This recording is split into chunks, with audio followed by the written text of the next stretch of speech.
home field advantage in the first game. We got to win. That's the problem. Is you got to win to obviously move on to the game later in the night. But there's pressure. It is, but to be honest with you, it's always so funny to me that we end up actually talking about my softball, like recreational softball team. Well, you got that and you got volleyball, right? I do. I have volleyball on Mondays. Both of those. I got tennis on Saturdays. Trying to stay active. That's good.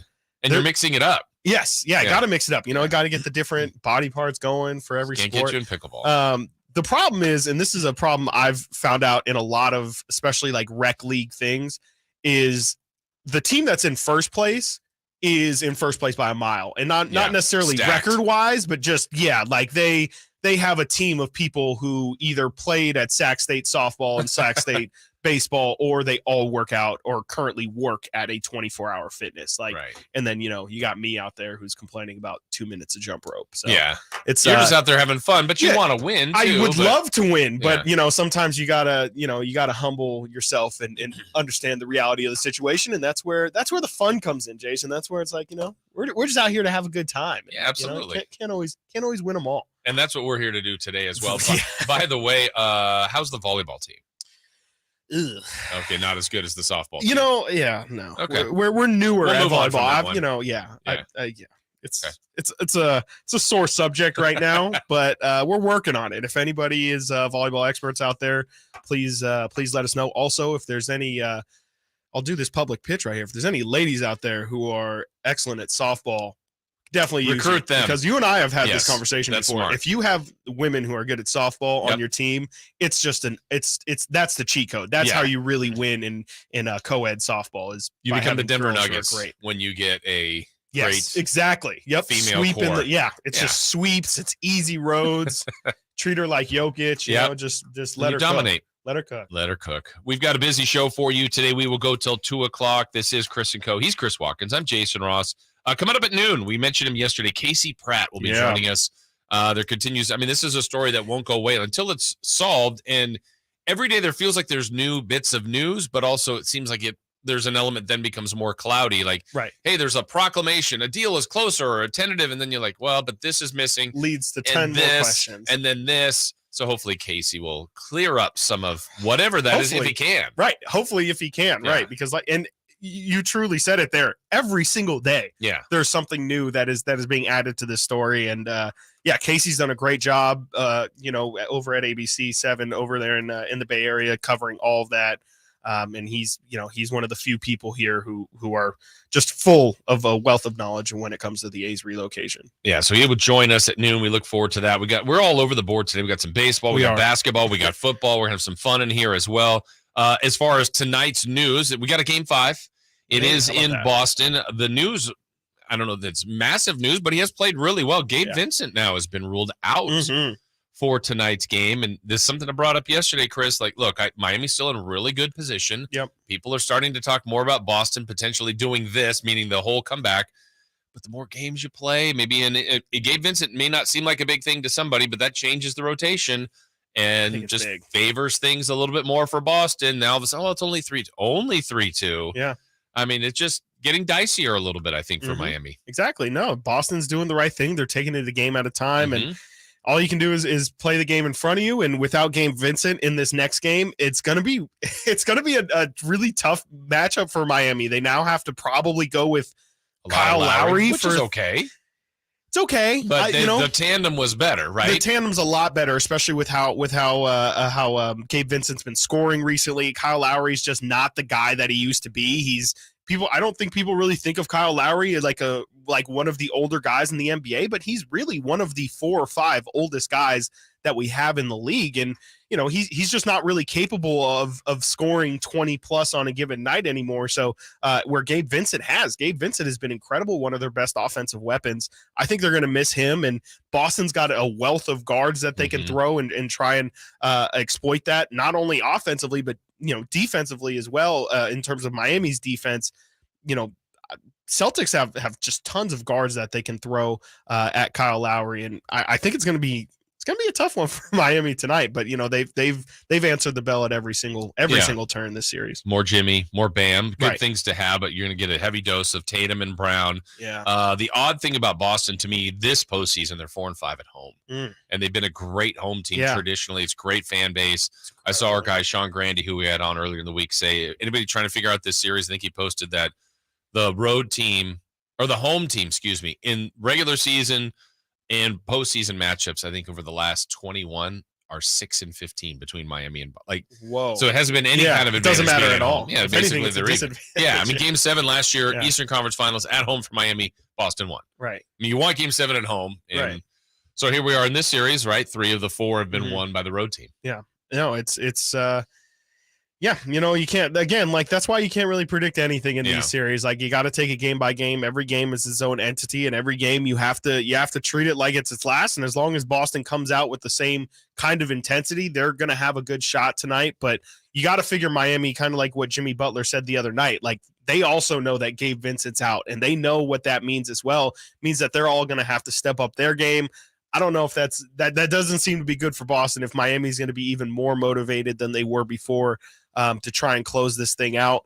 I think it's going to be a fantastic game. I don't think it's going to be a blowout on either side tonight, but I definitely expect both teams to look really, really desperate tonight. I want a buzzer beater from somebody. We haven't had we haven't had one in a while. Have we had one at all, like a true buzzer beater? I guess Harrison's would have been. Yeah, I mean, I'm thinking about that in the Kings series. Steph had a chance to tie against the Kings in Game 1. Buzzer beater, actually, in the postseason. I don't think there has been one. There's been shots made late, but shots made late to tie it up, clinch it. LeBron almost had one to tie it the other night. Yeah, almost. He hit the backboard. Well, that was the other one. The other one that we drove, and basically it was a jump ball. But yeah, he tried. Let's get one. Let's get one. We're due. I think it sounds like Miami. Yeah, absolutely. Either one. Just real quick, who do you feel like has the better chance of challenging Denver next round? Boston. Mm-hmm. I do think they're the better team. Miami, I really like what they're doing, and it's impressive. I think they're peaking. Mm-hmm. I just think they have. I just don't think they're as talented as Boston. But but they're beating Boston. That's all that matters. Yeah, my answer would be neither. I don't think either really. It's a wrap. I mean, especially you saw how Embiid, at least for the first 5 games, really gave Boston fits, and Boston's solution for that was playing Robert Williams as a goalie and playing him off on PJ Tucker. I just don't think they can do that against Denver. I think that's going to be the solution that Boston goes to if they were to play them, which is getting really, really far ahead of ourselves. But Boston would have home court. Right? They had the better record. They had the better win-loss record. Yeah, so Boston with that. That's the one thing Denver hasn't. I mean, it's nice to start with the first 2 at home in every series, and they're just so great at home, and they've been ahead. I mean, that's what you do. But how about this? If Boston does advance, that would require that series to go 7. True. Those road games for Boston in Denver, you'll feel that. Yeah. You'll really, really feel that. Yeah. Man, that's a good question. And we gotta talk a little bit more about Denver too, because that lack of respect is continuing from national people that cover this team. And we've got some topics that we'll discuss that. We got coaching vacancies to talk about, our mock draft, plenty of things to get going here. But when we come back, we'll talk about that lack of respect that continues for the Denver Nuggets as we are just getting started here on Chris and Co. on Sactown Sports and SactownSports.com. Catch the Oakland A's every weekend on Sactown Sports. Friday nights, Saturdays, and Sundays. Sinking, that's going to get down for a hit. Around third to score is Tony Kemp. And the A's have taken the lead. Edge of the track makes the catch. And the Athletics get a great win. Sactown Sports, your weekend home for the Oakland A's. Sactown Sports coverage of the Oakland A's is brought to you by Xfinity 10G, the next generation network. Hey, Scott, you look great. Yeah, I'm feeling good and have a new job. No, there's something different about the way you look. To be honest, a few months ago, I had an amazing robotic hair transplant procedure at XL Medicine. It's called the Artist Procedure. No way. Your hair looks completely natural, and you don't even have a scar. How did they do that? Dude, the Artist system is amazing. I have this fantastic hairline, and I'm happy with my results. XL Medicine could probably help you too, buddy. Using the ARTIS procedure, Dr. Singh and Dr. Graywall can target and harvest healthy hair follicles with micron-level accuracy from the back of your head and transplant them where you need it. The procedure is painless, and you'll be back doing your regular activities in a couple of days. Ask Dr. Singh and Dr. Graywall at XL Medicine about the ARTIS procedure. Call today, 916-932-4470. That's 932-4470 for a complimentary in-person or Zoom consultation. Or on the web at xlmedicine.com. That's EXCEL medicine.com. See what the ARTIS procedure can do for you. These are actors and not real patients.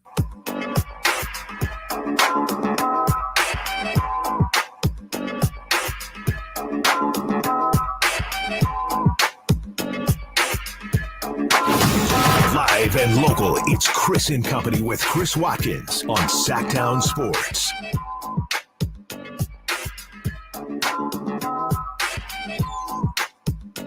NBA playoffs continue tonight. Game 5 Eastern Conference Finals. Boston hosting Miami. A little later in the show, we'll get some over-unders from that game tonight that we'll go through. Again, Casey Pratt joining us at noon. The Western Conference, it's been decided, Chris. We got Denver in there. They are waiting, whether they are truly taking a couple days off. Maybe it's been 2 days for them. I would say maybe by the weekend they get back ramped up just a little bit. And, right. They could know as soon as tonight that they're playing Miami, I guess, in theory. Right, absolutely. Yeah. I would think that, let's see, today's Thursday. And the final start a week Friday, from today. Yeah, final start a week from today. Yeah, definitely start getting some shots up over the weekend, and then Monday really start ramping it up and really prepping for whoever it is that you're going to face. I know the answer to this, but you've been around enough coaches and athletes. Why don't people ever say, like, if you and I were at Denver practice today and we're like, do you guys have a preference on who you play, Boston or Miami? No. Like, they will be guarded because of what? Bulletin board material? I mean, I think Denver's honest answer should be Miami because they would rather have home They're court. the lower seed also. And and that's not a shot at Miami. It'd be like, if I have a choice, I'd rather know that I'm staying here until we have to travel for game 3. And it's not and I could even I think an athlete or a coach could word it that way and not be like, oh, they want the Heat because they think they're going to sweep them. It's just like, no, I want to be at home. Is that an unfair response, or will that get twisted in our media world? Frankly, you think something will get twisted? Has that happened before? Changing someone's words to fit what you wanted to say? I got an idea. But why is it such a taboo thing? I think it's honestly just like how you just crafted that answer is crafted. Like, I just don't think that they think about how to craft the answer. I think it's just like, to me, I've always, and especially being on the other end of the being on the media side of the scrum, sometimes I just feel like it's a chore for these guys. Like, and I think that they just answer the questions to answer and to get you satisfied and keep it pushing, honestly. And like, what's the benefit also? Like, what is truly what would anybody on Denver get? Like, how would it benefit them at all for them to say who they play, who they prefer to play? I think that's more what it is. It's the fact that they A, just don't think about the answers fully, and B, just, and maybe it's by sport too, like team. Boxing, MMA. Like, I want Chris Watkins, and I want to see him next Saturday night. That's like, MMA all day. Okay, but then careful what you wish for, then you get punked, and you're like, well, that's another problem too. That could also be it as well, is that the embarrassment on the other side is, again, it's not, if you calculate it out, it's probably just not worth the risk of saying, we want Miami. We think Miami's the worst team for sure. Match up, and then you lose. I mean, like, what if Boston would have said, oh yeah, like, we definitely would rather play Miami than the Knicks or something like that. And then, especially, and then same thing you said, like, we want to stay at home. That sounds great. Home fans are great, and we think we can beat Miami. Well, you lost 2 games at home, and you lost to Miami. So was it Toronto in hockey that all the fans are saying we want Florida? Yeah, I think it was. Yeah. So now fans are different. I mean, but the players and coaches, they won't say it publicly. They will. I think privately, for sure. They do. Like, definitely match it better. I like this setup. That's what I don't get, is why they have to lie about that. Yeah. Because they would say, like, oh no, we're not really concerned about it in our locker room. We're just focused on what we're doing here. That I don't understand, which I guess is also just like, why do you need to know? Well, that's trying to understand all the machinations of the media. Yeah, thank you. I just looked it up earlier today. I don't even know if I'm using it the right way. The media and the portrayal of the Denver Nuggets. It's a team, like I said the other day, I think they're towing the line, but they're close. Like they're a little bit whiny, a little bit, but I think it's justified in a sense that they think they're not getting the respect. They're in the NBA Finals. They are, and we've bragged about how great Jokic is, but there's not enough there. But here's someone, Chris Mannix, a lot of respect for him, has been on the station before. He was asked about that lack of respect for the Denver Nuggets, and here's what he had to say. The card the Nuggets can play is nobody talks about us. Nobody, spends airtime discussing us, column inches writing about us, because frankly, the Nuggets aren't very interesting. Like Nikola Jokic is arguably the best player in the game right now, but he's not someone that does a lot of interviews outside of the NBA mandated stuff. You're not going to see a lot of profiles on Nikola Jokic. Jamal Murray, great player, not especially interesting. Michael Porter Jr., excellent player, not especially interesting, at least not compared to what we have at the bottom of the playoff bracket, where you've got drama in Los Angeles almost weekly. You've got the Suns. Can they succeed in this first year with Kevin Durant? The Warriors, all their dysfunction this year. The Clippers, can they get it together? The Nuggets' problem is they're not respected. They're just not talked about. People just don't find them as interesting as some of the teams on the bottom half of the bracket. Because you see, I guess, what, Steven Adams doing more commercials than Jokic? I mean, he doesn't want to do it. Like look, it's a kind of a cliche, but he just wants to play. He wants to collect a check, and he wants to help his team win. That's really all that's on his mind. That's it. Any given week. You don't see him doing endorsement deals. You remember when he won the MVP award, both times the Nuggets had to fly over to Serbia to give it to him. He was out. He was gone. He was just hanging with his family back home in Europe. So they're just not a compelling team to talk about, to write about, at least not as compelling as some of the other teams I mentioned. Okay, that was Chris Mannix on the Rich Eisen show. I think there's some nuggets of truth to that. Sure. But Chris, it feels like, and I'm going to put us in the we of the media, it's on us too. Like, we keep covering, I'm saying we, it's not you and I, but we keep covering LeBron and the Lakers and Steph and the Warriors and Boston. And we have made that a story as opposed to, that's what, he's saying Jokic and the Nuggets aren't interesting. There's something there. You haven't found it. Yeah. Right. That's my thing. It's like, you just haven't really found it. I think it was almost like he was like, just by the tone of his voice, he was like, yeah, this is interesting just because, if you put that, Michael Porter Jr., he had back injuries the first 2 years of his career, and no one thought he would play. And now he's playing in the NBA Finals. That's interesting. Yeah. What is so interesting about the Suns? Like, he's like, hey, look at the Suns with KD and Booker. That's it. What drama? But that's really what he's talking about. But what was really the drama? But also, you could argue there was drama in Denver before that. Like, you just have to tell the story. Right. Like, Denver was a team. We went through their playoff record in the past. Like, they've been a good team in the playoffs before, and they've failed year after year after year after year, and now they finally get to the other end of the mountain. You know, like, there's a story there. There's Michael Malone was considered to be fired this year. What a redemption arc for him. Jamal Murray, somebody who was incredible in the bubble, completely blew his knee out, and then wasn't sure if he was ever going to return to the guy he is. He's averaging 27 points per game this playoffs. Averaged 32 in that last series. That's interesting to me. Like, just because Jeff Green is on this team, how about the story of how many times Jeff Green has been in the Eastern Conference?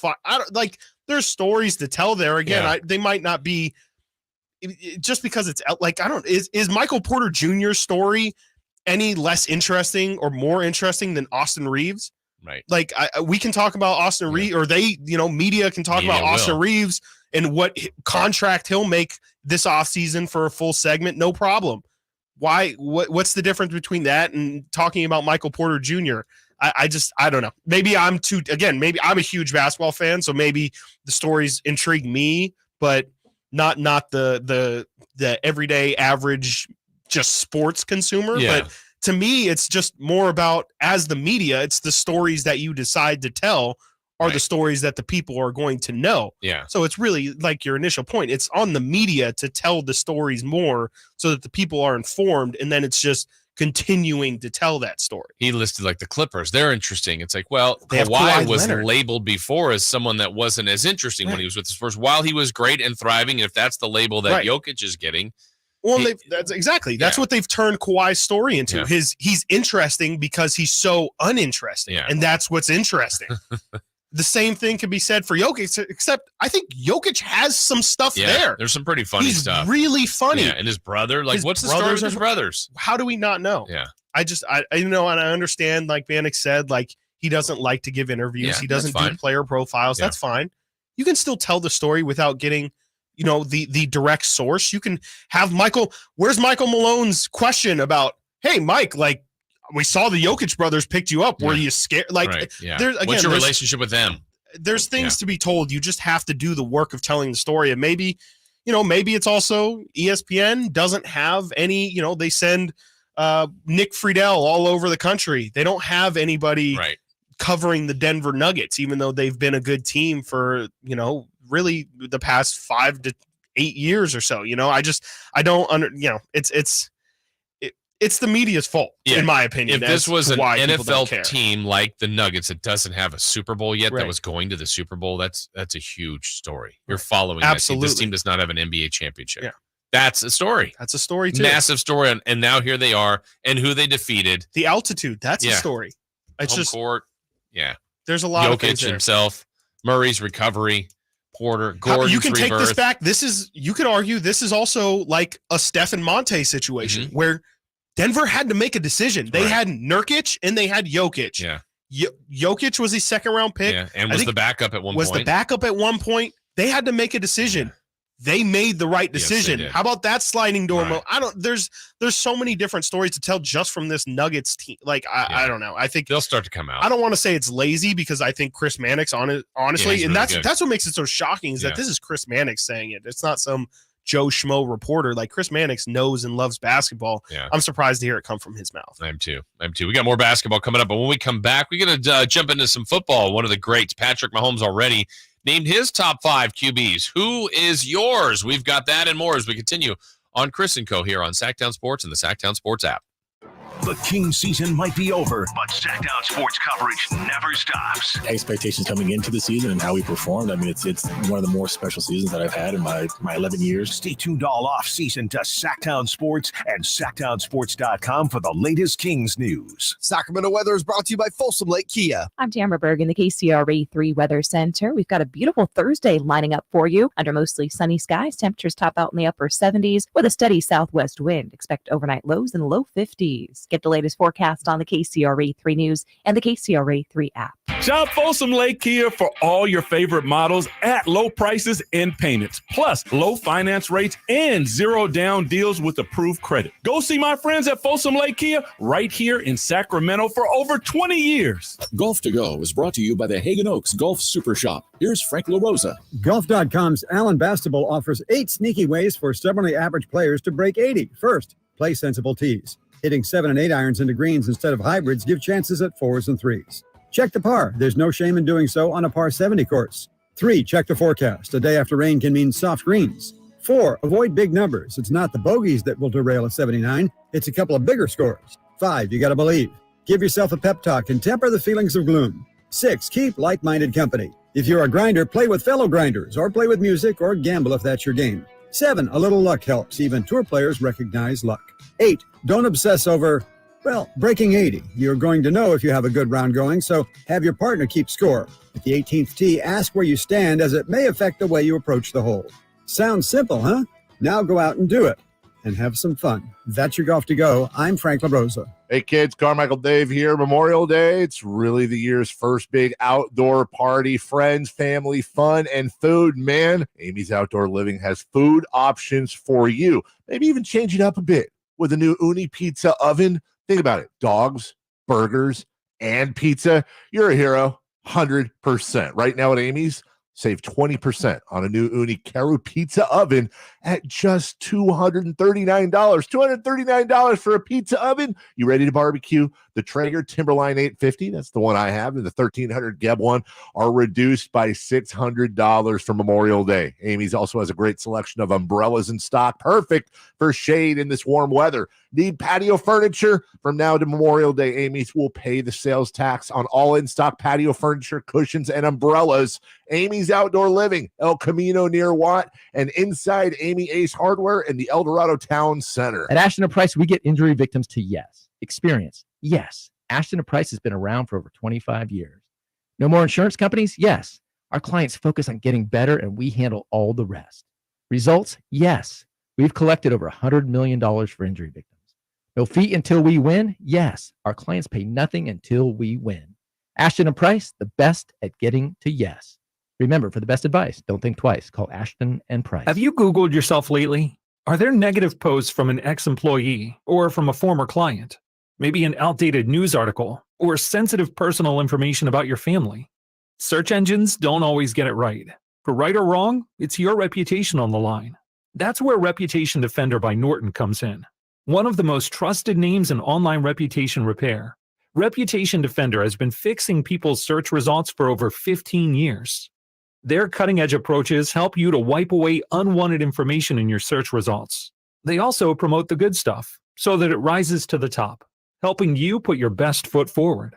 Your good name is too valuable to leave to the whims of a Google algorithm. Take control with Reputation Defender.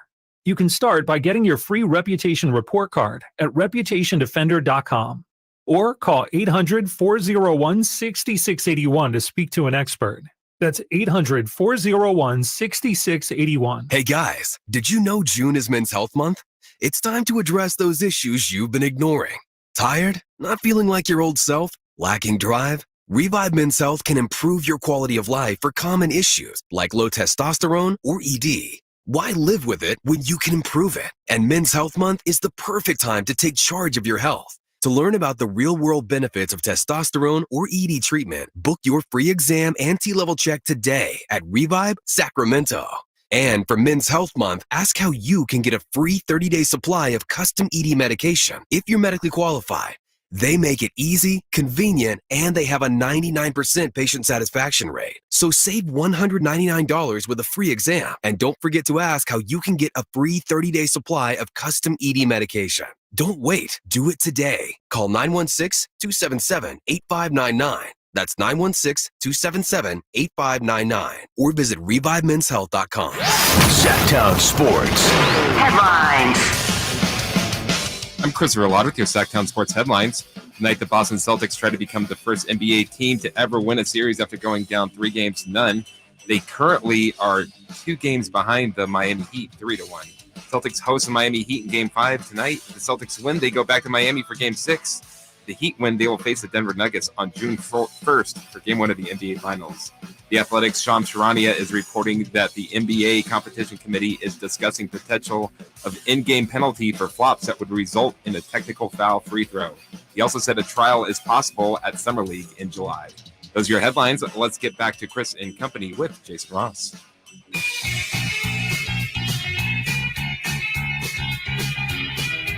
Sitting at your desk, watch Chris and Company now. YouTube.com/Sactown Sports 1140. I see coming up the next the match. It's like the golf. Oh yeah, isn't it? Mahomes and Kelsey versus Steph and Clay. Yeah. Interested? Yes, actually, I am. I think this is the most that I've been interested in one of these because it's like the most even for whatever reason it feels like. Okay, I don't know if you know this, but Patrick Mahomes is playing. Chris calls him the greatest human being in history. Mahomes or Shohei? Well, Patrick Mahomes is a Patrick Mahomes of football. Uh-huh. Shohei Ohtani is a Patrick Mahomes of baseball. It's a good call. Mahomes. Yeah. So if it was Patrick and he's Mahomes, also the Patrick Mahomes of golf. So yeah. The problem is Wardell Stephen Curry, instead of working on his basketball game a lot, Clearly. works on his golf game a lot. He's really good. He's really, really good. Last year was it Rodgers and Brady? versus Kelsey? Rodgers and Brady. Or Against, no, Josh Allen was in there. Josh Allen and it was Josh Allen and Rodgers. Allen and Rodgers And Kelsey with and 2 Mahomes. pros, wasn't it? DeChambeau and Wasn't there a Kelsey, Mahomes, and Rodgers and Allen? I don't know. I've seen them. I mean, they're entertaining. Some the Woods, yeah, and the initial one, the Yeah. Woods and Peyton Lefty was in there. was pretty good. And Peyton this and one, Brady. I just don't the pros like I don't know. I don't watch like Sunday golf. Mhm. Like to me, I'm a lot more interested in like let me see athletes do other things. Yeah, Like, I've always been intrigued by stuff Yeah. like that, and just the skills competitions. And every stuff, once yeah. in a while, they'll like, hey, that looked like me in a bad Exactly. way. Like, That's oh, that's what I'm chip, trying to see. Is I've like, done that. I want Klay Thompson hitting it into the woods Yeah. and just being like, I lost my ball. Damn it. I'm not looking for it. Yeah. You know, Throwing the that's what club. I'm looking. That's a lot more intriguing to me than like, oh yeah, there's, Josh Allen striping it right down the Yeah. middle. That's awesome. Great. He's good at that too. Yeah, I know. Patrick Thanks. Mahomes, I do agree. I will watch Patrick Mahomes probably play anything. Do you get mad at golf? Your own golf game? I have recently, specifically this year, really tried to keep it positive on everything. That's good. Because I feel like way too, and we were kind of just talking about it during the break. It's just like a lot of the time during golf, you have like just everything feels negative. Uh-huh. And it just shouldn't, like a lot of the time you'll hit a bad shot. Maybe it'll go a little more right. Maybe it'll go right of the flag instead of you were obviously aiming at the flag. And it's like, well, this is still like a decent approach shot. Like, it's not like my I can do hole is something. ruined. Yeah. And so, I'm just trying to keep it positive, especially, I'm not going for 80s or anything like that. So I'm just trying to take the good shots as they come. There is a sense of like I just came back from this golf trip, and there maybe you're playing with. Well, I always had the same buddy with me, but maybe you're playing with someone else, and if I had a bad tee shot, look, it happens. Those happen. A grounder, just something you're like, ugh. Right. They go, oh, breakfast ball, mulligan. Yes, I'm like, absolutely. nah, I'll play. Like, No. especially if it's not the first Yeah. tee. Like if we haven't really had any swings, but maybe it's the 6th hole. Hey, you haven't used a mulligan yet. You want to use a mulligan? I go, no, I'll play that. I deserve that. And unless it's just hideous or out of bounds. Like if it's 75 yards forward and it rolled, I'm like, yeah, I can do something with this. You know what and then it's like a sense of pride, like, I still got my par. Yeah. I parred or Yeah, a bogey. right. Like, That's I true. can live Yeah, with you this. saved it. Right. Yeah, like I'm fine. I am kind of I wouldn't say the opposite, but I also have a quarrel with golf. I don't understand why you can't just, especially we're not out there for, pros. Why can't I just take as many, obviously if you're taking 4, then Right. To that's a each bit their much, own, but I think on that. if I mess up 3 times on the same hole or something, and let's say, my tee shot is soft or whatever. I'm like, let me get another one. Yeah. Take that one. Okay, cool. Play the second one. The second one, I scuffed too much of the ground. Yeah. Let me take another one. Yeah. I just feel like it's really frowned upon. It's just like, guys, come on. Like, I'm out here to just shoot the ball. Yeah. Let me play golf. I know we just had in the break, we had Frank's, golf tips there, golf to go. I think too, one of the things, like for me, I just play your game. So like, right. If you do that, that's Totally. fine. Yeah. But I think where it would agitate maybe a group like that, if we came back and Chris and you were like, yeah, I got a 4. I Yes. shot an 82 and I beat Jason. I'm like, you did in your scoring Yeah. or what, that's Yeah. really like the competitive. I'm like, Sure. but just play your way. Yeah. Whatever you want to do. And then Yeah. that's fine. I understand that. But like That's- when the that's people are very like, I fair. shot Yeah. it. I'm like, I actually shot a 73. I'm like, yeah, did you? Yeah, Did exactly. you really? I broke 100. Yeah. But the Mahomes match will be coming up. I think that's in July. I have no idea. Yeah, I think it's coming up July or August. So anyway, sometime this summer. But yesterday, Patrick Mahomes, amongst many things, these guys are always going to be asked about a lot of different things, but he was asked about his all-time favorite or top 5 QBs of all time. And he had there's nothing weird about his list. I Yeah. think it's the usual suspects, right? Yeah. I think he kind of nailed them all. If we're talking greats, he definitely got them all. And let's see, he went Tom Brady number 1. Yep. But then I feel like it's just the rest is a mix. Right. And he listed Aaron Rodgers, Mhm. Joe Montana. Then he says it gets down to Dan Marino, John Elway. Oh, he also listed Peyton Manning, excuse me.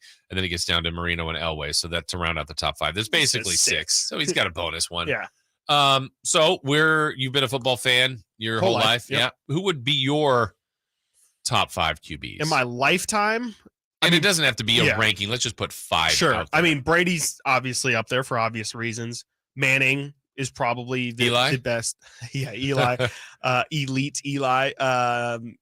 Yeah, Peyton's up there. Drew Brees, absolutely. Drew Brees is one of my favorites. I don't know that I'd put him in the top 5 I think, for me. at least for my lifetime. Again, this is more like probably more of like the 2000s. Okay. I don't want to put Aaron Rodgers in there. I'll tell you that right now because I hate him. You hate the Vikings. I mean, you hate the I hate Packers. I hate him. Wow. And honestly, overrated. Overrated. Got the same amount of Super Bowls as Joe Flacco. Like, what are we talking about? And he got lucky that he was even in that Super Bowl. What are we talking about? What are we talking about? Literally calling him overrated for that. But I mean, I look at him and I just like, that guy is quarterback. Sure. Like just by he's people mobile, talk about him though, arm. again, like he's in this list of You Patrick Mahomes' top 5 of all time. Yeah. I just have a tough issue.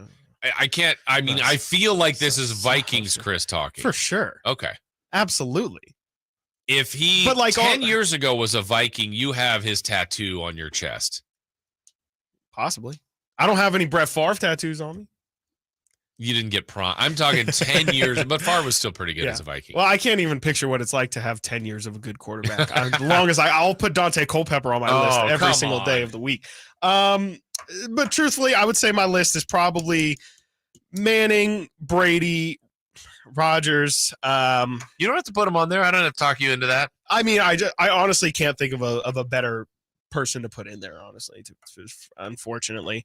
Drew Brees, and can I put college Cam Newton in there? Just that 1 year at Auburn. To me, that was the best quarterback. You are forgetting somebody. Patrick Mahomes, of course. Patrick Mahomes, absolutely. Patrick Mahomes is probably the best quarterback that I have seen. Like in terms of the whatever the word. That's it. Yeah, sure. When you're talking about him, you can say that. Yeah, sure. The dynamicism of what he does is, to me, it's like Aaron Rodgers on steroids. Yeah, I'm always like easy. He's just got started, but how do you take Mahomes out of this conversation? Yeah. Honestly, just what he's done, how he wins, he's already the way he plays, the gifts he has. Mm-hmm. More like maybe it's the thought too I have for you is like when you think of, if you close your eyes and you think of like what would be the perfect quarterback, Patrick Mahomes. Is it Mahomes? Patrick Mahomes. Someone who can run. He could throw on the run. He could throw it seemingly just 80 yards. Yeah. Throw it on a dot. Got good arm strength. You know, we can't unsee his career, and it was good. It was very good. And Mahomes has him on his list. I always feel like Elway is a court like that. Like he is a great athlete, a cannon of a cannon of an arm. You know who I think had a really good chance to make this list? Randall Cunningham. Great athlete, big arm, smart, was Andrew Luck. Oh, absolutely, for sure. But didn't play enough. No, didn't play enough. I wouldn't put him here. But he's a quarterback to me, like big, strong athlete. I mean, he's a really good athlete. Fun, exciting. Yeah, super fun. Great interview. Yeah. But Elway's like, to me, Rodgers fits that build. Like Brady, athletically, you just go. I mean, to me, I almost put him in like a class. Like he's just the greatest winner I've ever seen. Sure. But like when you go, hey, I would need a quarterback, which is what you need. It's a weird. Well, like if I had all the other skills, like give me one of these other studs. Yeah, wouldn't you probably rather take if it's just Manning versus Brady as just Manning. a quarterback, like just on the surface, right? Like we're at the park picking guys. Like, give me it's Manning. not necessarily like, oh yeah, we're gonna pick a team to win the Super Bowl. Right. Yeah, no. I'm picking Rodgers ahead of him. I'm picking Mahomes certainly. Right. Elway, Marino's cannon. Like you see the guys throw, you're like, give me that dude. Yeah. And where does Brady rank? Yeah, he's just. But he a great just winner. knows where to put it. Yeah. Right. I mean, like, we can't have is Tom Brady an overrated? He's not. He's just he just is really good at what he's the best at what he needed to do. Yeah. Well, are you okay with is Mahomes' list pretty much your list? Yeah. Yeah. That seems to be the concept. Where do you fall on Marino versus Elway? I know that's kind of a. I mean, even both, Patrick Mahomes couldn't. They're both decide. Right there. You know. Now I feel like I'm going to get down a slippery. Like I feel like Marino or Elway even jump out to me more than Montana. And they just do. Like but I mean now But I also feel like Steve Young is really high on the list. I was going to ask. Now I get back to the athlete, the arm, smarts. We need more than 5. We need more. Yeah. And more Vikings. Maybe we could do like a wine bottle thing. Like Bill Simmons always likes to talk about, like if you could like a 2013 Aaron Rodgers. Like, that's the we'll bet, make the perfect quarterback. Exactly. Like this guy's arm, these guys' legs. I don't like those. The Frankenstein players, I hate those. What's the wine bottle? Just the best years of those guys? Yeah, just like if I could, again, like take 2013 Cam Newton. We'll combine it, make Frankenwine. There we go. Yeah. Now you're on to something. There we go. We'll come back. We got more to get to, including at the top of the hour. We get to fill some NBA coaching vacancies. As you know, Jordy Fernandez interviewing with Phoenix. We'll talk about that, but some moves here locally, including at Sac State, that we want to get into. We'll do that next here on Chris & Co. It's Kettles and Rami. I don't think anybody will ever care to that extent again when we talk about All-Star games. You know, the one thing, and we've said it on this show a few times, just open it up and just go willy-nilly. You know, Harlem Globetrotter style. I mean, to the point to where you got 50-point shot, rocking jock style. We don't need to just have 12 people on the roster. No, make it 30 people. I don't know what we have to do. Go get some, get some of the young stars. Kettles and Rami, weekday afternoons from 2 to 6 on Sactown Sports. All new spring deals are here at Lowe's. Start planting your garden this weekend with Bonnie 11.8-ounce vegetables. Buy 4 for $10. Plus, liven up your patios and decks with fresh blooms. Select 1.5-gallon hanging baskets or 2 for $20. Lowe's knows spring. Lowe's knows home improvement. Offers valid through 5/17. In-store only. Actual plant size and selection varies by location. While supplies last, excludes Alaska and Hawaii. At Lowe's, we're always bringing pros more ways to save. Right now, buy a select Metabo HPT cordless nailer and get a 36-volt 2.5 amp-hour battery free, a $139.99 value. And as a Lowe's MVP, buy select Owens Corning shingles and earn 2 times the bonus points per dollar. Lowe's knows pros. Valid 5/11 through 7/12. While supplies last. Selection varies by location. U.S. only. Bonus points calculated before taxes and fees after applicable discounts, if any. Valid through 6/1. Subject to change.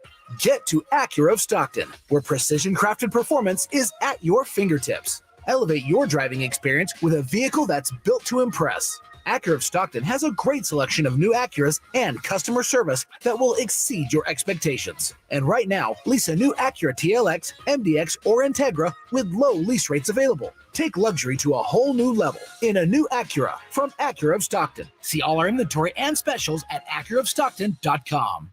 We see a lot of pollutants like trash, pet waste, cigarette butts, pesticides, and fluid leaks from vehicles on our highways and in our waterways. This isn't what we want. Clean waterways, clean creeks. Now that is what we want. You can help change this to that by picking up after your pet, properly disposing of litter, and reducing pesticide use. All Californians can protect our waterways. Learn how at BeRiverFriendly.net.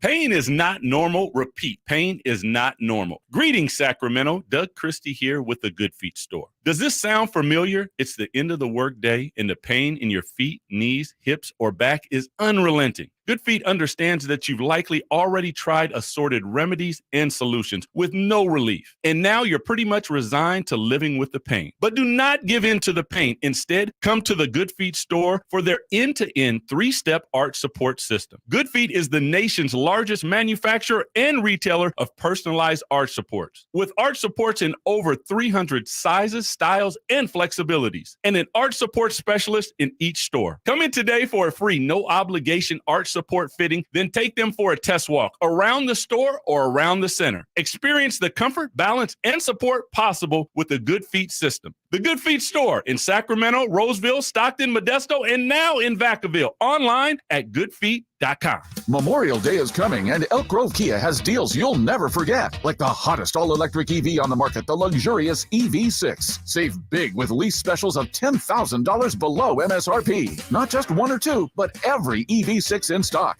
EV's not your thing? Well, how about the sporty 2023 Soul GT line that you can lease for just $99 per month? Come look at all our exciting specials at Elk Grove Kia. Don't worry about credit. No credit, bad credit, charge-offs, repos. Don't worry. Our team has over 100 years of experience. Others say no. Elk Grove Kia says yes.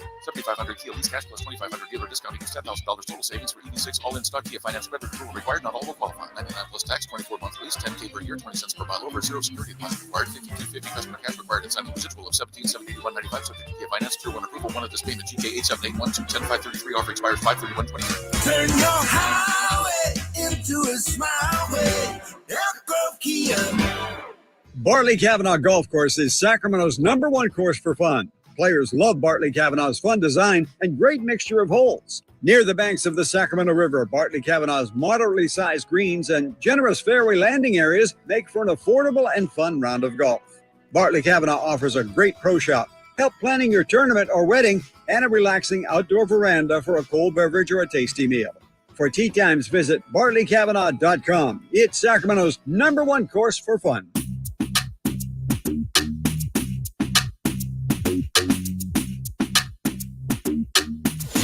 Keeping you company with the company.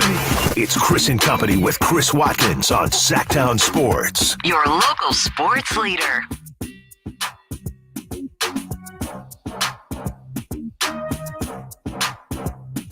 So where do you fall in line about this song? This is just all-time great. Classic. And it's so associated to me with the Warriors. So every time they played it down at either Oracle or in Chase, it was like, oh.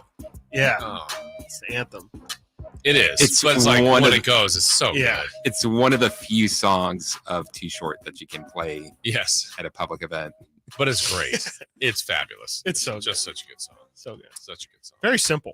Yeah, but enjoyable. Back to the beat and hook and just like, makes you feel good. Oh, yeah.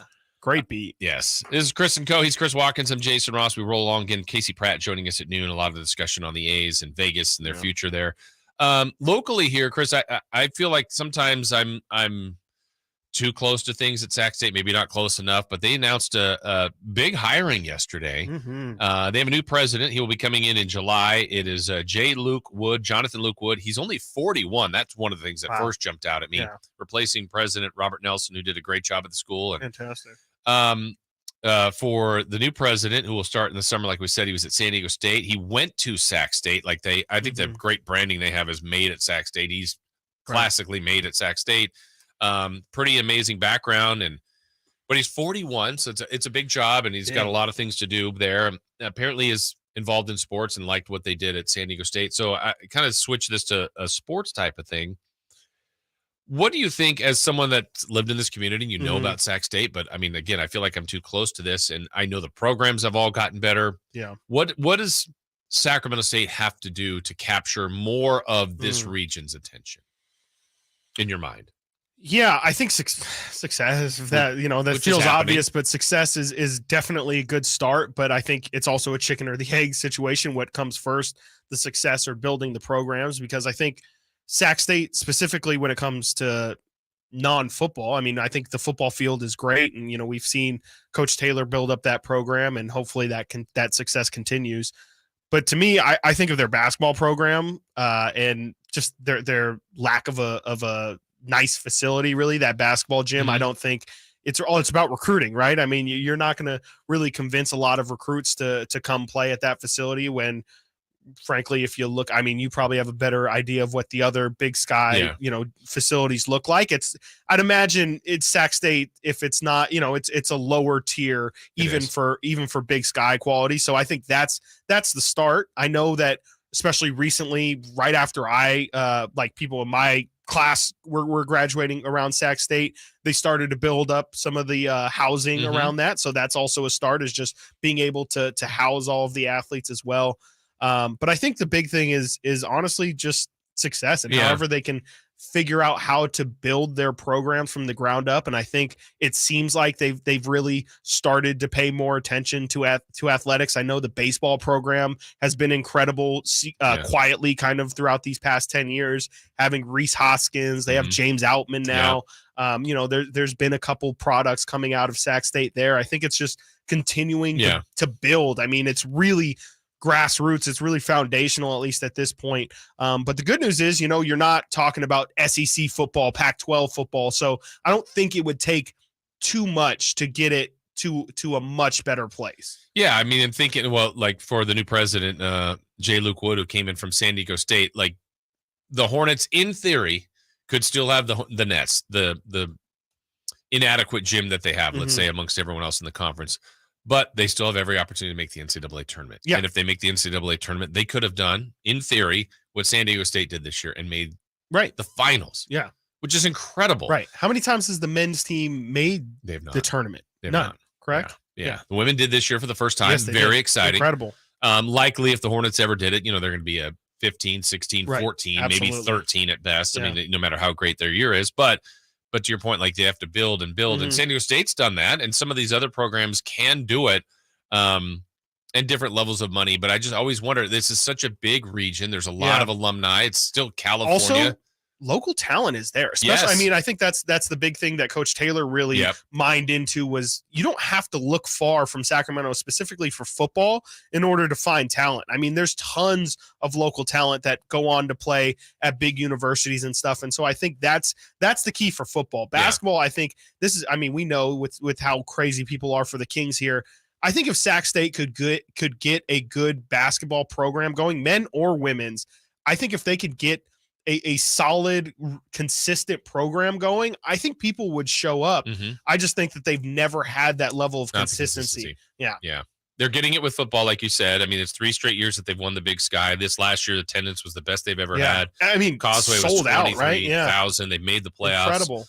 Marte Mapu got selected 3rd round by Right. the Patriots. I mean, Right. so you just need to keep, like, you can't have another 5-year gap where you're Right. not good. Like, if you just keep doing this where Right. you're consistently, and then I think you now might get that kid that did start to go to games at Sac State and then Yeah. played at Christian Brothers or some school is like, I want to be a Hornet. Right. Like a prime talent. And Right. that kind of thing is really what will launch them even more. I could see that as well. I mean, that would be the ultimate Sacramento story, right? Mhm. I mean, and I think that there is that level of love in this city. As a product Yeah. of it, I truly think that if you have a situation like you're saying, I think it's realistic to think that a kid, maybe if they're getting offers from, the Alabamas, the SEC schools or whatever, Yeah. maybe, it's a lot tougher to turn those down for Sac State. But I think there's a good chance if we're talking a kid who's local, maybe he's getting some Pac-12 recruitment. Yeah.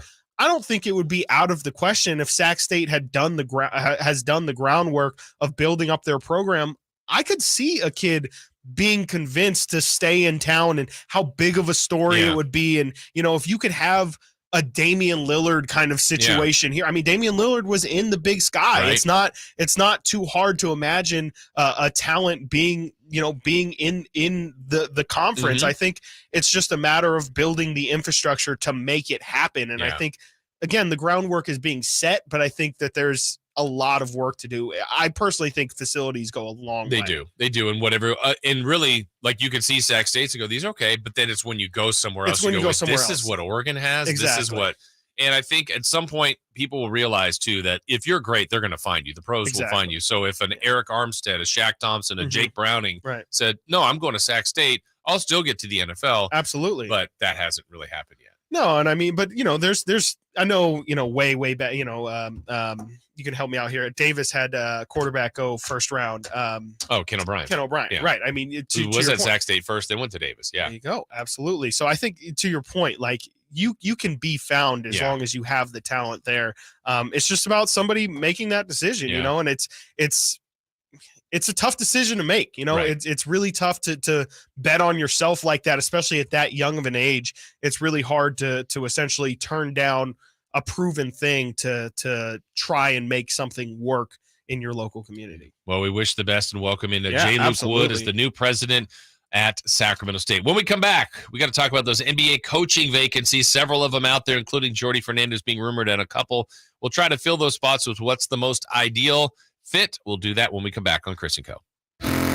Sactown Sports is Sacramento's new home for the San Francisco 49ers. Feels awesome. We deserve this. Let's go, Niners! Purdy. Purdy going to throw, and it is Kittle in the back of the end zone. Samuel. Debo 10. Debo. Touchdown! And McCaffrey. Touchdown! CMC! They all live here on Sactown Sports. Your official home for 49ers football. Big savings are back at Folsom Lake Honda, your one-stop Honda shop. Now through Memorial Day, lower interest rates at Folsom Lake Honda make for lower payments. It's no wonder Folsom Lake Honda is your one-stop Honda shop. Come in today or check our entire inventory online at folsomlakehonda.com. Get an instant cash offer for your trade at folsomlakehonda.com. We'll buy your car whether you buy from us or not. Folsom Lake Honda.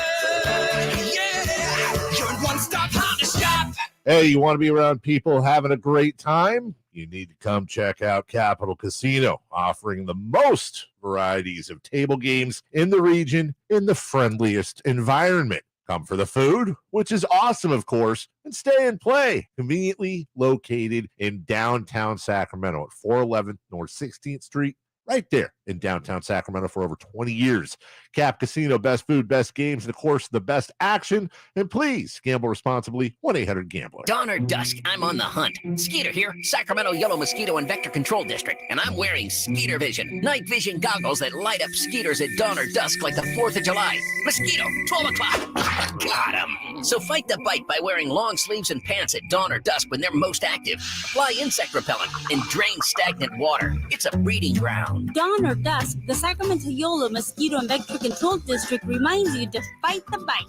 For more information or to report problems, go to fightthebite.net. It's a myth to think you don't play golf well enough to get fitted for golf clubs. The professionals at the Hagen Oaks Player Performance Studio would argue that playing the game with golf clubs properly fitted to your body and swing characteristics is the best way to improve your game and have more fun on the golf course. With a professional staff of fitters, all the major brands of equipment, and cutting-edge technology featuring TrackMan, the indoor-outdoor Hagen Oaks Player Performance Studio is worth a look.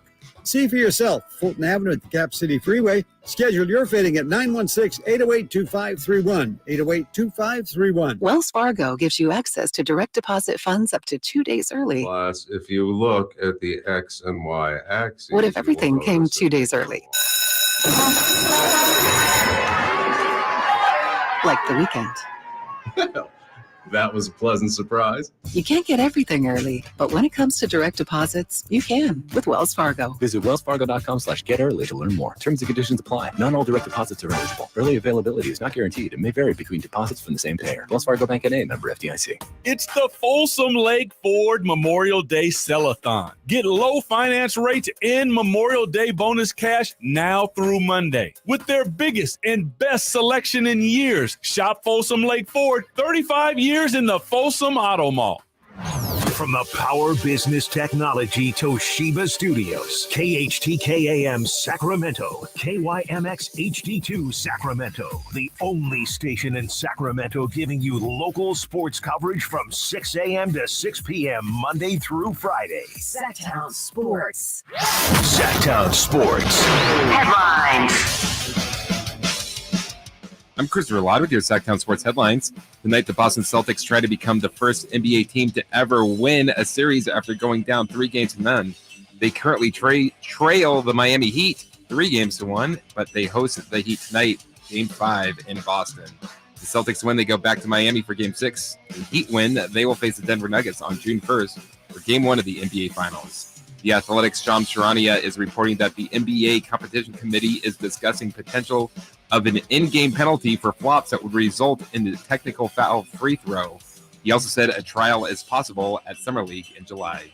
Those are your headlines. Let's get back to Chris and company with Jason Ross.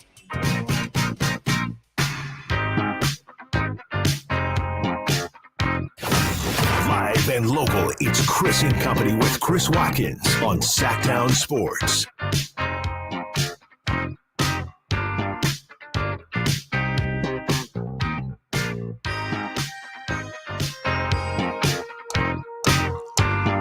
This is Chris and Co. right here on Sactown Sports. It's Thursday already, isn't it? It is Thursday. You confirm that? Yeah, threw me off. Yeah. Don't like this Bruno Mars on Thursday. Hopefully everybody's getting ready for... But it's Bruno Mars Thursday. It is. That's what everybody says. Nobody said ever. Getting ready for a three-day weekend ahead for most. I say for most. Yeah. Sorry, Not Chris. Not for me. I'll be on Monday with Jay Mars right here on Sactown Sports 1140 from 9 a.m. till 12 noon. Right here on Sactown Sports 1140. How about that? We've got, maybe by then we'll have some more NBA coaches hired. We don't know. There's some positions open. Before we get to that, a quick comment on this. This is Shams reporting on LeBron James. What's the report? Well, take a listen. And he plays, Pat, the last few months of the season with a torn tendon in his foot that could need surgery this summer. I'm told he's going to be reevaluating that foot. It's very possible he might need surgery on that foot that could sideline him for 2 months. But, 2 months over the offseason, get that foot right. I think that's something he's going to have to get evaluated. And if he's going to need surgery, that'll shelve him for a little bit. But I think anytime you're 38 years old, you just finished your 20th NBA season, you're going to be 39 when next season starts. You have to be thinking about the future. I mean, I think it's only human nature, but this is the first time LeBron James has even broached the topic of retirement. And I think that's why everyone was kind of caught off guard. Even people around him were surprised to an extent. Do I expect LeBron James to retire? I don't. I fully expect him to play next season. All I've heard those comments is that he will be playing next season. That's my sense. But again, I think he's going to take the next couple months to really see where his head's at and see if he can get re-energized. And I think the one thing about LeBron James that's interesting, every time he gets back around his kids, Pat, I know you just had a kid, they have a way to, I guess, energize you. I don't have any kids, but LeBron James' kids, they energize him. And I think being able to spend time around them, Bronny James going to USC, he's going to go on a tour in Europe in August. And I would expect LeBron James to be a part of that or be around that. And I think seeing his kid play, being around that, I think that'll re-energize him even more, getting him into the season. And Taco. Yeah. So maybe he was playing, but you know what? A lot of guys are playing injured and playing hurt, but I'm not diminishing. Right. And if that's all the case, he went out with a 40-point near triple-double in his last game. In 47 minutes and 56 Most seconds. he played in several years. Right. Yeah. It's unfortunate. Yeah. I don't know the last time LeBron had a surgery. He's done such a great job of keeping his body intact. And, it's just, again, I kind of mentioned it earlier in the week when this story first came out, but it's kind of scary because this is kind of how things tend to end. Mm-hmm. Like normally it's you can go until you get that first big injury. And then once that injury happens, that's really when Father Time catches up, because it's more about the recovery and recovering from your recovery. And that's really the kind of thing that stacks up. We saw it with Kobe and his Achilles. That was kind of the beginning of the end for him. It'd be tough to not see this kind of affecting LeBron the rest of the way. I'd be shocked if he plays game 1 next year. I think he probably takes, I don't know, some time off, definitely. And if not at the beginning of the year, I think at least like a month or so in the middle of the season. I just don't think we're going to see the same. I think we're going to see a load managed LeBron, I think, essentially the rest of his career. Yeah, it's probably smart now. Won't win any awards. Can't win. Got to play, 65? 65? Yeah. I could see him going right for that I number. can see him figuring out how to get exactly 65. Or maybe this is that season where he doesn't start at the beginning, see how the Lakers do. Yes. If they're not doing that well, maybe, okay, I'll take my time coming back. Maybe I'll just sit out the rest of the year. I could see that. I could definitely get see right that for the final year if it is truly the final year with Bronny. I could see Sham's thing, though, that he said at the end there. I do feel LeBron getting energized by his kids. You can see him watching them, and just you can tell he just loves the game of basketball. And he definitely, I think him playing with Bronny is really, if anything, it's just a carrot to dangle in front of him to be like, that can keep him going until he's 40 whatever years old, is just like thinking about like that's I think that's the thing that gets him going. I think a lot of people, obviously the ring and all that and chasing Jordan's legacy, but I think it's really just honestly about trying to figure out how to get through the day. And I think it's that really helps him, is just thinking about that as motivation. Yeah, at this point he's just stacking his stats, right? He's got all, he's got it. He's got everything. Title. They'll say you don't have enough. Well, he'll play for another ring, but if he doesn't get another one, it's not like he has to. He's got a great career behind him. An incredible career. And he's gonna and if he continues to play, he's just gonna continue to make the records more and more unreachable. Yeah, for sure. We're looking for some new positions here for head coaches, Chris. Phoenix, Milwaukee, Toronto, Philly, and Detroit are still open, because the only one that's been filled is Houston. Right? With Ime Udoka. First off, on that, good move, good hire for that I don't team. love it. It's Ime, to me, maybe job security for Ime is the reason why he took it. Like, it's a younger roster, so maybe he'll have a longer leash. I feel like Ime should be on a team that's contending. I would have liked to see him go to Phoenix or Milwaukee or Toronto, really any of those other teams besides Houston. I just don't think Houston's very competitive. I don't really love that spot for Ime, to be honest. How about some of these other ones to fill? It's funny, like Doc Rivers is out there for a couple, and a lot of these are contenders. What do you think about Doc in a place like Detroit, where it's like, no, it's not ready-made for you. Sure. You do have a lot of experience. Yeah. I'm sure you'll make them better. Yeah. But there's also not the Doc doesn't have to hear, hey, you blew a 3-1 lead again, or this lead, or 3-2, or can't get out of this round. Like he would be there as a lot less reclamation pressure. project. It's a lot less pressure than what he's used to as well. I mean, if he goes to the other ones, maybe with the exception of Toronto, but he can't go to Philly, but Milwaukee or Phoenix, it's like win. They're hiring you to win a championship. Right. Absolutely. Yeah. I just don't know. We haven't seen Doc in that kind of situation for a while. Again, I think I said earlier, I kind of want him to be in a Kings kind of situation where they're looking to make that leap. Yeah. So Detroit. Yeah. I just don't know if Detroit might be a little bit deeper in the rebuilding phase still. I don't know if they're ready to take that next jump. I would like them to kind of bring on a younger, more upstart coach to kind of come along, maybe like a Steven Silas or someone like that. But I think Doc would be interesting in Phoenix, and that's really it. I don't really love him for Milwaukee. I don't really love him as I think you know what you're going to get with Doc, and I don't know if that's a championship coach. I really wonder what happened with Nick Nurse. I'm a fan of his. I think he's a really good coach. I do too, especially X's and O's. Yeah. I think it's just one of those things where his voice kind of got tired. I think I also heard that, he had a lot of decisions that weren't popular with management really, in terms of like Scotty Barnes kind of struggled this year. Like maybe we don't play Scotty so much. Maybe we play guys who actually might give us a better shot at winning, and how that dance goes. Yeah. So I think it was a little bit of that, but I think he'd be really good in Milwaukee or Phoenix. I do too. That's where I want him in Milwaukee really, really bad. I think that could be the combination that makes Milwaukee win 2 to 3 more titles in the next 5 years, in my opinion. Yeah. Milwaukee to me has everything. Yeah. Especially if they re-sign Middleton. Right. I don't know what they do with the Lopez piece. I don't know if they try and bring him back. That's a big piece though. It is. I mean, literally a large piece. Yeah. But I mean, you put Nick Nurse and Giannis together, and to me, you figure out the rest. I mean, I think that should be a good enough combination. Philadelphia is the interesting one to me. I don't know who is a good candidate. Like Monty Williams, I like him there. I don't know. Has Yeager been mentioned for any of these? I've not heard Dave Yeager mentioned once. I know the Sam Cassell's also a popular name. He's on their bench. Yeah. Mike D'Antoni, I believe, is also, I think, on their bench. I don't know that he is anymore. He might not be. I know he was in Brooklyn, for a year and then left there. With Steve Nash, yeah. Nash is mentioned, obviously, in Toronto. Nash is mentioned in Toronto. That would be great.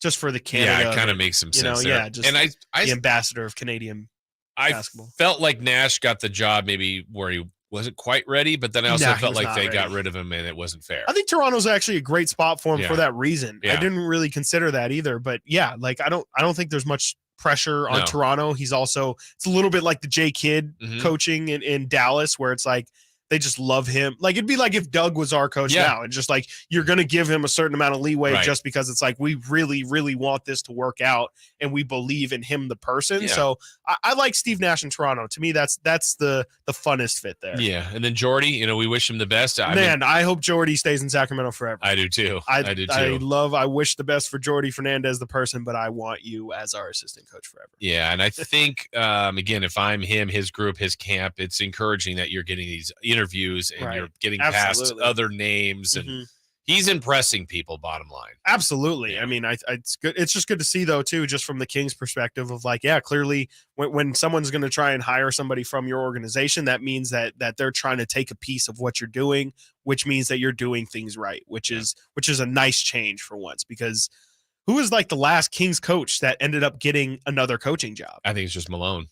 Right. That shows you how you're right, that they've missed not even really assistants that often. Now Luke Walton's now back on a bench. Yeah, and I know they have some assistant, like Chris Gent is still out there. You see not many. Not many of those head coaches have gotten other head coaching jobs in the league. All right. One of the things with the draft coming up in a couple segments, we'll do another look at a mock draft. But I think in fairness, people always talk about you got to give the draft multiple years. Give it 5 years. Yeah. In fairness to really evaluate it. We're going to do that. The dreaded 2018 draft that did a lot of things in for the Kings. We'll tell you what they did. Obviously, I think you know, but also what else? How should that draft look now? We'll redraft the beginning part of the 2018 NBA draft when we come back on Chris and Co. Check out the Golf to Go Hour with Frank LaRosa every week on Sactown Sports. Get the latest on equipment, area courses, people who play the great game, and plenty of good conversations about golf. It's the Golf to Go Hour every week with Frank LaRosa on Sactown Sports. Golf to Go is brought to you by the Hagen Oaks Golf Super Shop, America's most awarded golf facility. Naturewood Home Furnishings, where it's all about choices and always about quality. Finding great people to hire can be like trying to find a needle in a haystack, but not with ZipRecruiter. Their powerful matching technology delivers so many qualified candidates. It's like finding a needle in a needle stack. In fact, 4 out of 5 employers who post on ZipRecruiter get a quality candidate within the first day. For less hay and more needles, head to ZipRecruiter. And right now, you can try ZipRecruiter for free. That's right, free. At ZipRecruiter.com/free. That's ZipRecruiter.com/free. Sacramento's M&S Auto Sales invite you to drop by and look around their lot full of super clean vehicles, all polished up and ready for a classic American summer road trip. Will your trip be on Highway 1 with the top down, or a trip to the hills in your new 4x4 from M&S Auto Sales? M&S Auto has great cars and trucks, and you get a great deal every time. That's how it works at M&S Auto Sales on El Camino Avenue, just off the Cap City Freeway. MSAutogroup.com.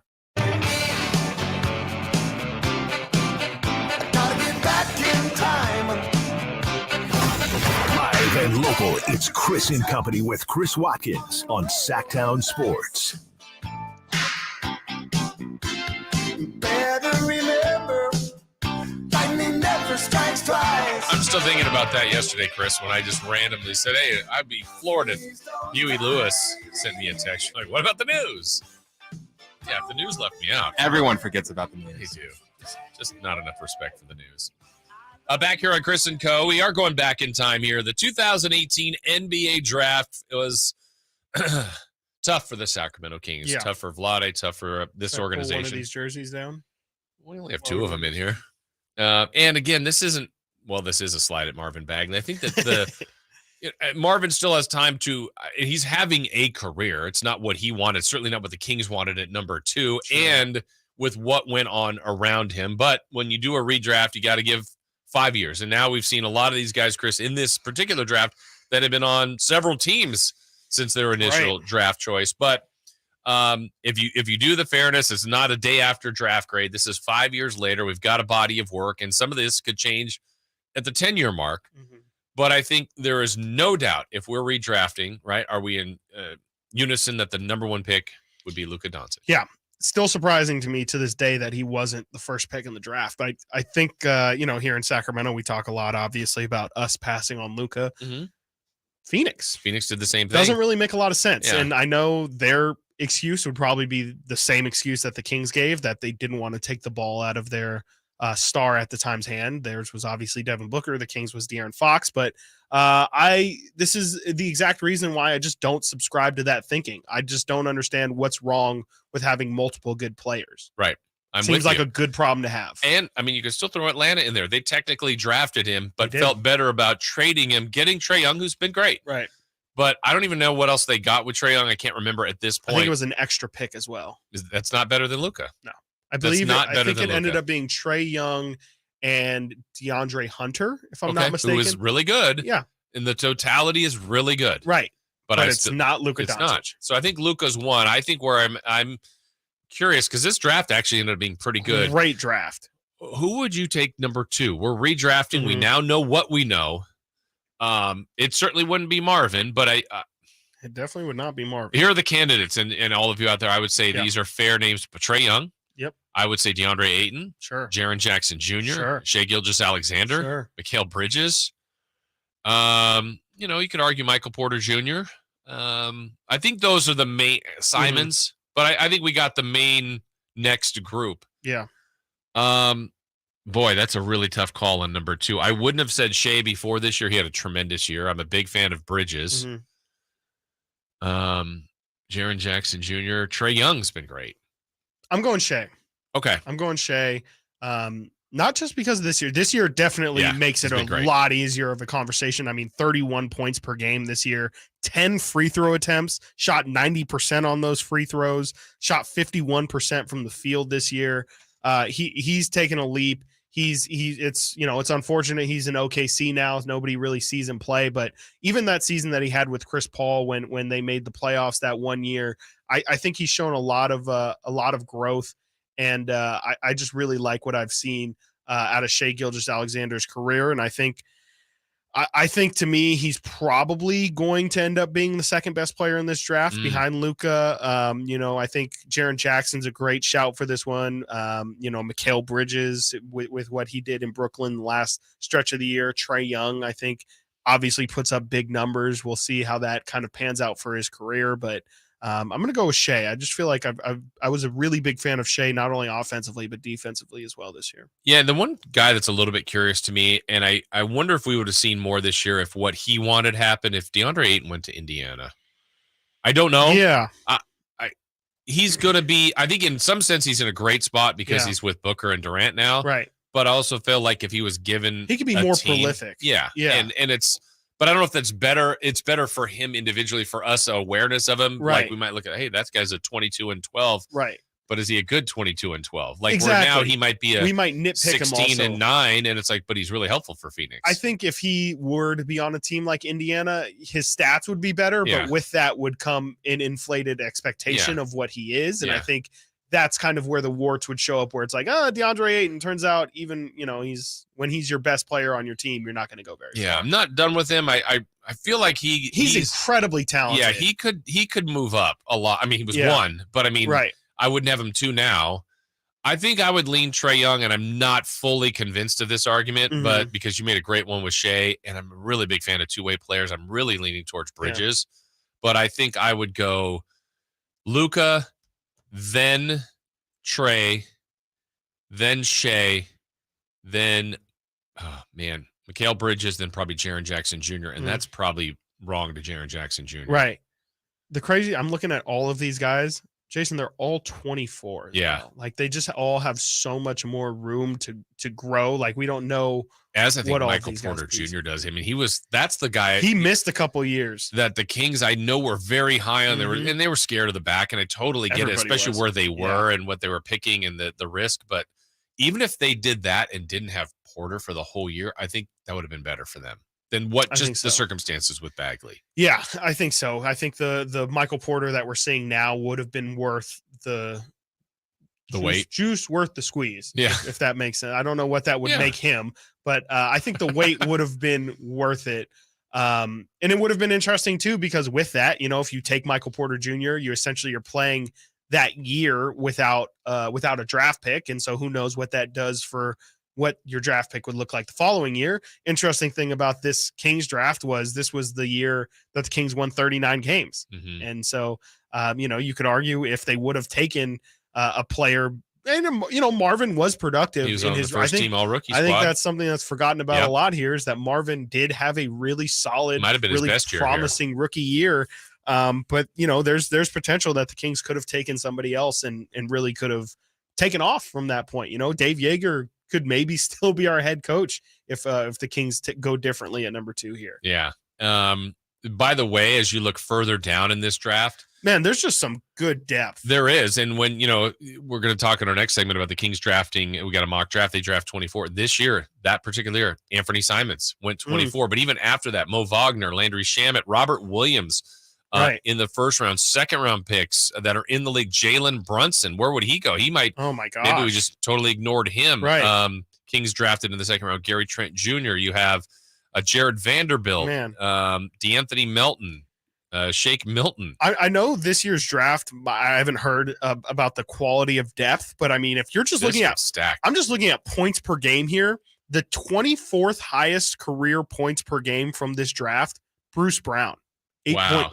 25th, Mitchell Robinson, Mo Wagner after that, Mo Bamba after that, Kevin Knox after that, Robert Williams immediately after that. Like, there's no reason why the Kings picking at 24 in this draft doesn't, like, you can realistically get somebody incredibly productive. It doesn't necessarily have to be a starter, but you can definitely find impact guys at 24. As I'm doing this again, I don't have it numbered. I mean, honestly, Chris, where does Marvin go? Man, that is interesting. Well, if you do win shares, Marvin Bagley is number 24. Okay. I feel like he would go higher. So let's do this. But not much. Let's see who's around Marvin's points per game here. So you're below Marvin Bagley's points per game. Mikal Bridges, you're Who taking him. Yep.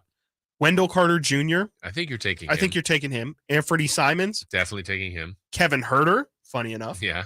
Devontae Graham. Oh, you might take him ahead of Devontae. There you go. And then you got Lonnie Walker.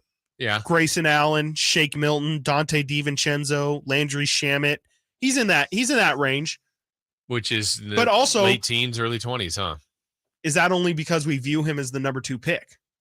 If we don't view Marvin Bagley if we're just taking Marvin Bagley 15th in the draft or something, how does that change what he's actually done? Is it more impressive? Is his career more impressive if he's the 15th pick? If you look at his numbers and it's like, oh, his career is 13-7, right? Shooting 50% from the field. That's a great point. If the Kings at 24 this year, in the next month's draft, take a player that averages 13-7, I go, they did a good job, right? Just on the blanket without knowing what they are.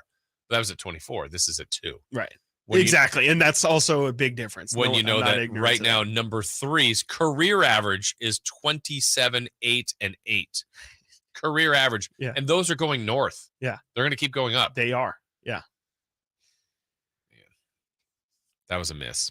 It was a miss. It was a big time miss. And especially again, like it's the gap of the miss. Like no one's gonna be perfect. But if you took Ayton, which he wasn't available, Triple J. or Trae Young, and you're like, yeah, you didn't get Luka. Right.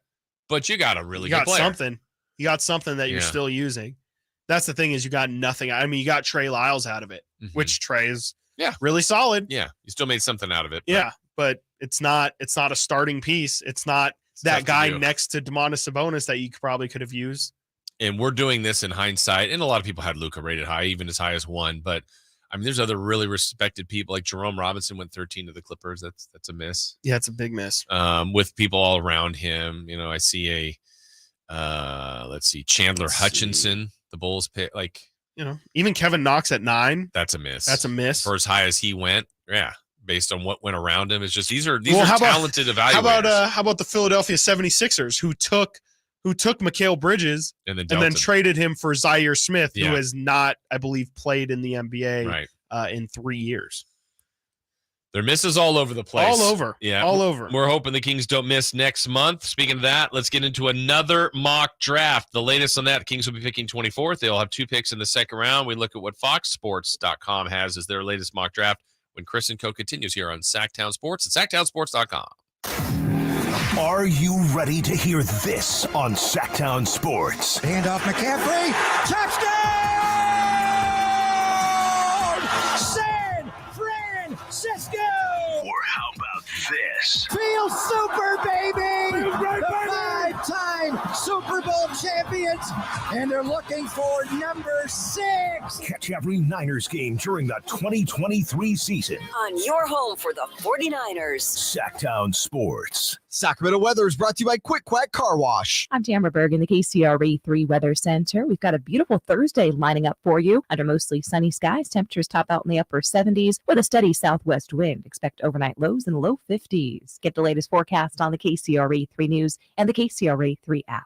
Discover the shinier, stronger car wash experience with the new ceramic duck, only at Quick Quack Car Wash. Try our premium wash at 50% off by texting DUCK to 41284. You are going to look spectacular. Text DUCK to 41284. I always wanted to learn Spanish, but I never thought I'd have the time.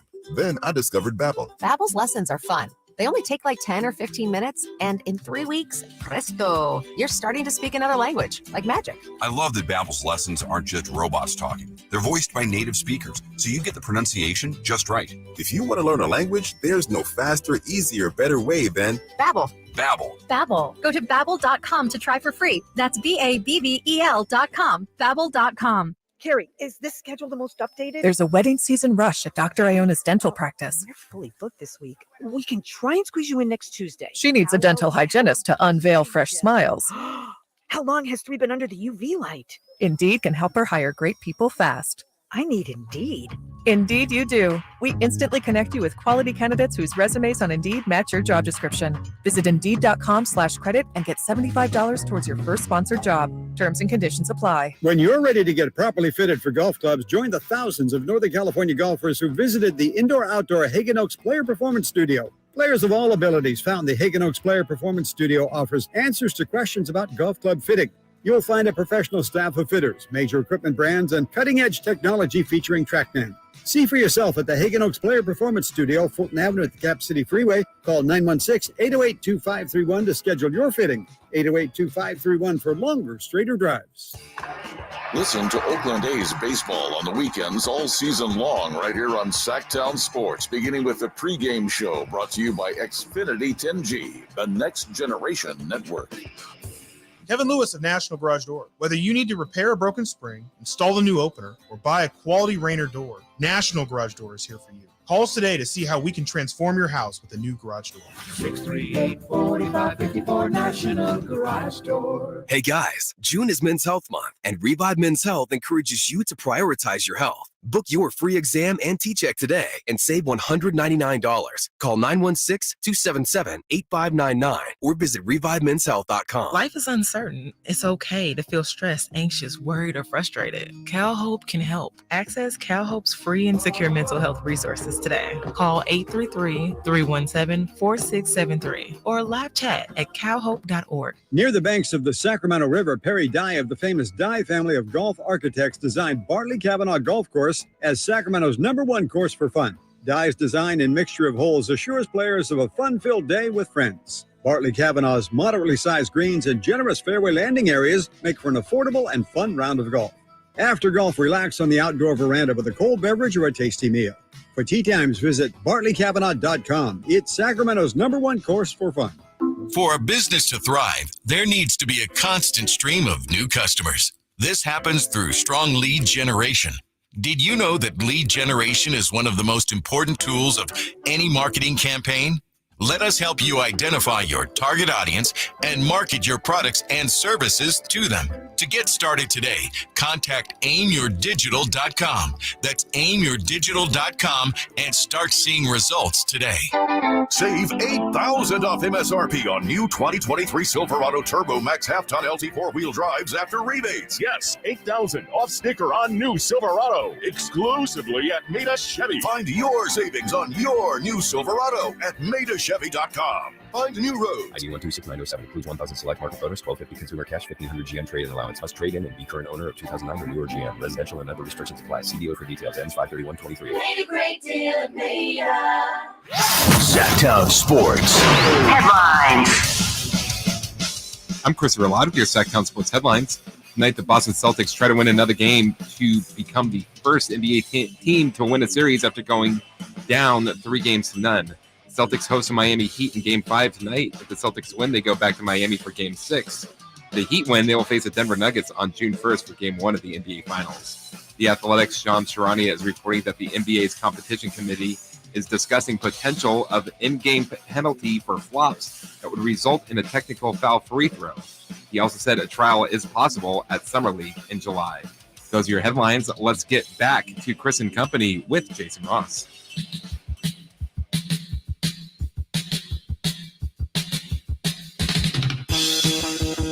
Sitting at your desk, watch Chris and Company now. YouTube.com/Sactown Sports 1140. When you're there, hit that thumbs up button. We need approval. We need to be told we're great. Yes. Makes us feel good. But the algorithms, that's what we need. We're looking for that. So you've taken the time to watch us. We appreciate that. Hit that thumbs up button down there. He's Chris Watkins. I'm Jason Ross. Casey Pratt joins us 30 minutes from now to talk about the Oakland A's and their situation. Will they be the Vegas A's sometime soon? We've been doing mock drafts here, Chris, because we're closing in on the NBA draft next month for the Sacramento Kings. They'll be picking 24th. They will be picking, as of now, 38th and 54th as well. Every mock draft we've gone through the last couple days, just for the top, by the way, everybody, they're all the same, with Wembanyama 1, for the most part. I've seen Scoot Henderson 2, and then Brandon Miller 3. Sometimes those two flip, but everything after that is where it starts to change. How do you feel about that, the 2-3 spot? Because that kind of touches on something that I referenced earlier about kind of taking position into factor when you're thinking about who you're going to go. Like, in my opinion, I think the Hornets should say, I don't care that I have LaMelo Ball. I want 100%. The talent of Scoot Henderson over. I mean, if they rank him higher than Brandon exactly. Miller. I was going to say, like, I'm no draft expert, especially this year's draft at the top. I don't know Brandon Miller and Scoot Henderson's comparisons, but I I feel like from what I've heard about Scoot Henderson, I just don't understand why you would consider, oh yeah, but maybe Brandon Miller fits better with LaMelo Ball than Scoot does because Scoot needs the ball in his hand more. To me, it's like, well, sure, in theory, but what if Brandon Miller sucks and Scoot Henderson is a generational prospect? Right. And then it's like, well, Brandon Miller kind of doesn't work with anybody. Right. So. Yeah. You've got the draft to me is 100% about talent. What your talent evaluators say to you. Right. And pick any position. If you're the Warriors and you have Steph Curry, but you can get Dame Lillard, take Dame Lillard. Exactly. And then you either figure it out with both of them or you go, we've got two of the best shooting point guards in the league. Mm-hmm. Someone will want one of these. Right. That will make us better than, we took a forward because we have Steph. Or it's like you're not a better team. You end up like Boston where it's like, we have Jaylen Brown and Jason Tatum. That's a little clunky. Not really. It's clunky in the Eastern Conference Finals. Right, every year. It's a great problem to have. Yeah, I'll figure two best players. Yeah, figure it out. I don't know. And then worst case scenario, like what's happening in Boston, maybe you ship off Jaylen Brown and you get the third pick in the draft or something. Sounds like you turn that asset into something pretty good. Could you imagine, I don't know the draft order of this. Who was first, Embiid or Jokic? In terms of what? Were they the same? What year? I don't know. Who's old? Who was picked first? No, I know like Embiid in terms was of higher, but I don't know if it was the same year. Anyway, they were around the same time. But imagine we'll just put it. Philly has Embiid, and then goes, "Yeah, we're going to take Jokic." People go, "What are you doing? You got Embiid?" Yeah, I've got the two best big men maybe in the last 15 years. Right. And either they're going to play together, or we'll go. You know what? We're going to move one of them because we're going to get a haul. Same draft. Okay, it was the same one. Same draft, 2014. Hey, I don't know if you know this, but there was a Taco Bell commercial going on when Jokic was drafted. No way. Is that factual? Mm-hmm. That's embarrassing. Also, another fun fact: LeBron James' first game was in Sacramento. No, Chris, we're going to have to fact check some of this stuff. Come on, Chris. This is radio. You can't just say things without that being confirmed. Every day. I've never heard that before. Yeah. This mock draft, it's foxsports.com. It is from Jason McIntyre. Hey. He has the Sacramento Kings at number 24. Look at here. I'm going to just read, not the name, read the bio. Made leaps with the Hawkeyes the same way his brother did. Chris had 9 games of 25 points plus this season. Had a pretty good year. Chris Murray from Iowa going to the Sacramento Kings at 24. Most mock drafts haven't gone, but your thoughts on this mock draft having Chris Murray to the Kings? I think I think that it is more than just the show of it. Yeah, I think that's a lot of people's initial question when they see Chris Murray to Sacramento is, does this actually make sense, or is this just because Keegan's on the team? Yes. I think it's both. I think first off, it would just to acknowledge it would be a blast to have both of them on their team, especially, excuse me. Yeah. Well, and here's one other part too. I know Monty and others have said this. So let's say last year when they did a lot of intel on Keegan, I'm sure they got some intel from Chris. Just talking to him, they vetted the family basically, and now they know everybody. Right. So that's another step of either security, or you could have found out something secretly, like, hey, you know what? No, Keegan's the guy, and right. We have this issue with Chris. I'm not saying they do, but you find out all the sorts of information. Right. So if let me look at the next name on the list, Trey Alexander, a shooting guard from Creighton. It's a whole new process. Not that you don't do the process, right? But they've just got more information on Chris Murray than they probably do on anyone else in this draft for the right or wrong part of it. Right, and without thinking about the on the floor, Jokic. Like if someone were to be an incredible connector, I think Chris Murray is the only person in this draft who could potentially make somebody else on your team better as well. Like it's not just about Chris Murray. I think you could really see it affect Keegan as well in a positive way. I think, maybe just more familiarity, more of a sense of home. It could also work the opposite. Who knows? Maybe maybe Keegan really was enjoying his time by himself, figuring himself out. And I think Keegan even said that in his exit interview that, it would be fun to play with Chris, but at the same time, he also would like to see Chris have his own NBA career and, learn himself and figure it out on his own as well. But obviously Keegan being a resource for him. But I think it's interesting in the fact that, Keegan was a really shy guy all year long. I think it could really do big for, I think he got along with his teammates and, was a lot more friendly with his teammates maybe than with media. But I think it could be another just another way of connecting with this team and maybe bringing something out of Keegan that everyone hasn't seen yet. We've seen other brothers in the league. The Morris brothers have been teammates. They've been in different teams. I believe they negotiated a contract together as well. The Lopez brothers have been teammates, been on other teams. The Holidays, I think 2 of the 3 have been teammates at times. So it's happened. It can happen. I see the fit as another position of need. Right. It's another forward. He's been a good player. He's come a good conference. Also, is kind of that Monty fit where he's older. Yep. Maybe NBA ready. Right. He's got some good experience and knowledge from his brother, like how the league is. And how about another lefty? And another lefty. Yeah. Right. That's the other little tweak to left. Not right. Yeah. You have 3 potentially if you get him with the Sabonis and Fox. And Sasha. And 4. You're right. Man. Keegan's technically a lefty. And I know I end up getting caught up in looking at other mock drafts. So everything is shown before that he's already gone. Right. So, but they don't always go that way. So here's the question. If he is there, would you be surprised if the Kings pass on him? I think I would be, but I don't know what their board is. That's just my own. I think they like everything about Keegan. Yeah. I think they like I think there's a lot of things to like about them and probably Chris. Does that create a pretty awkward dynamic as well? Like if the Kings pass on him, is that kind of like my team just passed on my brother? Like, is that? I think it creates something weird. It's a little strange. How could it not? I mean, at some point, if you're Monty, Monty seems pretty open in West and all those guys. You have to have a conversation. I'm sure you talk about him ahead of time and say, look, this is where we have your brother. I mean, yeah, I guess you do.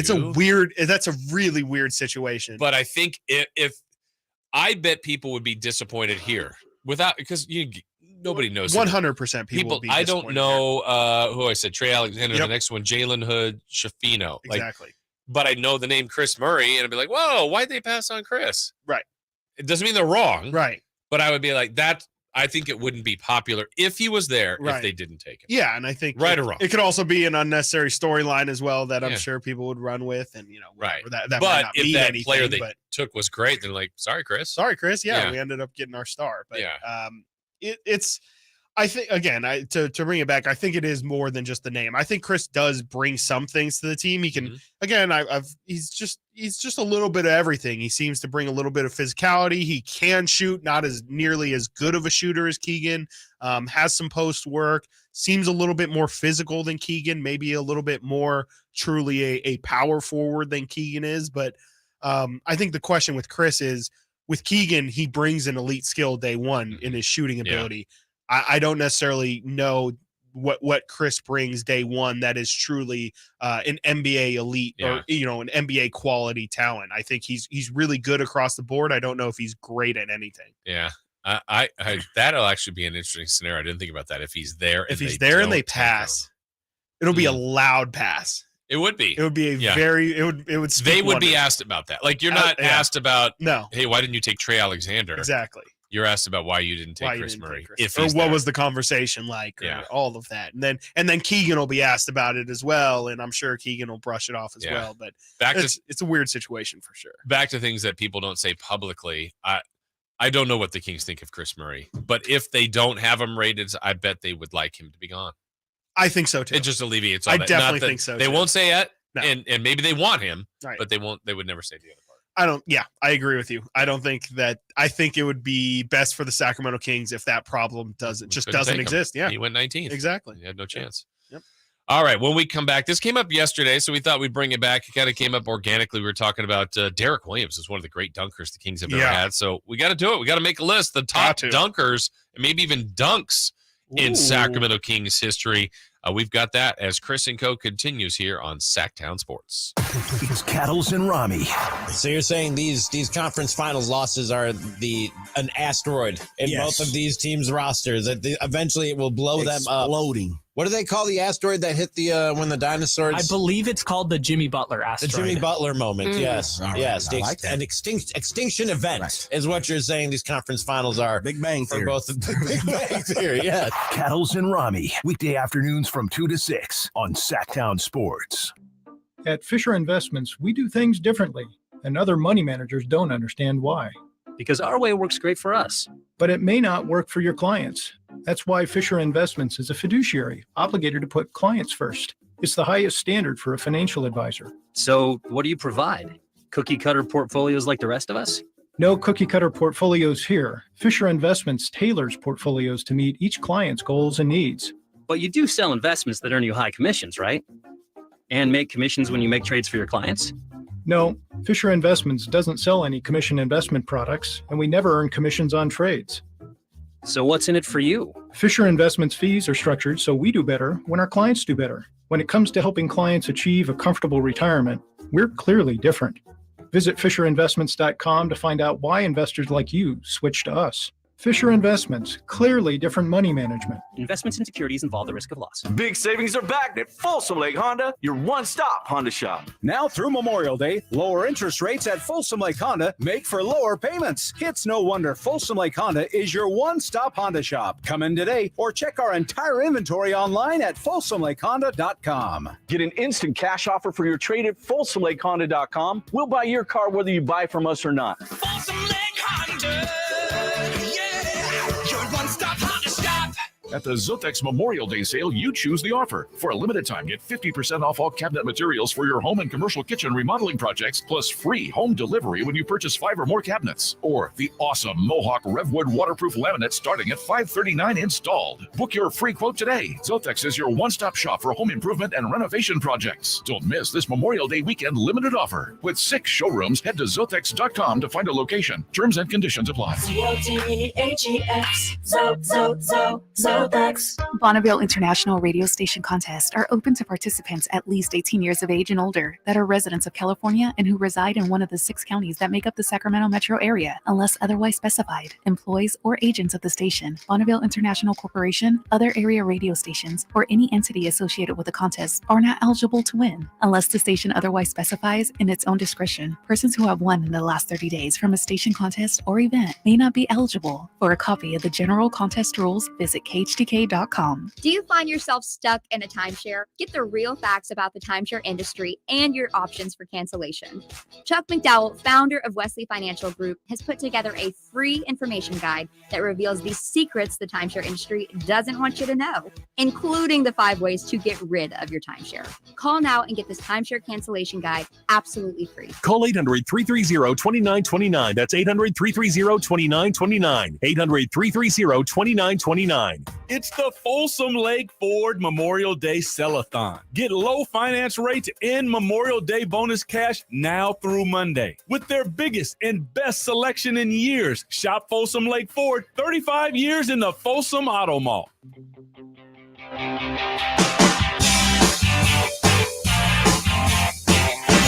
Keeping you company with the company. It's Chris and Company with Chris Watkins on Sactown Sports. Your local sports leader.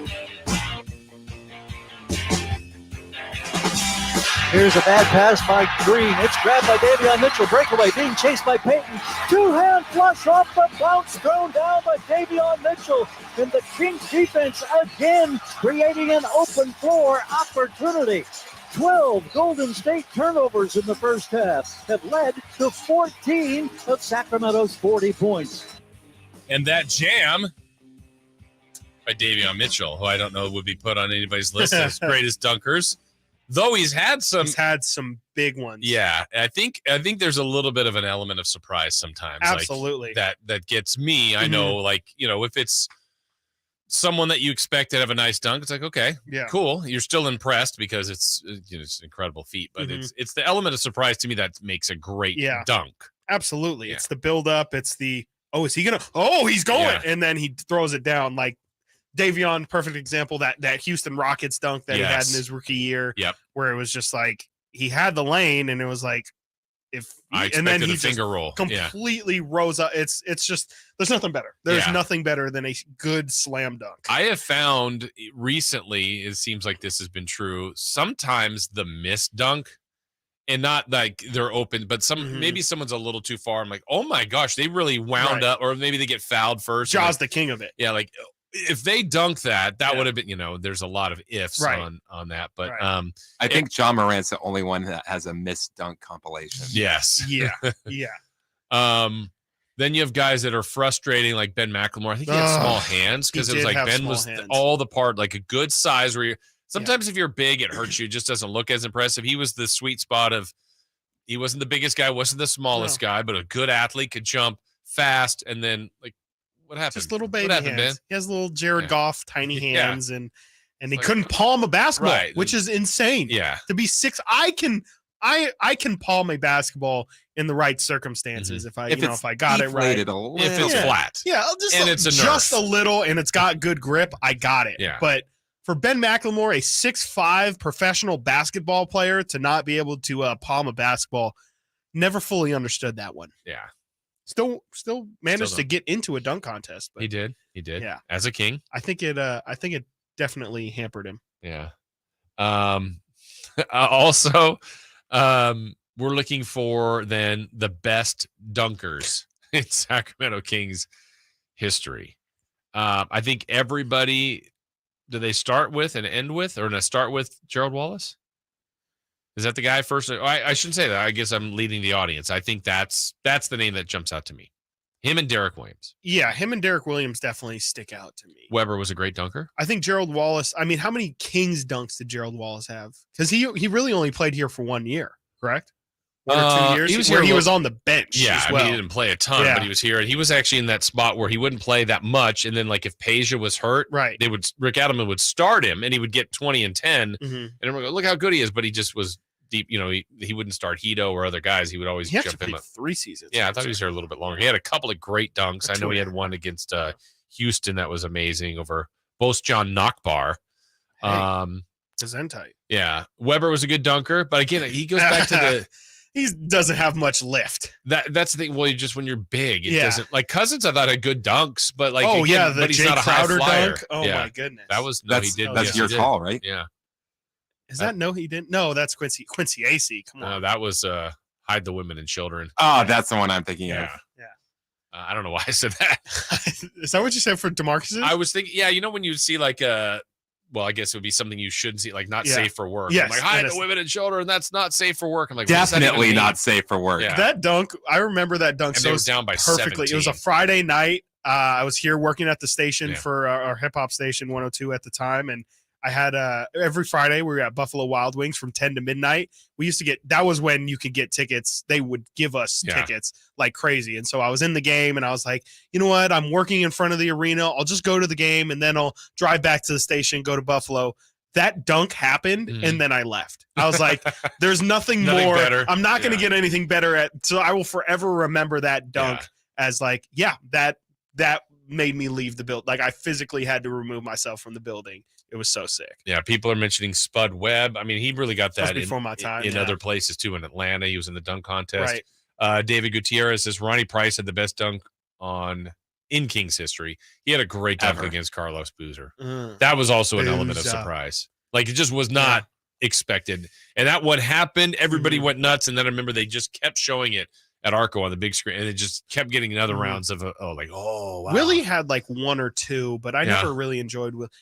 How about Marvin's? I was going to say, if we're Classic? talking about the best dunks in Sacramento Kings history, Marvin Bagley's California Classic dunk at Golden One Center, I think before game one was the loudest I've ever heard Golden One Center. Wasn't that worth the number 2 pick? At the time, You could argue. He peaked right then. You could argue. He also had that 360 dunk, alley-oop, I believe, against the Spurs. He did. That was a lob, I think, from Yogi. Yeah. I believe. Pharaoh. De'Aaron's a good dunker. De'Aaron's a great dunker. He just doesn't show it much. He's had a couple windmills. But he can do it. He can do it. Oh, Malik that one also. against Miami. Yeah, the follow one. Oh, my God. Malik has some great in-game dunks. He's a little bit reckless, too. Yeah. It's like, whoa. It's like, where did he just, or like his nickname is God of Dunk. He tries sometimes, like, was he going to dunk that? Like, yeah, he's like here, and then yeah. he'll just like finger roll it or something. Yeah, we mentioned Derek Williams. Derek Williams is a great one. Shout out Tyler Honeycutt was a great dunker for his I mean, time. like, if you want to play semantics on here, isn't Vince Carter the best Kings dunker of all time? You know, it was still nice when he would dunk as a king, but he just, I mean, he's the greatest dunker. Jared Cunningham. I don't know if you remember Jared Cunningham. I do. Is fantastic. Maybe the best dunker I've ever seen. Really? Yeah. Maurice Evans was a good dunker as a king. Do we have Jamario Moon? No. I don't know. I know so. he used to be a Globetrotter. Yeah, I mean, I think. Who's your stamp? If you're given the best dunker that you have seen in Sacramento Kings history, Jason Ross's best dunker. It's either Derek Williams or Gerald. I feel like Derek had so many that year. Was he playing with Rondo? Yes, he did, which is kind of cheap. Rondo just set him up, and Collison, I think, then they had both of them. Like, he got a lot of lob dunks, and he wasn't cheated on. Like, they were basically Lob City with those guys. And here's kind of he was a good dunker. The sneaky narrative too that's in this is the Kings kind of haven't had a lot of good dunkers. Yeah, I don't ever think of them as like this overly athletic team. Yeah. You know, they've always been missing like that long wing. Right. You know, even Rudy Gay's like an okay dunker. Rudy's pretty smooth. Yeah. Rudy had the long arms. He had the long arms. Yeah. Never anything too flashy, but I feel like I don't think we're missing Dante anything. Green has been mentioned. Green's okay. Quincy Yates. Ben McLemore probably had the athleticism to be it, but again, like I think his hands let him down. Like he really could jump out the gym. Best dunker on this team now. I think it's it's Fox De'Aaron or Malik. It's one or the other. I think they would probably both say Malik. Yes. There's times with like Malik, he's like, oh, he's got a steal, he's gonna lay this up, and he's going up, it's like it's a layup, and then he just like slams. It's like, oh, where did that come from? But even like De'Aaron's dunk in the playoffs in Golden State, where it's like, I feel like sometimes like it's like, oh, I forget he can get up there. Yeah. Sabonis has some pretty good ones. I mean, it's different with a big guy. Is there yeah, fine? Yeah, he's like got when those it's like credit a little card bit of hops. like an angry one. You can feel like it's a momentum. Well, play. DeMarcus used to get those too all the time. Like he had that one on Miles Plumlee, I believe, where he really chested him up in Brooklyn. DeMarcus Cousins, that's a man's jam. Yes. Yeah, I think that's the list. Yeah, I think so. Yeah. Is Quincy Acey your favorite call that you've done of a dunk? That's a great one, by the way. I know I credit you every single time, but it's so good. I don't know.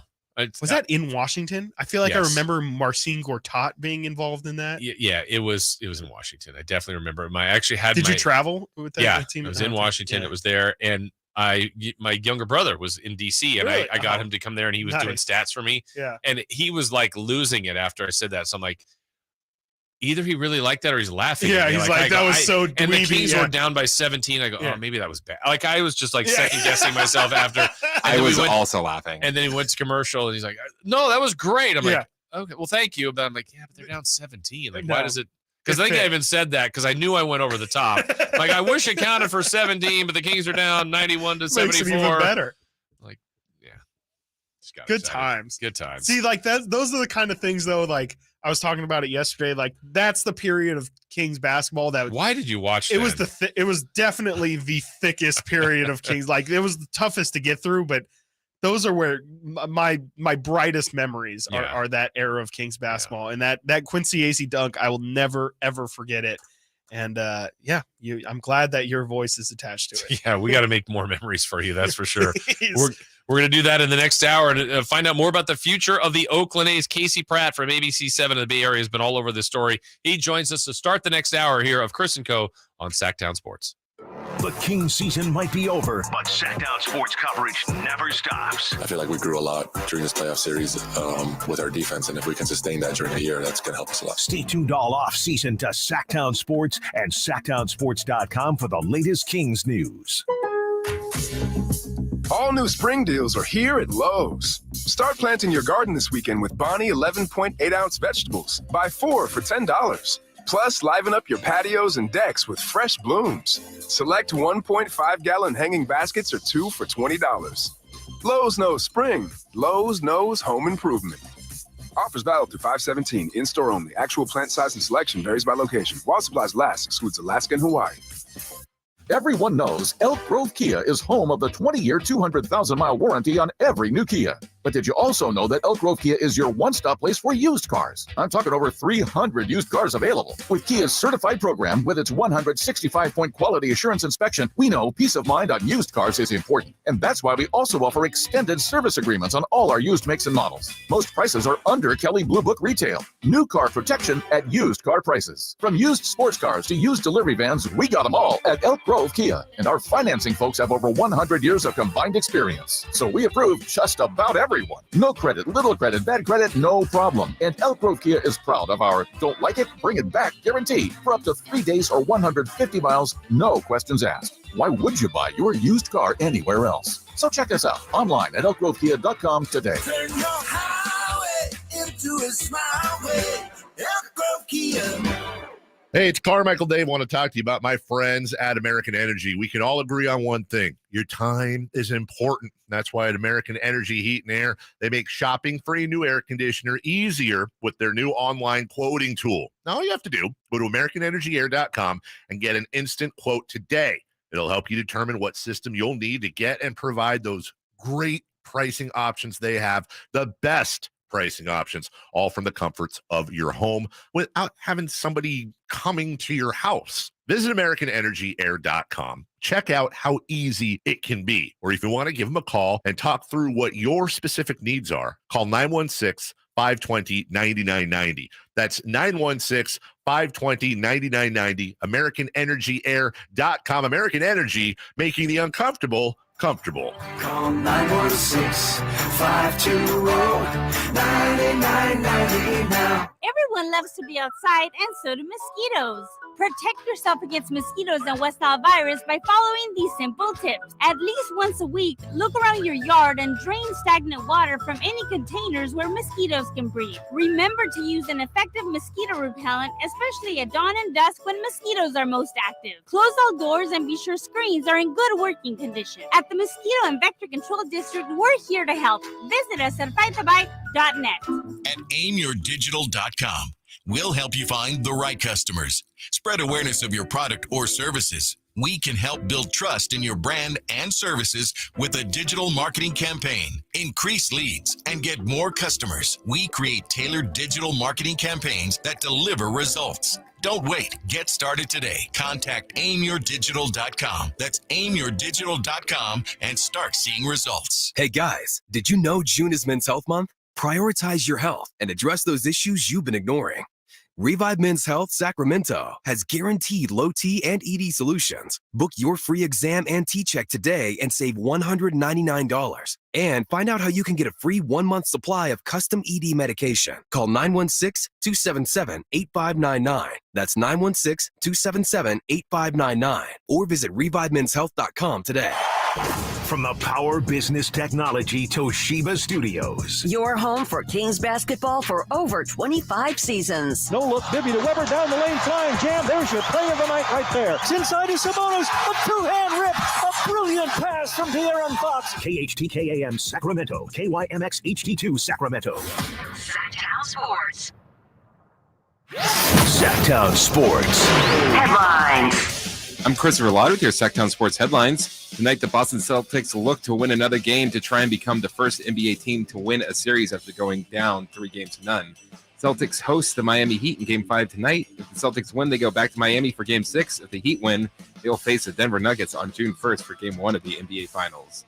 The Athletic's Shams Charania is reporting that NBA's competition committee is discussing potential of in-game penalty for flops that would result in technical foul free throw. He also said a trial is possible at Summer League in July. Those are your headlines. Let's get back to Chris and Company with Jason Ross and our guest, Casey Pratt of ABC 7 News, Bay Area.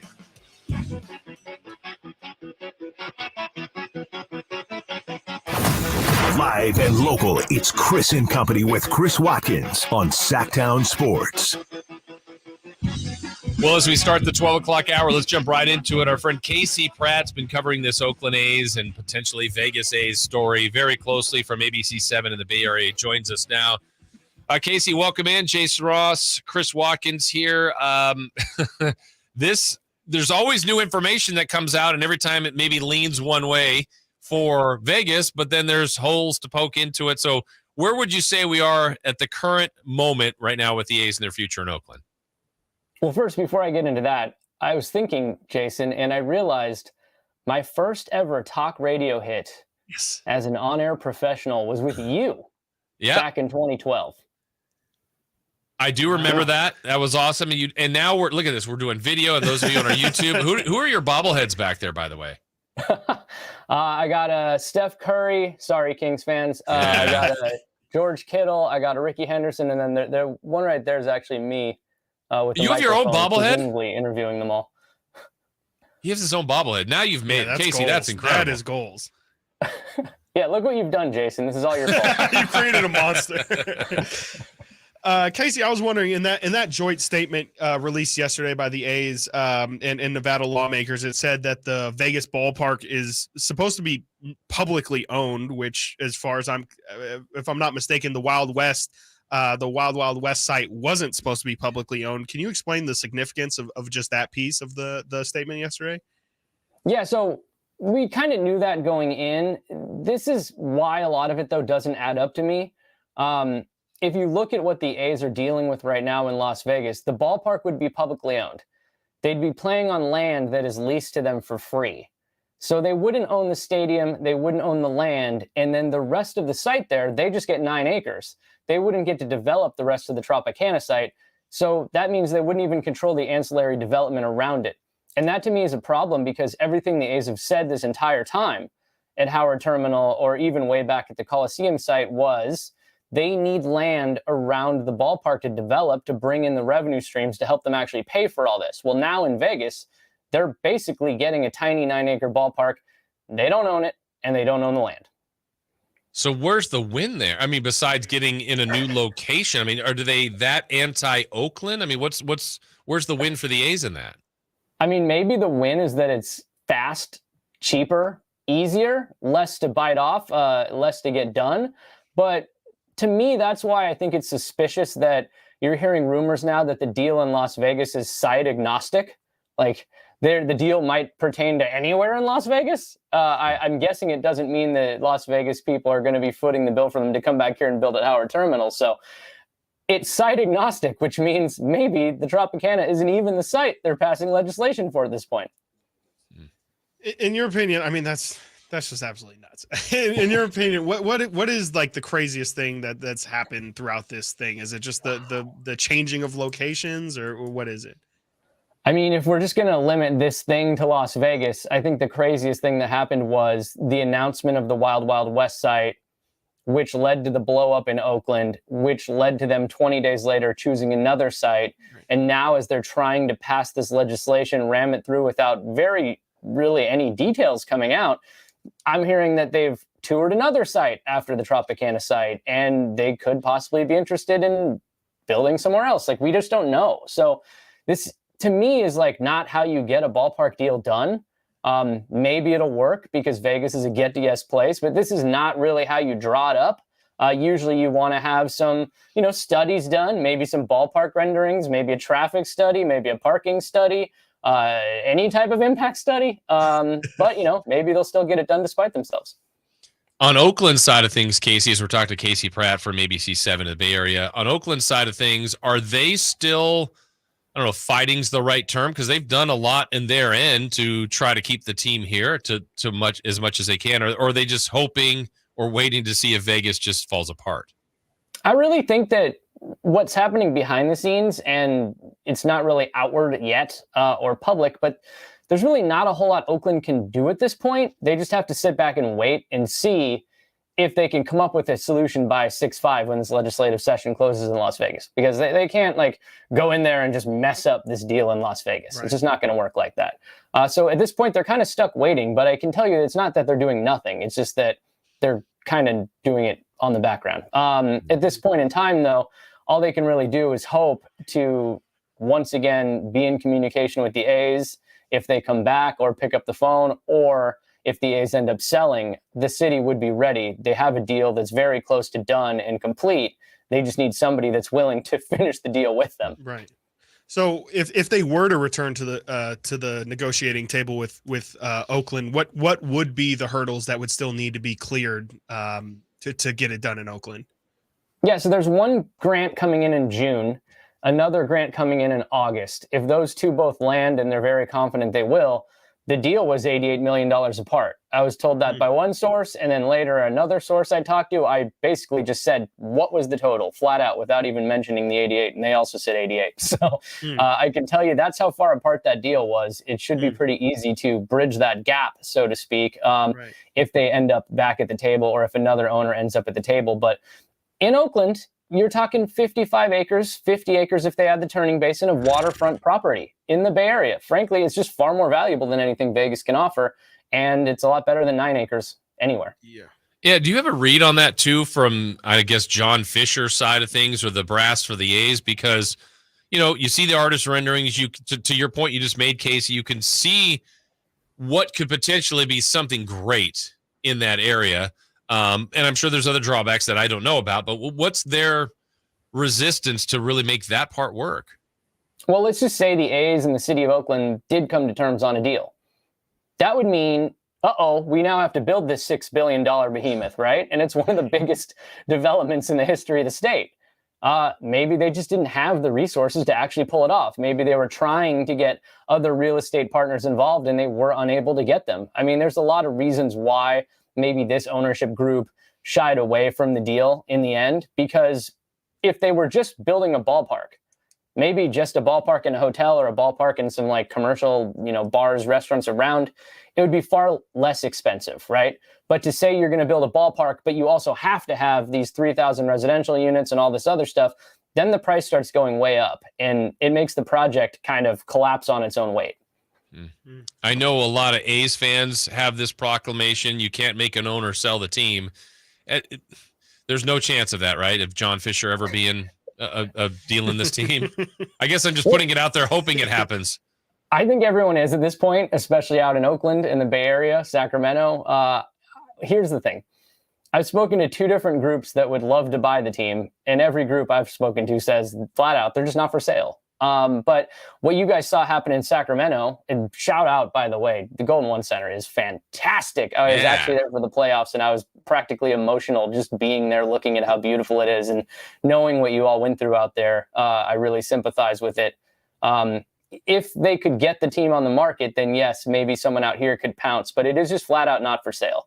If they stumble, if this Vegas thing doesn't work out, maybe it does go on the market. And like what you guys saw out there, that's when, Vivek Ranadive had a chance to pounce because the team hit the market. And so that's really the hope. Now I got the visual, Chris, of Casey coming here. Casey, please say you didn't come here for the playoffs in a Curry jersey. Oh, jeez. You got the fans on your side. Man, I'm a professional. No way. Nice. Well, I guess last thought here, and we really appreciate your time. Yes. Just gut read. What's your gut reaction? I know this changes every day, but fast forward 4 months, 5 months. What's the future of the A's? All right. So I have this really interesting gut feeling right now. It's funny that you asked that question. I really still think they're going to get it done in Vegas. I just don't necessarily think it's going to happen at the Tropicana site. That's what my gut says. Sure, the Trop is the easiest, probably the quickest option for the A's. It might be the best available option right now. But I just don't think they're happy with that site, and I could see them eventually pivoting off of it if they could. So that's my gut. I still think they stay there, but I don't know if it's at the Trop. So a third site. Yeah. Why not? Yeah. Why not? Maybe even a fourth. I'm telling you. Maybe. Why not? Yeah. Why stop at 3? Yeah. Wow. Well, this is a story that never ends. Casey, we really appreciate your time. You're all over this story. We'll have you on again soon. And thank you so much for joining us. Yeah. Thanks for starting this evil empire for me, Jason. I appreciate it. It's all Jason. I feel proud of that. Thank you, Casey. No, yeah, it was all you. Yeah. Thank you, See you Casey. guys. All right. That's Casey Pratt, ABC 7 Bay Area. How about that? A potential even other. I mean, but that's what this is falling in line. Like everything, like, hey, it's not necessarily good news, or this gets a hole poked in it and so forth. No, I think I agree with Casey too, that it does.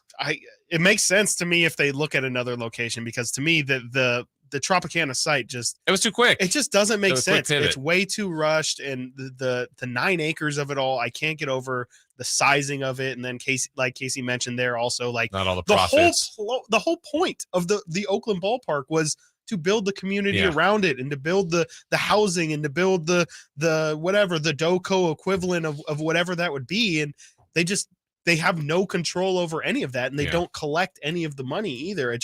I don't see how it makes sense for all parties involved. Yeah, personally, I think the Henderson A's are going to do fantastic. Oh, yeah. Outside in Henderson, or what's that, like, not Red one Rock, other but one, out there somewhere. That's a casino. But there's another one, another little outside suburbs. Maybe that's honestly, I mean, that's not a crazy thought. Like, no, I think that's where they put the G League team in Henderson. Might be right. Yeah. I mean, it's 10 minutes from the Strip, 15 minutes from the Strip. And I know the way I saw, Chris sent us some videos yesterday. Some of the people from the Tropicana site were basically bragging, hey, this is, or you said that, right? Yeah. When it's like, when we land, the first thing you're going to see is this new stadium and baseball, like the first thing off the Strip. It's like, that's fine, but are you going there? Yeah. Well, and I mean, also you kind like, of just see the Strip in general when There's you're a castle on the Strip, and nobody goes there. Right. That's a good There's a pyramid on the Strip that nobody goes to. I think also like with that as well, I believe they said the ballpark's going to face the airport, which doesn't make sense to me. Why wouldn't you want it facing, like, wouldn't you want the backdrop to be the to Strip? see the lights and the show, except for The whole stadium just doesn't make sense to me. Again, I keep saying that like Vegas is an extravagant, over the top place, and it just doesn't make sense to me to build this ballpark on any sort of budget, on any sort of size constriction. Like I just, it doesn't feel Vegas to me. You know, as I think if they're going to do it, they got to do it right. The guys from Fast and Furious, Fast and Furious 9, play in space, A's in space. Space. Let's do it. Why not? We got more on this, much more to get to as we continue on Chris and Co. here on Sactown Sports. Catch the Oakland A's every weekend on Sactown Sports. Friday nights, Saturdays, and Sundays. Sinking, that's going to get down for a hit. Around third, your score is Tony Kemp. And the A's have taken the lead. Edge of the track, makes the catch. And the Athletics get a great win. Sactown Sports, your weekend home for the Oakland A's. Sactown Sports coverage of the Oakland A's is brought to you by Xfinity 10G, the next generation network. I'm Howard Mackler, founder of Innovation Refunds. You've heard me talking about the payroll tax refund for months. If you own a business, even if you've asked your CPA about this, you owe it to yourself to take another look. We provide a licensed and insured tax attorney who evaluates your company at my expense to determine eligibility. Businesses of all types can qualify, so go to getrefunds.com to potentially get a payroll tax refund of up to $26,000 per employee. Download the Innovation Refunds app or go to getrefunds.com, getrefunds.com. Yeah, I'm so stressed. Our business is growing. We've got people all over now. Ooma. What is that? Meditation? I'm recommending the Ooma cloud phone system with auto attendant and more than 50 features. Ooma? Yep. Switching to Ooma is a cinch. Just $24.95 per month per user, plus taxes and fees. Ooma. Now you're feeling it. Find small business calm at ooma.com/radio. That's OOMA.com/radio.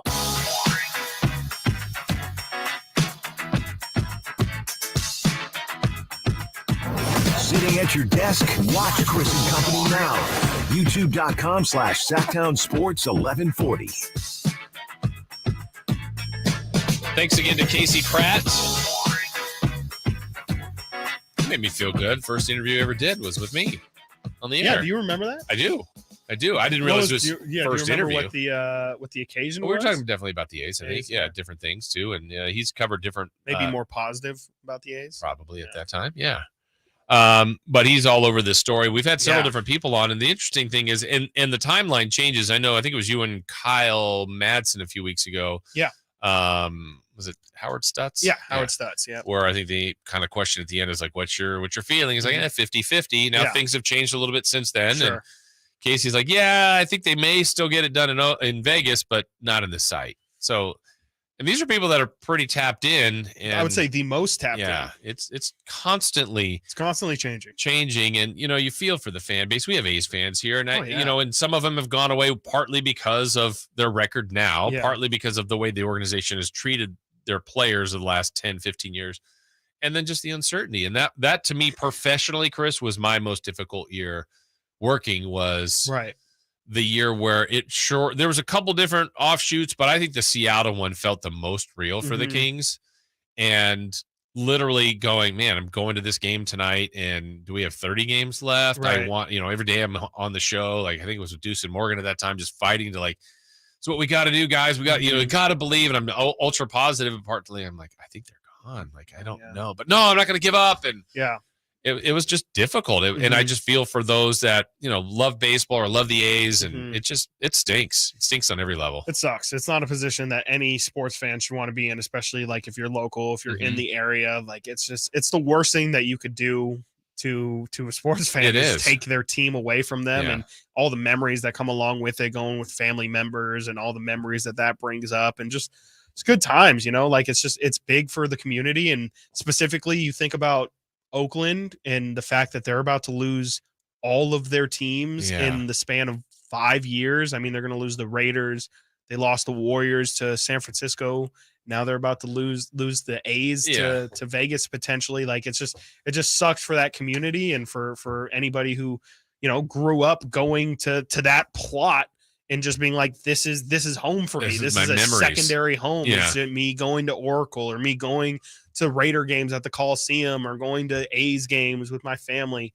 It's the worst. Yeah, man. it's a It is slice the of life. absolute worst. Yeah, that you get it as a business and all that, but like Sacramento put up a fight. Oakland's, none of these cities and nobody's perfect in all this because these are businessmen that are making the decisions or business people. But Oakland's attempting, and it's like you're just helpless as a fan sometimes, and that's the hard part. That's the worst part is like the fact that as a fan, like in the organization too, they play into. I mean, what's been the slogan for the A's the past X amount of years is #rooted in Oakland. Yeah.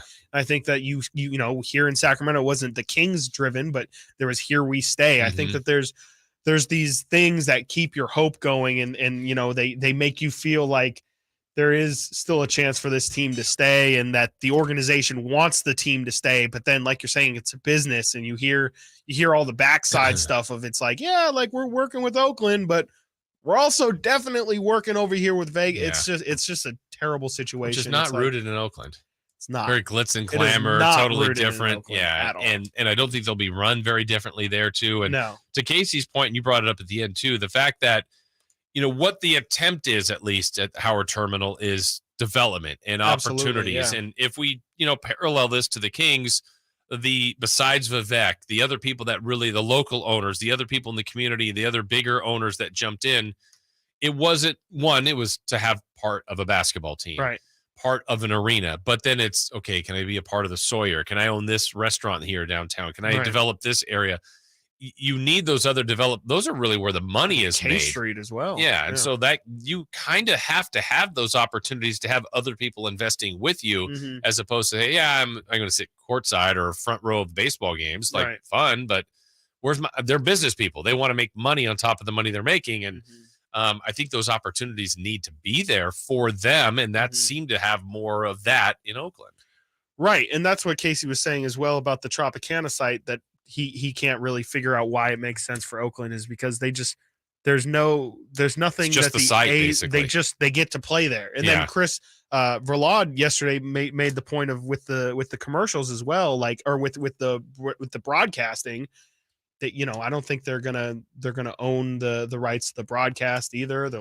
I just don't know where the A's necessarily are gonna make their money back or money at all besides on just general ticket sales and concessions. And the amount of money they're losing now, right? Every day. Yep. We get it. Whatever. Let's give them 5,000 people, which is probably too high. It's too high. It is. Okay. But that number, general number. And if you are at an organization that's staying and competing, I don't know, give you 25,000 a game. That's still not full, but you have that every home game and parking and concessions and you're just losing money after money. And then if you do go to Vegas, they may be in a temporary spot or the AAA spot for a year or two. They're going to be down about a 4 to 5 year hole. That's just awful for the organization. Yeah. I also can't get my mind wrapped around the attraction of people going to Vegas to watch the baseball game. I just don't like. With football, it's different because 8 Saturdays, 9 Saturdays. I'm going to make a trip, or I'm going to try to make a trip out of the Vikings playing the Raiders. Yeah, you'd go do that. I could do that because the game's on a Sunday. I can go there Friday, Saturday, Sunday, be back Monday, whatever, make a weekend of it. But I'm not going to, Jason, you're a Yankee fan. Are you ever going to be like, hey, Yankees are playing the Vegas A's. We can stay there Tuesday, Wednesday, and Thursday. And I try to go every year to Oakland when the Yankees play. Try to. I don't always do, but I've gone probably 7 of the last 10 years. Yeah. I don't know that. I mean, if I'm in Vegas and the Yankees are there, I'm probably going. Sure. Now, if I'm in Vegas, but also Vegas is playing the Nationals, no. That's will you what's I probably go once to go to the stadium, right? If it's new and it's built, and I'm there, then I would probably say I got to go to the baseball stadium.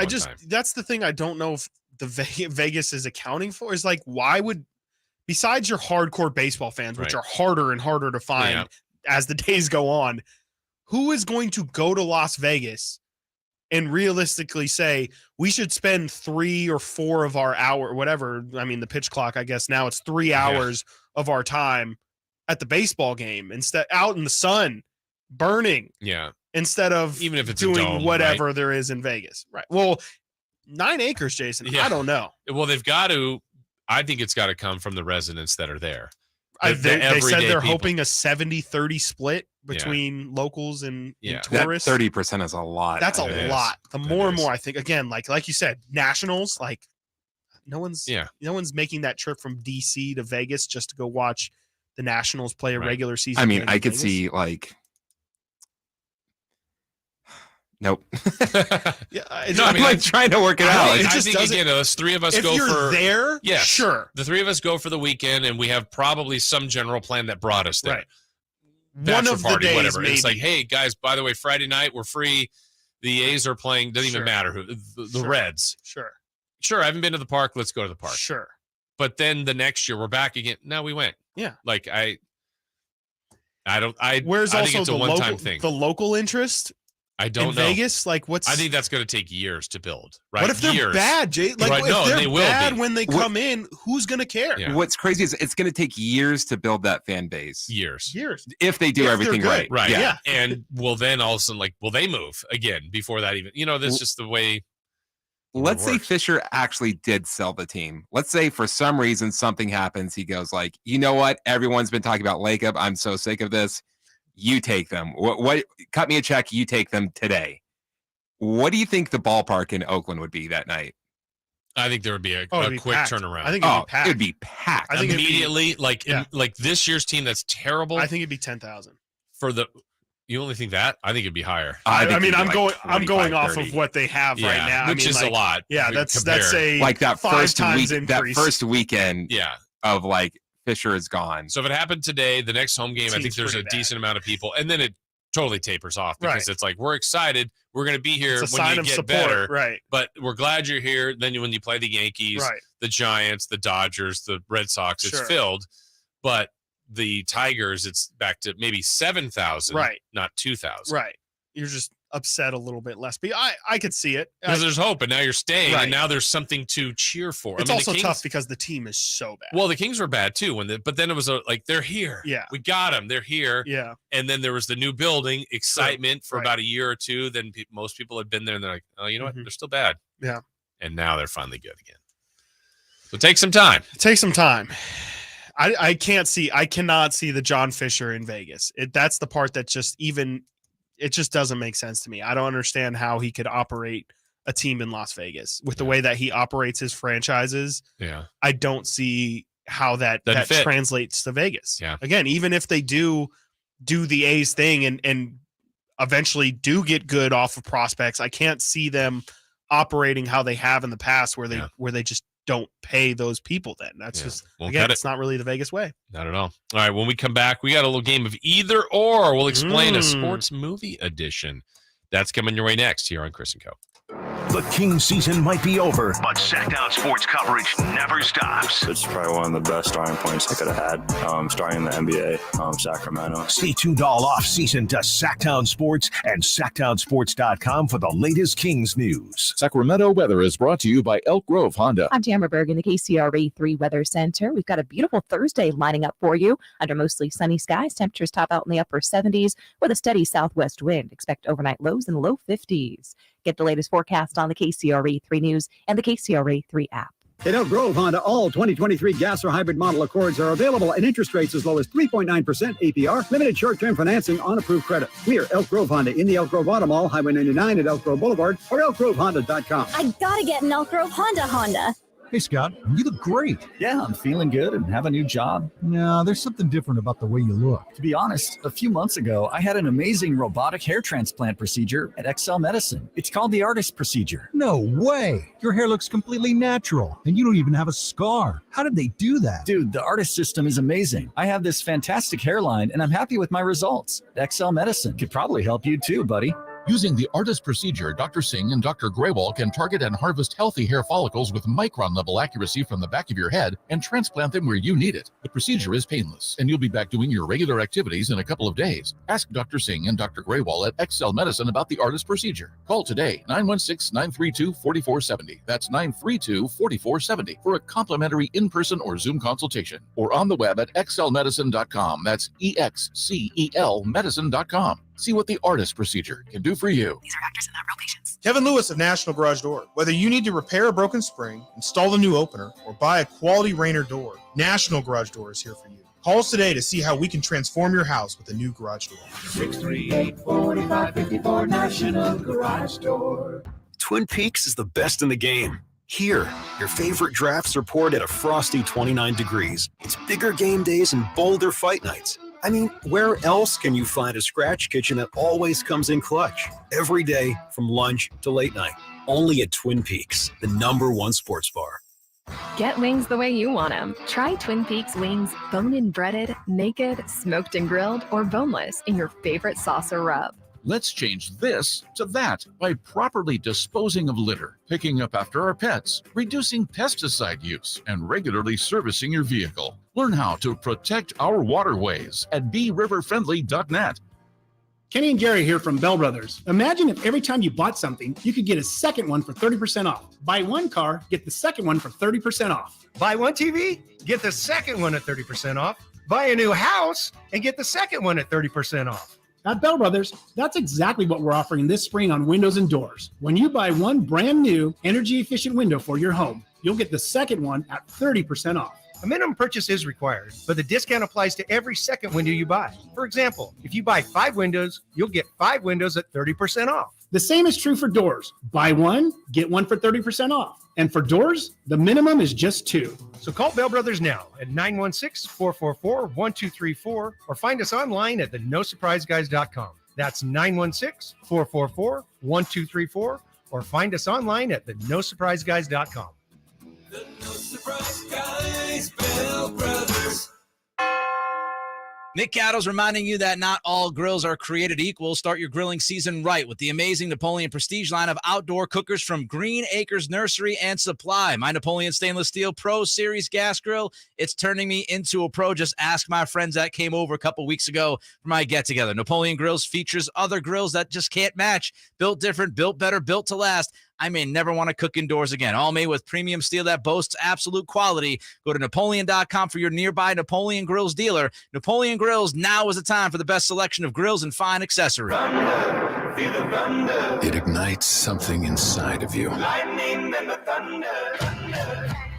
Sets alight an elevated state of being. Days are pure exhilaration. And the nights, they're simply electric. See it, hear it, feel it. Thunder, feel the thunder. Lightning and the thunder. Thunder Valley Casino Resort. Feel the thunder. Big savings are back at Folsom Lake Honda, your one-stop Honda shop. Now through Memorial Day, lower interest rates at Folsom Lake Honda make for lower payments. It's no wonder Folsom Lake Honda is your one-stop Honda shop. Come in today or check our entire inventory online at folsomlakehonda.com. Get an instant cash offer for your trade at folsomlakehonda.com. We'll buy your car whether you buy from us or not. Folsom Lake Honda. Yeah, your one-stop Honda shop. Sactown Sports. Headlines. I'm Chris Verlotta with your Sactown Sports headlines. Tonight, the Boston Celtics look to win another game to try and become the first NBA team to win a series after going down 3-0. The Celtics host the Miami Heat in Game 5 tonight. If the Celtics win, they go back to Miami for Game 6. The Heat win, they will face the Denver Nuggets on June 1st for Game 1 of the NBA Finals.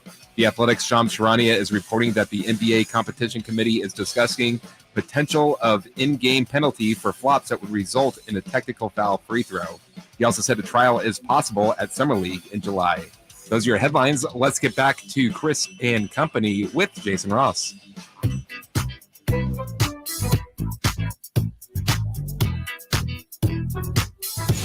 Keeping you company with the company. It's Chris and Company with Chris Watkins on Sactown Sports. Your local sports leader.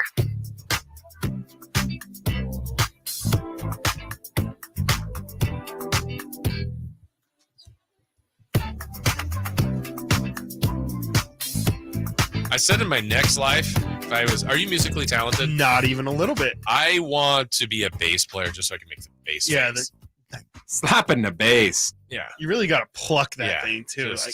All of them make the face. Yeah, I think, is it like required? I think so. It's more just like it just helps you sometimes. Like sometimes you really gotta. I've asked she plays guitar. Okay, and I've asked her about like the face, and she's like, sometimes like it's just like you really like you gotta like dig for it. Like you really gotta. You just I don't know. And then they never realize they're making the face either, which is hilarious. SD Heim of the band Heim. Elite face. Elite face. Drum like spin with the. No, I wish with the fingers I could do it like slowly, but I can't. Just back. I can never figure out how they go from pinky back over because I would just flick it off the pinky. And then just even like I think like the technical way to hold it, isn't it? Like it. You're supposed to hold it in between your in the crook of your thumb. Yeah, where people would traditionally like hold it like a what are they doing? Candle or something like that. Yeah, you're supposed to hold it. You're just kind of supposed to let it flap. I took drum lessons when I was in fourth grade. Yeah. I think it was really hard. So cool. Like I have no rhythm either. Yeah, I've seen Whiplash. I know what you're talking about. Yeah, exactly. Just some people that what do you want to hear? And then you sit down on the piano. Oh, yeah. If I could play an instrument incredibly well, I would do piano because like a good, just like a really classically trained piano person or a jazz pianist, there's nothing better in my opinion. Saxophone too sounds great, but it's a little loud. The horns, I can't. Tough to practice. Tone it down. You know, a little loud here. Because like you can practice piano, and people like if you live in an apartment or something, like maybe might not upset them because it's kind of it's nice and it doesn't sound good. But if you're a drummer, or you're a saxophone, trumpet. There's definitely a couple deadly instruments out there. The tuba. The harp, harp would be interesting. Do you know any harp players? I do not. I probably do, but I don't know that they're harp players. Yeah, that would be probably that seems like an expensive point of entry. Also, probably like you got to toting that around. Yeah, that's tough. I'm going to admit this. Last night I watched a movie. I think that would be called a sports-ish movie. Okay. Not going to get a judge. I'm not going to get a lot of points for this, so I'm going to just come out and say it. But High School Musical wanted to watch it, and I said I'll watch that. I'll be entertained. 80 for Brady. Oh, yeah. Chris already gave me the look. Like, oh.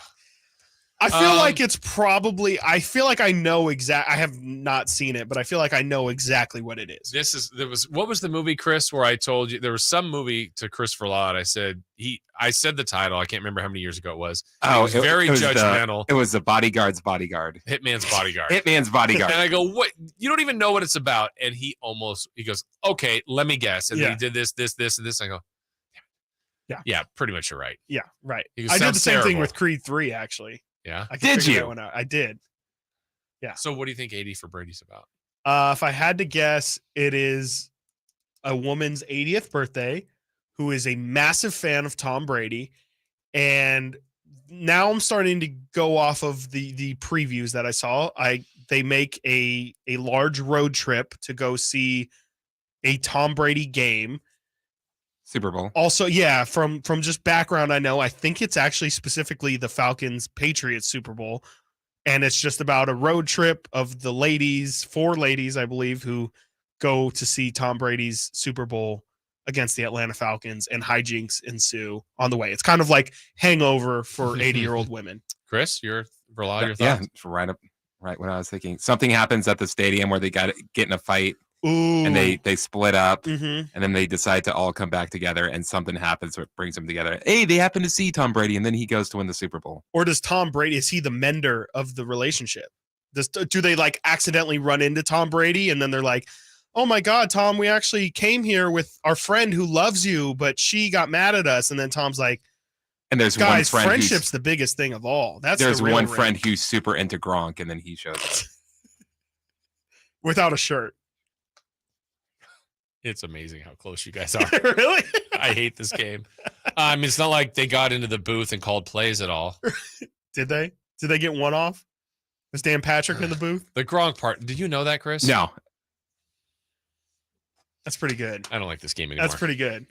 That's pretty good. It's really good. You guys, you've seen the movie without seeing the movie. Yeah. It's good. It's fine. It's entertaining. I think it's one of those ones where like you didn't care going in and you found some things. Yeah, like, zero oh, it's fine. expectations. That's okay. I like Sally Field. Lily Tomlin's pretty funny. And it was like, okay.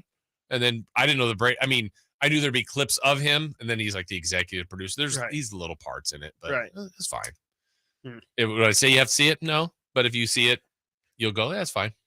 I don't think I'll see it. You'll be fine for that. I don't think so.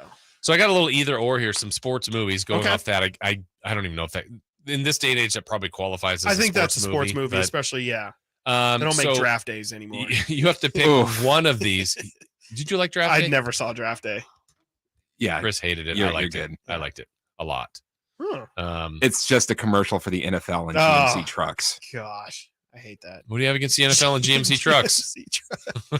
They're not All built right. Ford tough. Here's some either or. One of these things is the correct answer for you guys. So, which of these Adam Sandler sports movies made more revenue at the box office? Either Waterboy or Longest Yard. Box office? Mm-hmm. Longest Yard. Longest Yard? You going with Longest Yard as well, Chris? I'm also going Longest Yard. Longest Yard is the correct answer. Waterboy's the better movie. 191 million by Longest Yard, 185 million. So close. Yeah. Waterboy is the yes, it's the better movie. Yeah, I think it's okay. That's just early. Waterboy's okay. I think Longest Yard, you got to kind of ride the Sandler. It's the remake. It's more of like, oh, those people are in the, who's the cameos, but still great. Waterboy's better. I don't know that I love it. Waterboy's fine. Waterboy's pretty good. It's a classic. Like it a lot? It's a classic. I feel like maybe just for my generation, Waterboy's a classic. Bobby Boucher. Wait till you see Mama Thade. More Oscar nominations for this sports movie: Field of Dreams or Moneyball. Moneyball. Two baseball movies. You say I'm Moneyball. also going to say Moneyball. Moneyball is the correct answer. It had 5 nominations. Field of Dreams had 2. Oh, because the writing's so good. Apparently not. I've never seen Field of Dreams. I'm not a fan of Field of Dreams. It's fine. Okay.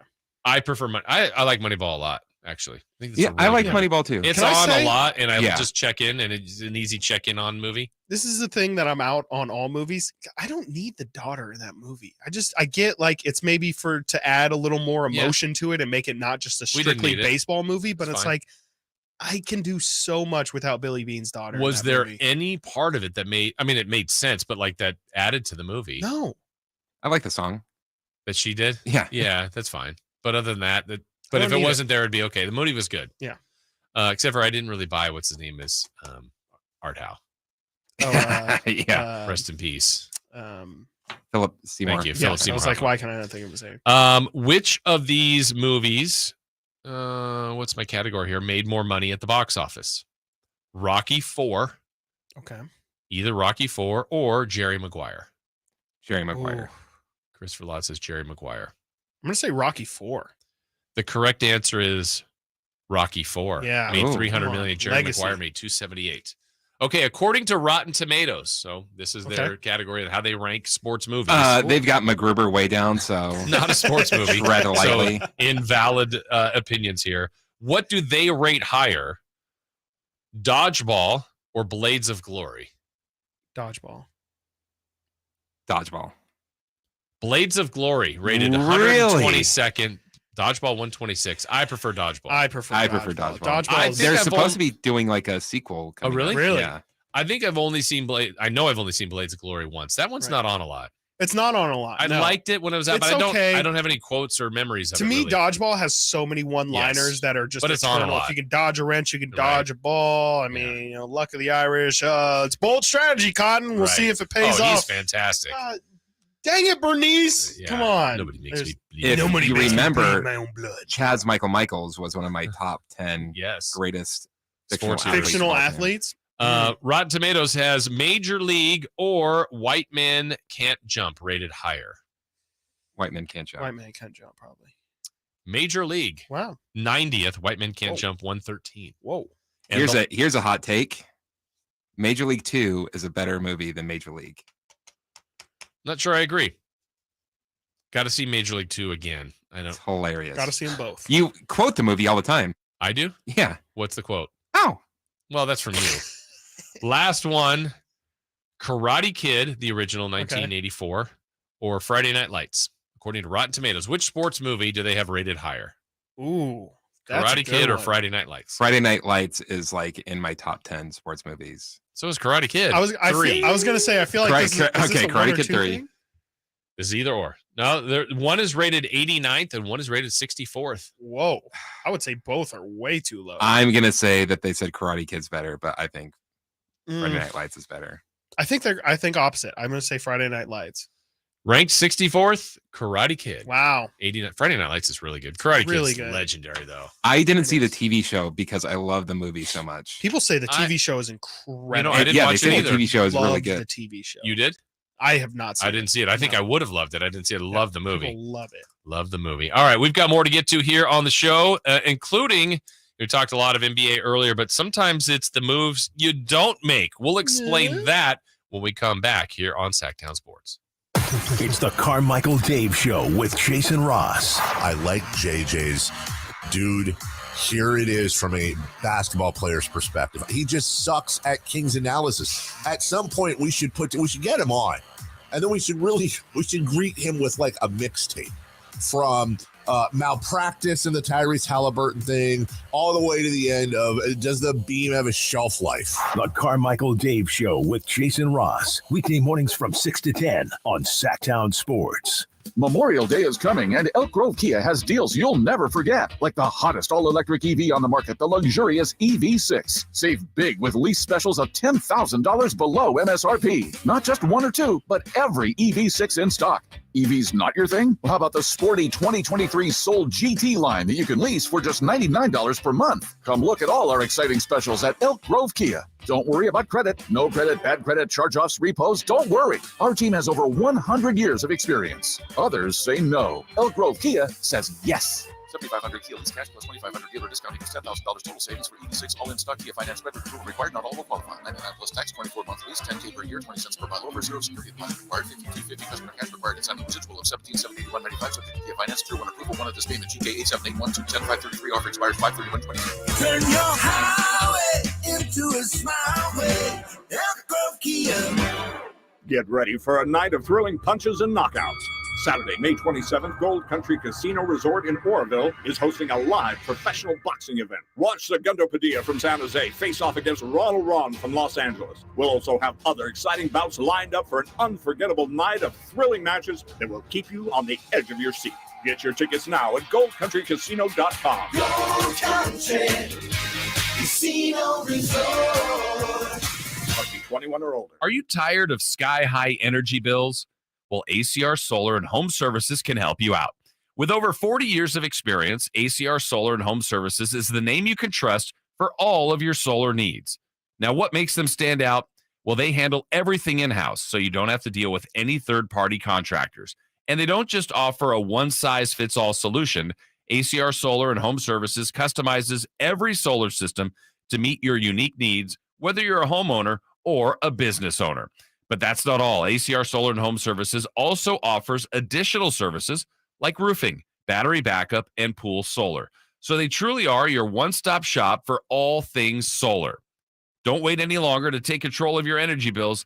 Contact ACR Solar and Home Services today and start saving big with solar power. Believe me, you won't regret it. So go to acrsolar.com to find out more. It's the Folsom Lake Ford Memorial Day Sell-a-thon. Get low finance rates and Memorial Day bonus cash now through Monday. With their biggest and best selection in years, shop Folsom Lake Ford, 35 years in the Folsom Auto Mall.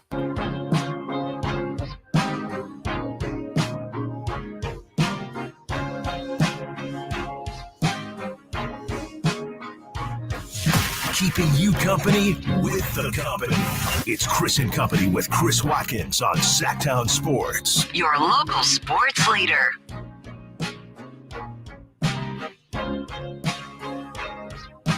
Either I'm the sucker for the movie audience, or you guys are just smarter than me. I can say that. But like you kept digging down, getting more to the 80 for Brady plot. I'm like, yeah, but I watched it. I was entertained, and I'm going to watch the next movie and just fall for it all again. I can't. I'm really not a movie person either. Really? Just like I love movies. Now really they're not like all TV. good, but yeah. I'll stick through them and watch them. I didn't really like that one, or that was fine, or I'll find something if I laughed, enjoyed it.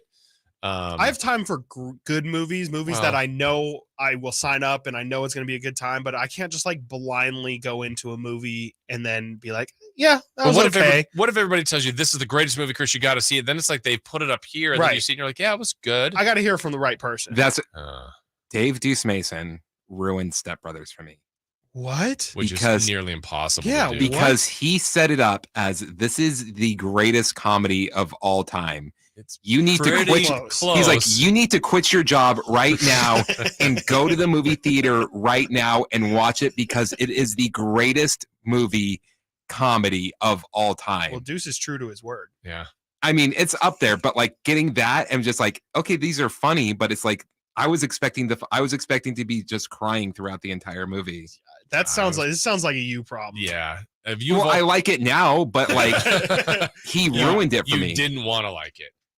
Yeah, that's probably it. The one I felt like that, and then it lived up to was I heard everybody here at the station at the time had seen Hangover. Like, oh, it's so funny. It's so funny. I'm like, man, everybody loves this. And I feel like I'm last to the party. And I wasn't that late, but I went, I'm like, oh, that was great. And I think that is a great movie. I think Hangover is great too. I don't think it's incredible. I don't. Wow, you really like Hangover too? Hangover 2 is okay. Yeah. It's not. Yeah, I hear what you did there. It's to me like I think Step Brothers is like top tier comedy for me. Hangover is good. Hangover is really good, especially it's for well like written too. This Just the whole like literally, what's going on with Doug? Where's Doug? Right, where's Doug? Yeah. The whole time. I'm down for any Apatow movie, honestly. Any Apatow, any Seth Rogen. Have you seen the movie MacGruber? I have not. I know this is a big thing for you too. Especially you, Chris, right? It's this is for like Chris, your That's my favorite movie. Yeah. That's my favorite comedy of all time. Okay. It's funny. It's funny. Your Like personality incredible? though, Chris, I don't think you would like it. Okay. What does that mean? His personality. He doesn't like Bruno Mars. I'm a hater. Bruno Mars is not in this movie. He isn't. Yeah. I Sign think me you'll up. enjoy it. And if you haven't seen the MacGruber Is it on series on Peacock, that's what it is. That's what I've heard you talk about is the series on Peacock. that is also incredible. Okay. Dwayne Baker here says the greatest game ever played is my favorite sports movie. Is that the That's golf one. game with Shia LaBeouf? The game of golf.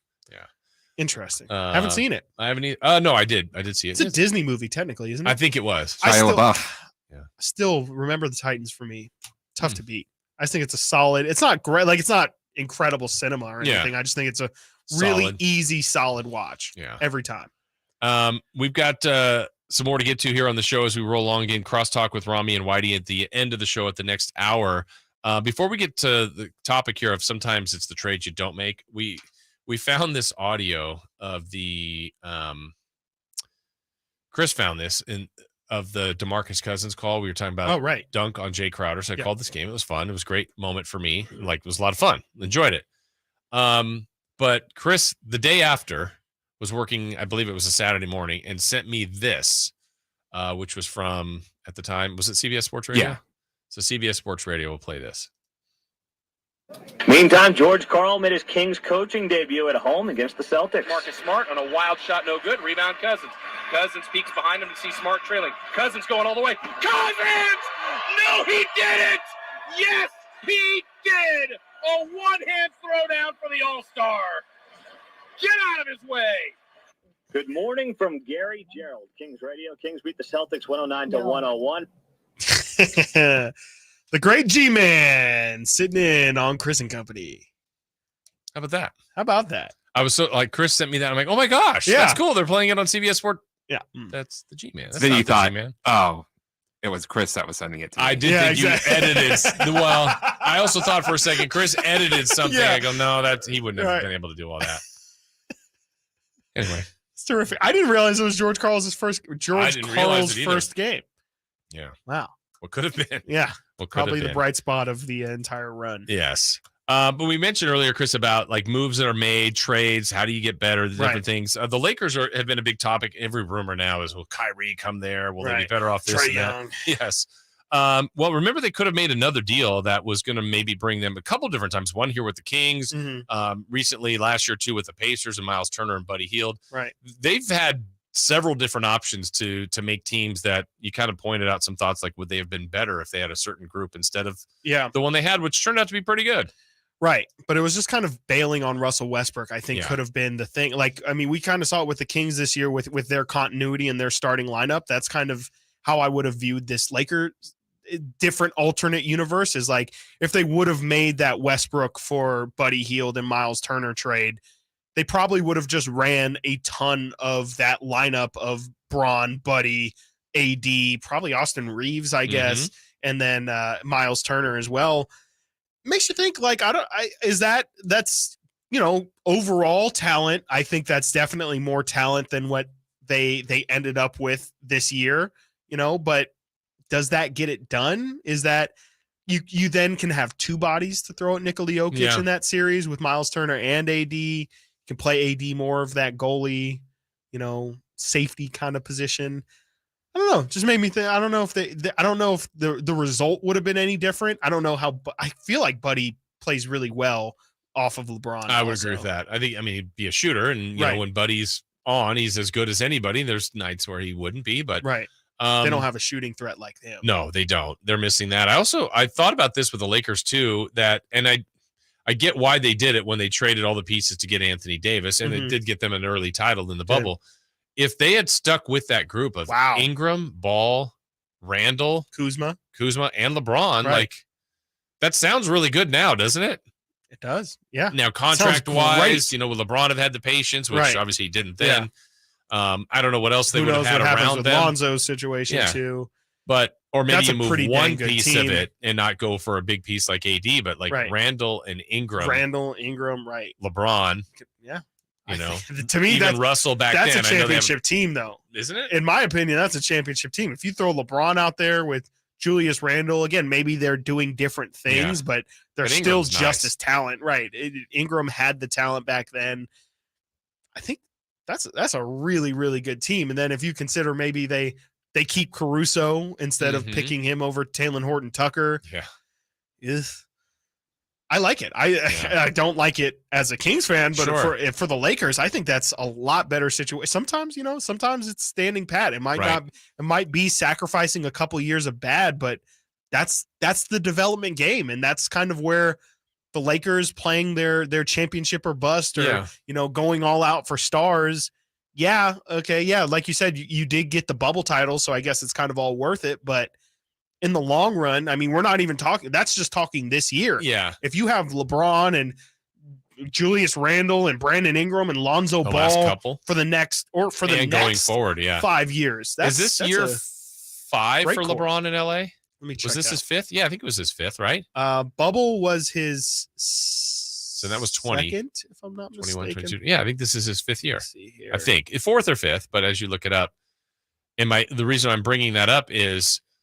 When you get a guy like LeBron, you're thinking of winning. 5 so he's played 5 full seasons. You were thinking of winning a championship pretty quickly, and you got one in the second year he was there. Yep. But if you knew at that time, if there's some way to know that LeBron is going to be as good as he is 5 years from now, I think you play the long game. But they didn't know that. Right. They knew he was great. They were trying to maximize his window or what they thought was his window. But I mean, when you kind of got him, it's like, okay, we got about a 2 to 3 year run at this. Right. Now they get 5 with potentially, if he plays to his contract, 7. 7 years is a long time. It's a very long time. And the guys that were too young are not too young anymore. No, they're not too young at all. I mean, all of those guys are primed to win actually right now. I think. But you don't know that. You don't. At the time. You don't, but you also. You know, he takes care of himself, spends money on his body. I think it would have been a good risk to take, though. I think the calculus, especially when you had that many young pieces and that many, I mean, they were all lottery picks at that time.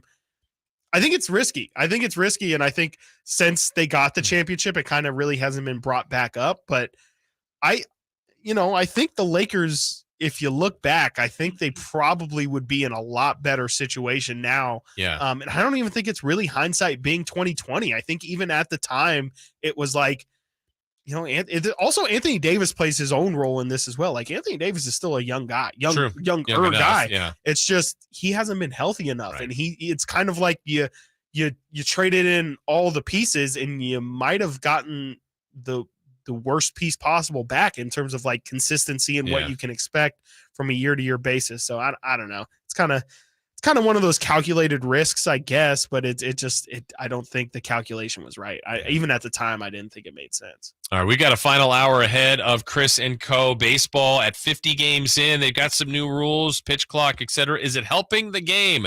We've got that and more when we come back here on Sactown Sports. The 49ers 2023 schedule is out and filled with big matchups. The 49ers start the season with a Week 1 showdown in Pittsburgh. At home in Week 5 against the Cowboys on Sunday Night Football. And a Week 13 NFC Championship game rematch with the Eagles. San Francisco! Plus, get every 49ers game this season on Sactown Sports. Visit SactownSports.com for the latest team news and a full schedule breakdown. All new spring deals are here at Lowe's. Start planting your garden this weekend with Bonnie 11.8-ounce vegetables. Buy 4 for $10. Plus, liven up your patios and decks with fresh blooms. Select 1.5-gallon hanging baskets or 2 for $20. Lowe's knows spring. Lowe's knows home improvement. Offers valid through 5/17. In-store only. Actual plant size and selection varies by location. While supplies last, excludes Alaska and Hawaii. Whether you own a local business or a global one, you know that these days, generating growth is a challenge.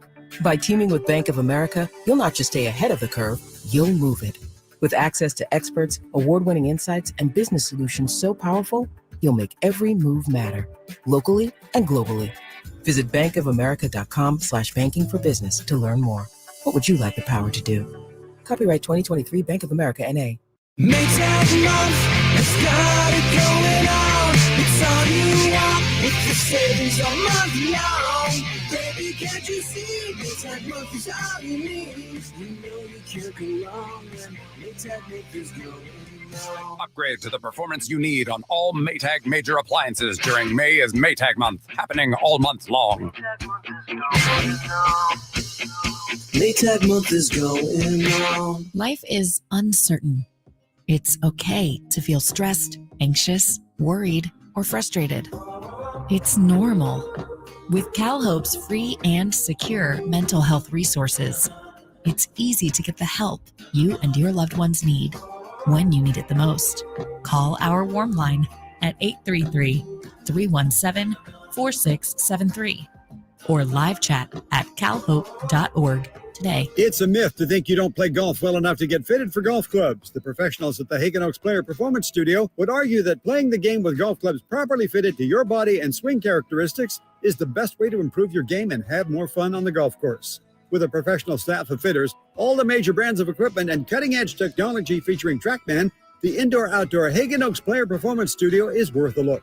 See for yourself, Fulton Avenue at the Cap City Freeway. Schedule your fitting at 916-808-2531, 808-2531.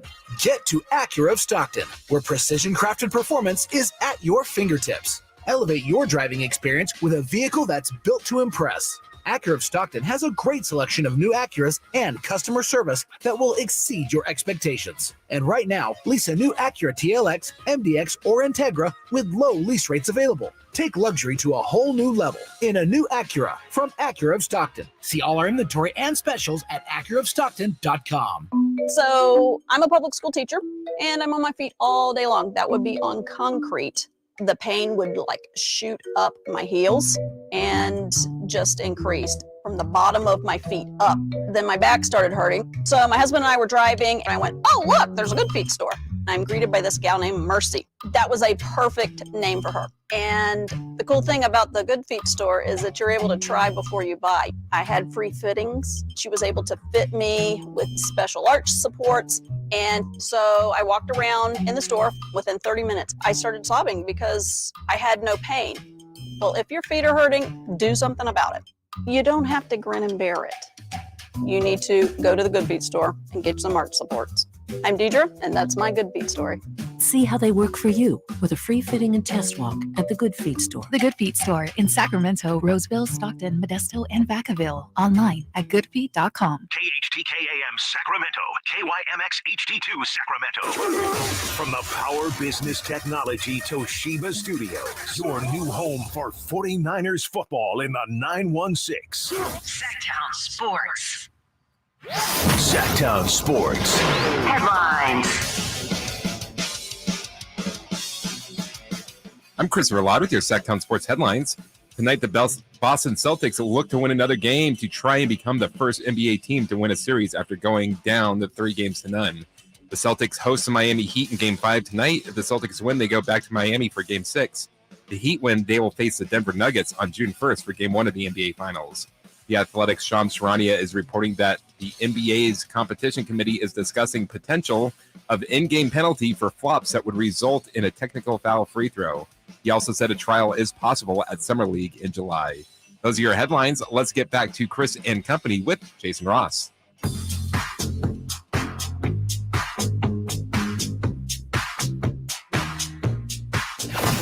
Live and local, it's Chris and Company with Chris Watkins on Sactown Sports.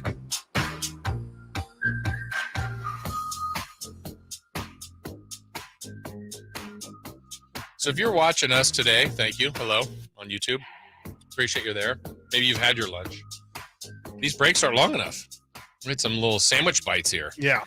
I'm trying not to just shove it all in my mouth, but I'm hungry. Let's talk about the Oakland A's.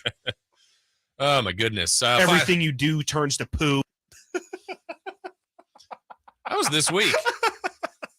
That's a great cut. That is a great cut. I was here for that one. Yeah. When I hear that played in future shows, I'll be like, I was there. I was there. Yeah. I remember that. Yeah. Let's hope that one doesn't last. Oh. No you way. know Chris right? well enough it's now. like there's no way, right? Because I will say this, you were a part of a listening audience to a Christopher Ladd special that he had in Vegas last year. Oh my gosh, yes. Yeah. Yeah. Maybe the greatest compilation of audio that's ever been put together. Yeah. Just the years of stuff. HDK stuff. Yeah, Chris would be able to maybe get his hands on, and just it's never Chris been is put evil. up. Also, Well. you can, the fact that we give him this much power of just you know how people are afraid of AI because AI one day can. He's it. Verlad is AI. He will replace us and just have us say the most outlandish things. And He could put together a show of everything we've ever said. completely. Yeah. He can put a show and it would all just be, we could say the worst. We would say the worst things. I don't know how he does it. Was it there was a time frame where Deuce and I were on together and then we were off for about 3 months and then we came back. Mhm. And we one of our bits when we came back was no, we were on this whole time, just haven't been on the radio. Look, we're gonna play, and we played some of the audio, and there's everything that had happened in sports. We just kind of went back and said I predict, and we were 100% right but we even made it sound doctor. I predict The Chiefs will win the Super Bowl. And we just sounded but you can do that, and he can do that stuff. Scary. Too good. It is way too good. Way too scary. Yeah. I'm afraid that he's gonna get me caught up. That's the thing. I can see Chris just taking a joke that goes a little bit too far. That's why I'm the bad boy of media. How many clips do you have right now, Chris, of Chris Watkins? Of Chris Watkins? Mhm. I think those are the two. Yeah. There's been more than. What was the one? Sport. That was that was him with Rami. The Dude Show. Yeah. Oh, Dude Show is fantastic. Hardcore sports. And then you have the Pooh one you just played. Pooh. Yeah, Pooh is good. Yeah. My favorite is Frankie Casparelli. That's really my favorite. What's that from? No Morgan, Dude Show. Yeah. On Deuce and Mo's first show here. Frankie Casparelli. What? Frankie Casparelli. On Deuce and Mo's first show here, they were we're really excited to be here. Lots of there's young talent that we can have on. We're gonna have Chris on. We're gonna have Jason on. Of course, Frankie Casparelli. It's is it even Casparelli? Can you play it one more time? Frankie Casparelli. Cascarelli. Yeah. Yeah, just completely. She claims she Morgan can say whatever she wants. She claims she knew Frankie's name at the time. Yeah, maybe it was a misspeak. That's a butcher. I don't know. That is. She got it good. She knew it was Frankie C. There you go. And then after that, she was like, she could have just said Frankie. Should have just said Frankie. Yeah, which would have been accurate. Oh, I forgot about this class. Okay. Okay. That's unconfirmed. That's very unconfirmed. Unconfirmed. Sounded like it might be you. Unconfirmed. Pretty sure. Well, there's still Charles from Digital too. We never got that guy. Charles from Digital. I missed that guy. Yeah, that guy has. Yeah. Well, that guy hasn't been around in a while. Yes. Charles from Digital. I know who that is. Up. Yeah, I know. All right, baseball at 50. We've reached 50 games. For some, it's better than others. Not necessarily the A's. We know that, and Giants. But the actual implementation of some new rules here. I will say this. I don't even know if I'd like to put a label on someone and go, I'm baseball purist. I wouldn't say I would go that far. I don't mind changes to the game. I wasn't as concerned about the pitch clock. I'm like, I think they're overthinking this. But Chris, I think it's actually been good. I think it's I find myself watching baseball a lot looking at the actual pitch clock. And sometimes when a pitcher, if I just got into the game and not really familiar with the pitcher's routine, I go, man, he's kind of starting at 4 seconds. Right. Like, is he ready to go? And then it's like, okay, is he now I'm watching for violations. Right. Like, I'm watching a different game than just, pitch 2-1. No, I don't know. It's like, I don't find myself always watching the shot clock in basketball, but when it gets down to 5, I'm like, ooh, they got to go. They got to. So I think what it's done for me as someone that doesn't mind baseball, but I know a lot of people do, there's a sense of urgency, a little bit more, I don't know if urgency, but anticipation that, okay, at least I now know this is coming. And within this time period, I'm going to get some sort of action here. Yeah, I think it's just good. In my opinion, the thing that I like most about the pitch clock is just how, and this is the most obvious thing, but I think it really does help the flow of the game. Just as a casual baseball watcher, it helps that I know that I can sit there for 10 to 15 minutes and I'll get a good, I can maybe get a full innings worth of work watching just 15 minutes of baseball instead of, that being maybe 2 to 3 batters or something like that. It's just been good to me to pop in and just view the game and be able to feel like I watched some of the game, got some of the action, because before it was really it's like a movie where it's like you have to, if you're going to watch a baseball game, you almost have to sit down and commit a certain amount of time to it.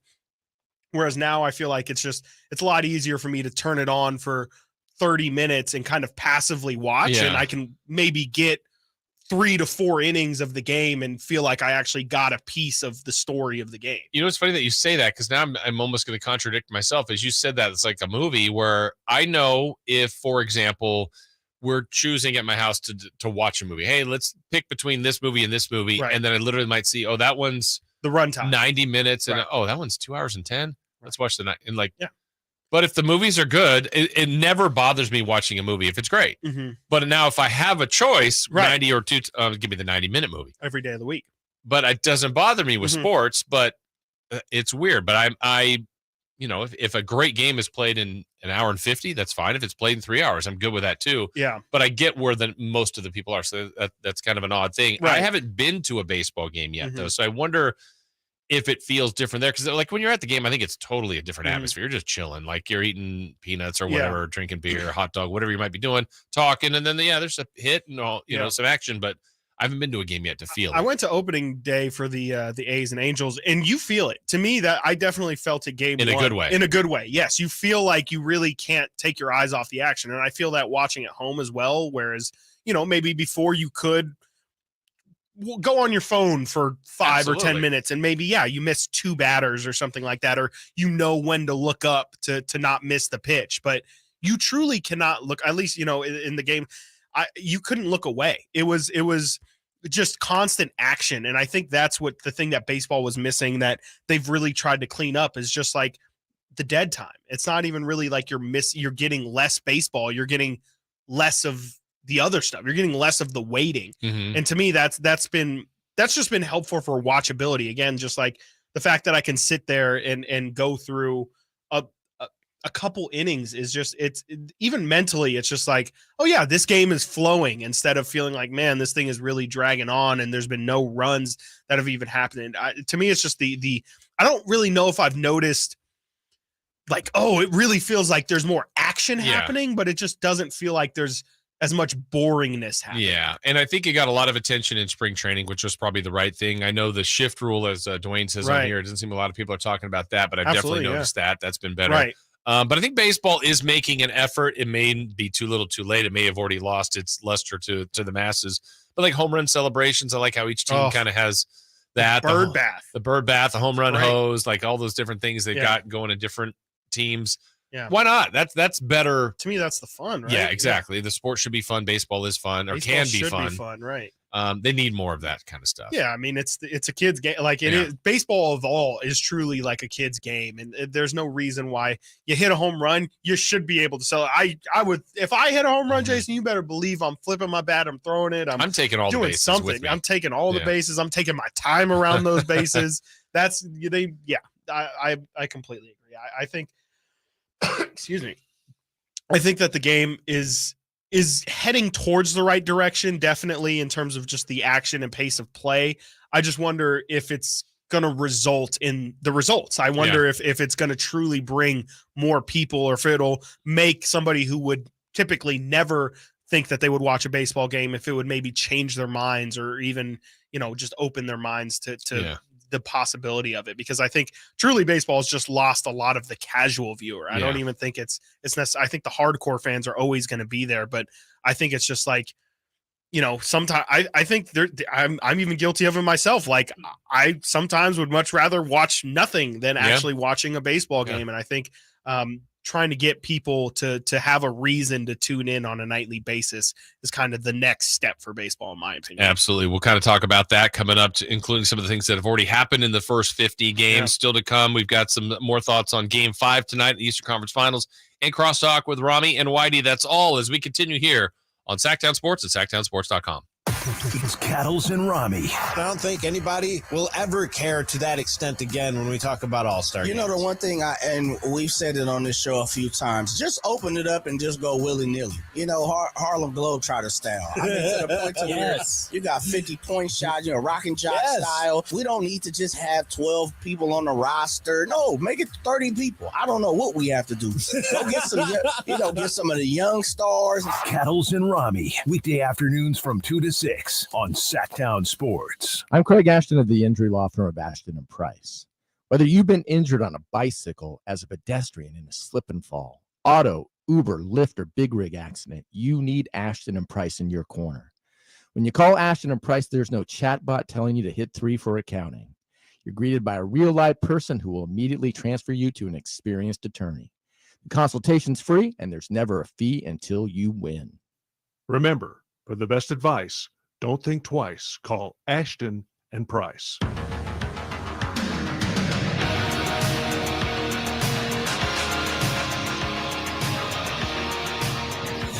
Keeping you company with the company. It's Chris and Company with Chris Watkins on Sactown Sports. Your local sports leader.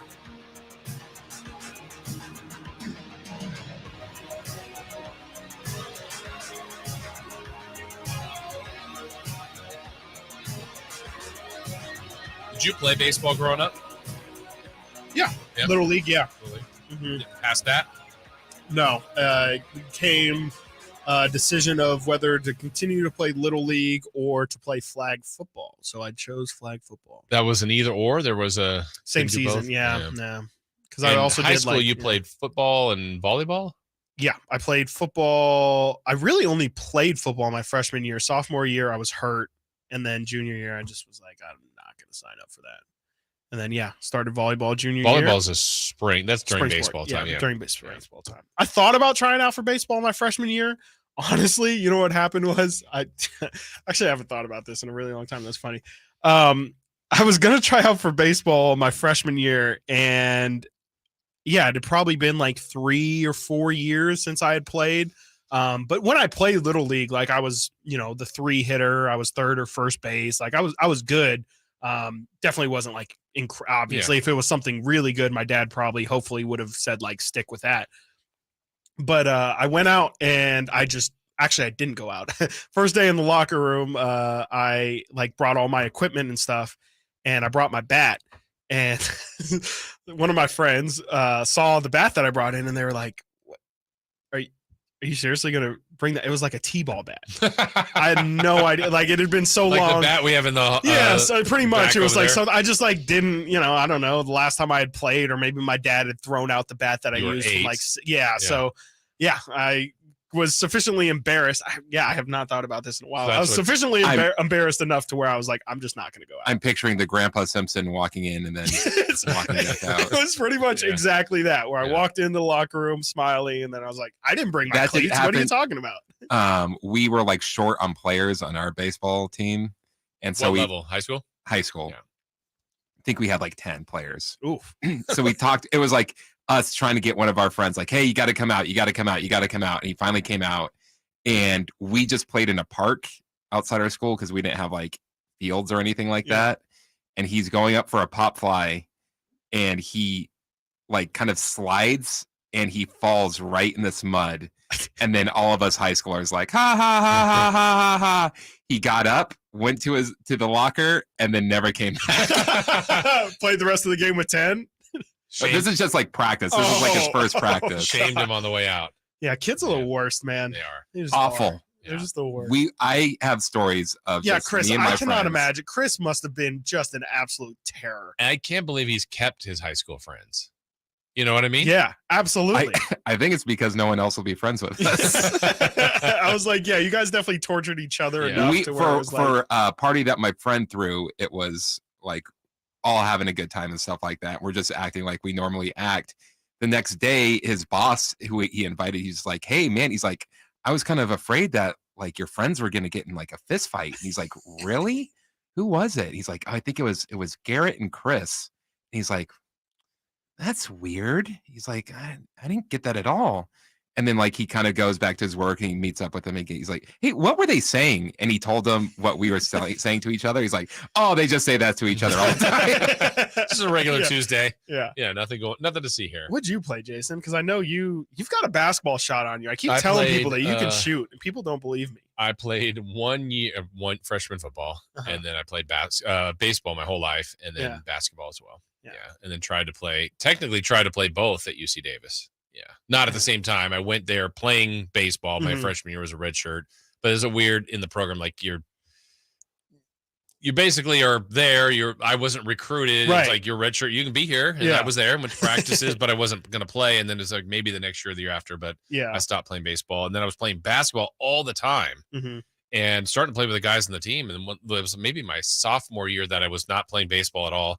And he's like, why aren't you playing basketball? I'm like, I don't know. And then so my junior year I went out for the team. Didn't make it. That's what it all led to. The guy who was calling the games on the radio was like, hey, you were up to the last cut. You want to come? You got the Pat Riley call the treatment? game on the weekend. I'm like, yeah, why not? Yeah. And then it's the first game Rest, I did, as they say, the rest is history. They would have missed a guy that could have got him a triple single. Hey, man. Yeah. I feel like, Jason, you're one of those sneaky tall people. I don't know. Tall. You wouldn't think that Jason Ross is 6'8". Yeah, exactly. You would not think that. Yeah. Part of my problem too, like when basketball, I just thought, college basketball. I played shooting guard. I'm like, I gotta be like 6'6". Right. I was watching Reggie Miller. You see, I gotta be 6'6". I'm like, no, you didn't have to be 6'6". Not a Davis. No. They were D2 at the time. 6'3", 6'4", probably. 6'2" even. 6'2", I mean, if you could probably. play, right. If you can play, yeah, you'll be out there. But not quite good enough. Yeah. But baseball has always been one of my favorite sports. I loved it. You can't make someone love. I just hope it stays. I mean, it's really losing its luster. Yeah. But I don't know if it's going to continue down this way. Because right now I think it's unfortunate. I think there's some great baseball players that aren't getting absolutely literally what Shohei Ohtani is doing. Should be like if with the love we give LeBron, Tiger, like he's doing this stuff. Right. Patrick Mahomes, people we've talked about in the show, he is one of the best pitchers, one of the best hitters. He's doing both. Right. Like Babe Ruth has this lore to him. He's already been a better pitcher than him. Right. He hasn't played as long to be the better hitter totality. Right. But it's as close as you're going to get. What are we doing? Like it's like, good job. Yeah. But what? Do you blame marketing? Because I mean, that's really what a lot of people would say is the base. I mean, and we kind of had this conversation earlier about media and Jokic, but like, who's really? I mean, because you could say, sure, it's a language barrier or whatever, but you don't have to look much further to say, what about Mike Trout? Right, who is maybe one of, if not the best player of all. I mean, who did he pass last night? I saw on the home run list. I mean, he hit another home run, and someone you're like, he's already passed him, right? And I forget who it was. I'll look it up. But it's just incredible what he has done to this date. Yeah, he hasn't been in the big postseason modes. Right. People say market, but I'm like, he's still in L.A. In It's Orange L.A., County. right. I mean, if he was a Dodger, sure, maybe there's nobody a little says more. that about Paul George and Kawhi. Right. If he was in the Yankees or Mets, sure, maybe a little more attention. Maybe. Baseball's really become regionalized, and I think in some sense it's good, but in another sense it's not. Like, I think in St. Louis, you love the Cardinals. You love them. Absolutely. But do you know what's going on with Tampa? No. Do you know what's going on with Texas? You love the Cardinals. Yeah. I'm Nolan Arenado, like Goldschmidt. These are my guys. There's nothing wrong with that. But like in the NBA, here it's like LeBron James and Anthony Davis to take on Fox and Sabonis. Like, they do a really good job of almost like the 2 names per team or a name per team. And even if Charlotte's coming in, okay, they're not very good. But LaMelo Ball, like, all right, well, I know who he is. I know him and the team. And, who's the best player on the Orioles? Who's the best player on the Reds? Who's the best? I don't know the answer to some of these questions. And that's a problem that we don't know that. Yeah. It's I wonder too if it's just the fan demographic too. Like you kind of wonder where it's going in the future. Like, I don't know how many young baseball fans there are. I think there are some, definitely, like especially, around my age, there's definitely some, but are there kids out there that love Fernando Tatis? Like, I don't know, like baseball, in my opinion, when I think of their fan base, sorry, but like I think it's a dying fan base. Like, I literally think it is a dying fan base in terms of the diehard baseball fan. It must be. Now, I mean, we're not that far removed here. Back to the regional part where the Giants won 3 World Series. It was pretty crazy. Huge. Yeah. Giants fever. It was great, but they're not that team now. Nope. And the interest is not there. Yeah, and the A's are not that team, and we know we've discussed their future. Right. But you're coming off the season, like, I'm a Yankee fan. I loved watching Aaron Judge go through all that last year. I loved it. Yeah. I don't know if it. I don't. Did it hit locally? You care? Probably not. I care. I mean, but I care. I watched every at bat. Like, I was like, all right. I mean, tweeting it out. I'm like, he did it again. Right. But I don't know that it means as much to you. It's not the Barry Bonds race. Right. But if somebody were to pass him this year, let me just. Actually, Pete Alonso's got a bunch of home runs. So if he passed it, it's like, well, I'm not a Mets fan. I'm not. I don't dislike him. I don't know that I'm as into it. Like, it's cool. It'd be history, but when Aaron Judge is also kind of, you could argue, maybe the most nationally recognizable baseball player there is. Like, I don't know if Pete, to your point, if Pete Alonso breaks that, I don't know if we care as much as when Aaron Judge did it. And sometimes it's when they have significant stats. And I don't know if this was significant yesterday, but in the Giants game was the fastest pitch ever recorded, 104.5 miles an hour. Like, that's ridiculous to me. Insane. Ridiculous. Doesn't make sense. All right. But so we're getting bigger, better, stronger, faster, hitting home runs, like exit velocity, like home run. All these things are cool. Do you remember how big Aroldis Chapman was when he came in? Yeah. Just the spectacle like, of how are you going to hit that whoa. guy? Yeah. And then, this over time, it's like, just through 104. Yeah. Barely heard about it. Right. Remember Joba Chamberlain? Yes. Oh my gosh. Yeah. I mean, that's not that way long throwback. ago. No. But it just feels like every year it's just getting down and down. And do you think like rivalries have something to do with that? I mean, when I think mid 2000s baseball, I think those Yankees Red Sox rivalries, like, to me, even here in Sacramento, I remember caring about, like I'm rooting for Big Papi and Manny Ramirez, like that comeback. I remember that series, like it was, like it was a Kings Lakers series. I remember following it every single night. And maybe baseball postseason does hit definitely a lot more than the regular season does, but I don't know if we ever get that level of national attention. Even when the Chicago Cubs win after 100 years, that's kind of like the last big, massive baseball like national story.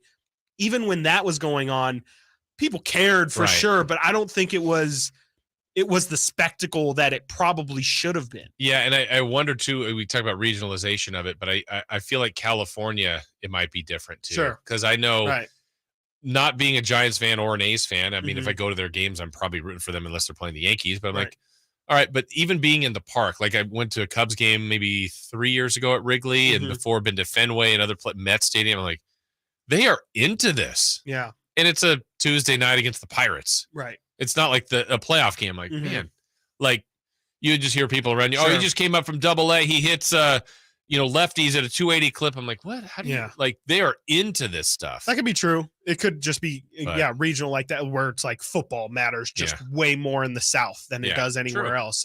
I don't know if baseball where that maybe it is East Coast. You could argue, New York, Boston, those, St. Louis. Maybe it's just more traditional areas. If you live in St. Louis, literally all you have is Cardinals. Right. So you better pay attention to that. Yeah. That's what people would say about Sacramento and the Kings. Right. Absolutely. Right? Yeah. Well, we are not St. Louis. We are Sacramento. Sacramento proud. Chris, that sounds a little personal. It sounds like you got a little I hate St. Louis so much. I really do. St. Louis or Seattle? St. Louis more. Okay. Like I would live in Seattle rather than visit St. Louis. And mock St. Louis. Yeah. Dang. That's a statement. That is a statement. All right, we'll come back. We got a game 5 tonight in the Eastern Conference Finals. We got some news on that as we continue here on Chris and Co.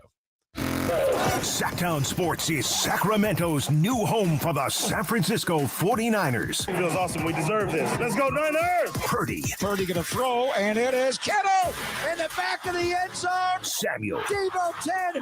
Debo. Touchdown! And McCaffrey. Touchdown! CMC!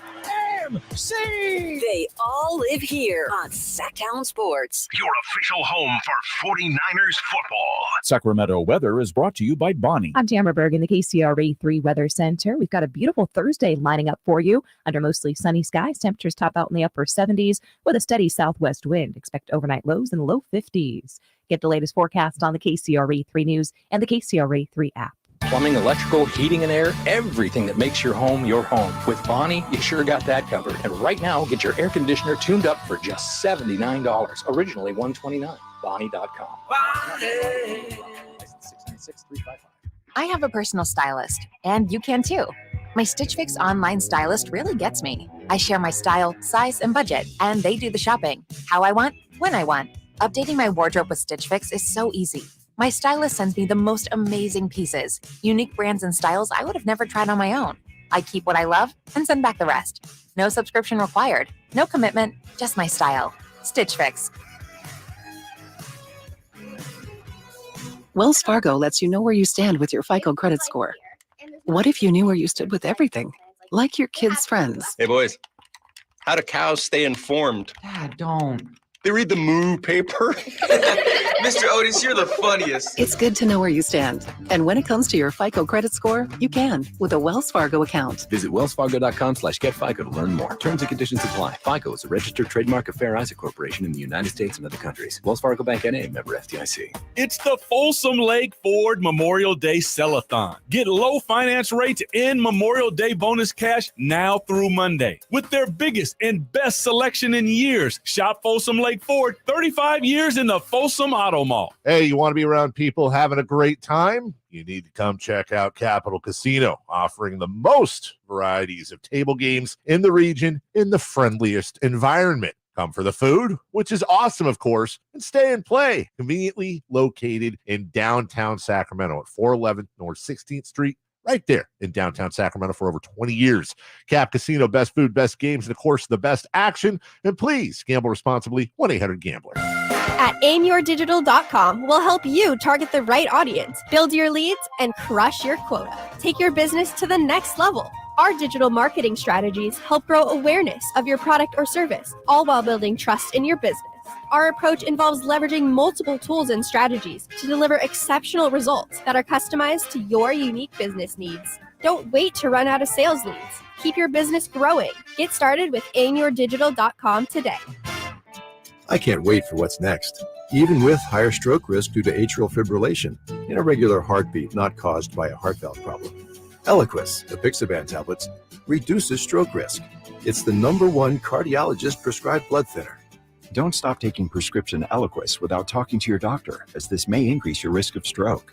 Eliquis can cause serious and in rare cases fatal bleeding. Don't take Eliquis if you have an artificial heart valve, abnormal bleeding, or have antiphospholipid syndrome. While taking, you may bruise more easily or take longer for bleeding to stop. A spinal injection while on Eliquis increases risk of blood clots, which may cause paralysis, the inability to move. Get medical help right away for unexpected bleeding or unusual bruising. or if you have tingling, numbness, or muscle weakness. It may increase your bleeding risk if you take medicines such as aspirin products, NSAIDs, SSRIs, SNRIs, and blood thinners. Tell your doctor about all planned medical or dental procedures. Learn more at Eliquis.com or call 1-855-ELIQUIS. Life is uncertain. It's okay to feel stressed, anxious, worried, or frustrated. CalHope can help. Access CalHope's free and secure mental health resources. Call 833-317-4673 or live chat at calhope.org. Sactown Sports.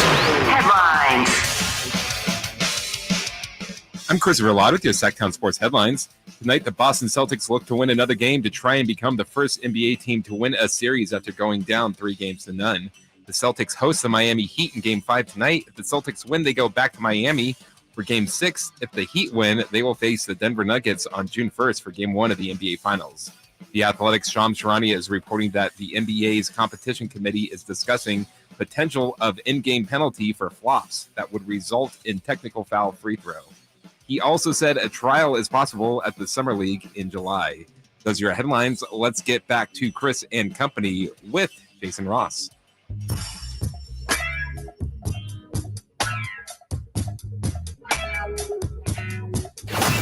Live and local, it's Chris and Company with Chris Watkins on Sactown Sports.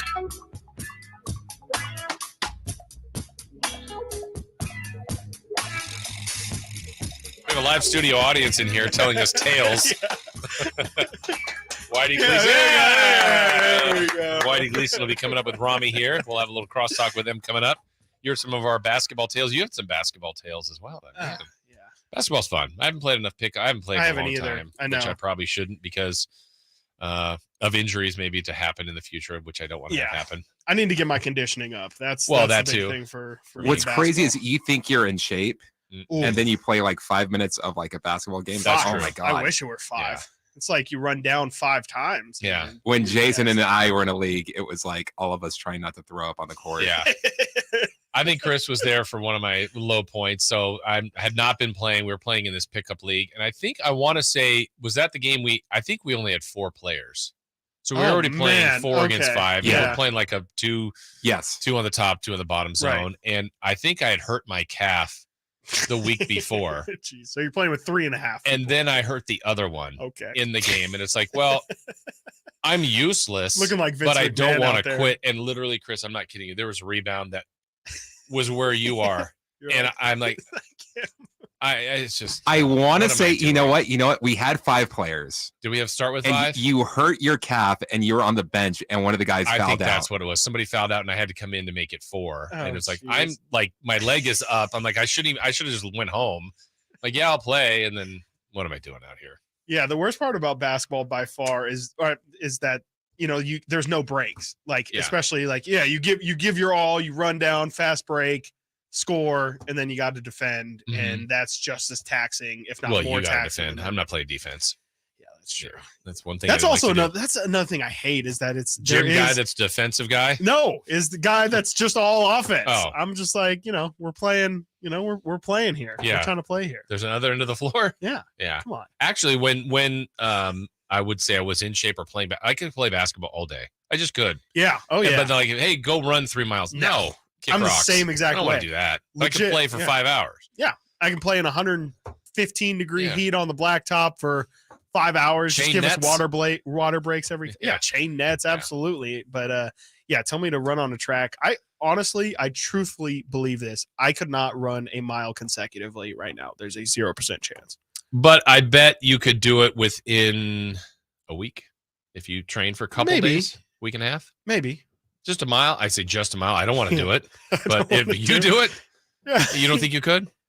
Right now, if I'm just going out there right now, 0% chance. 0. Like not a single without you go super slow pace for 4 laps, you could do it.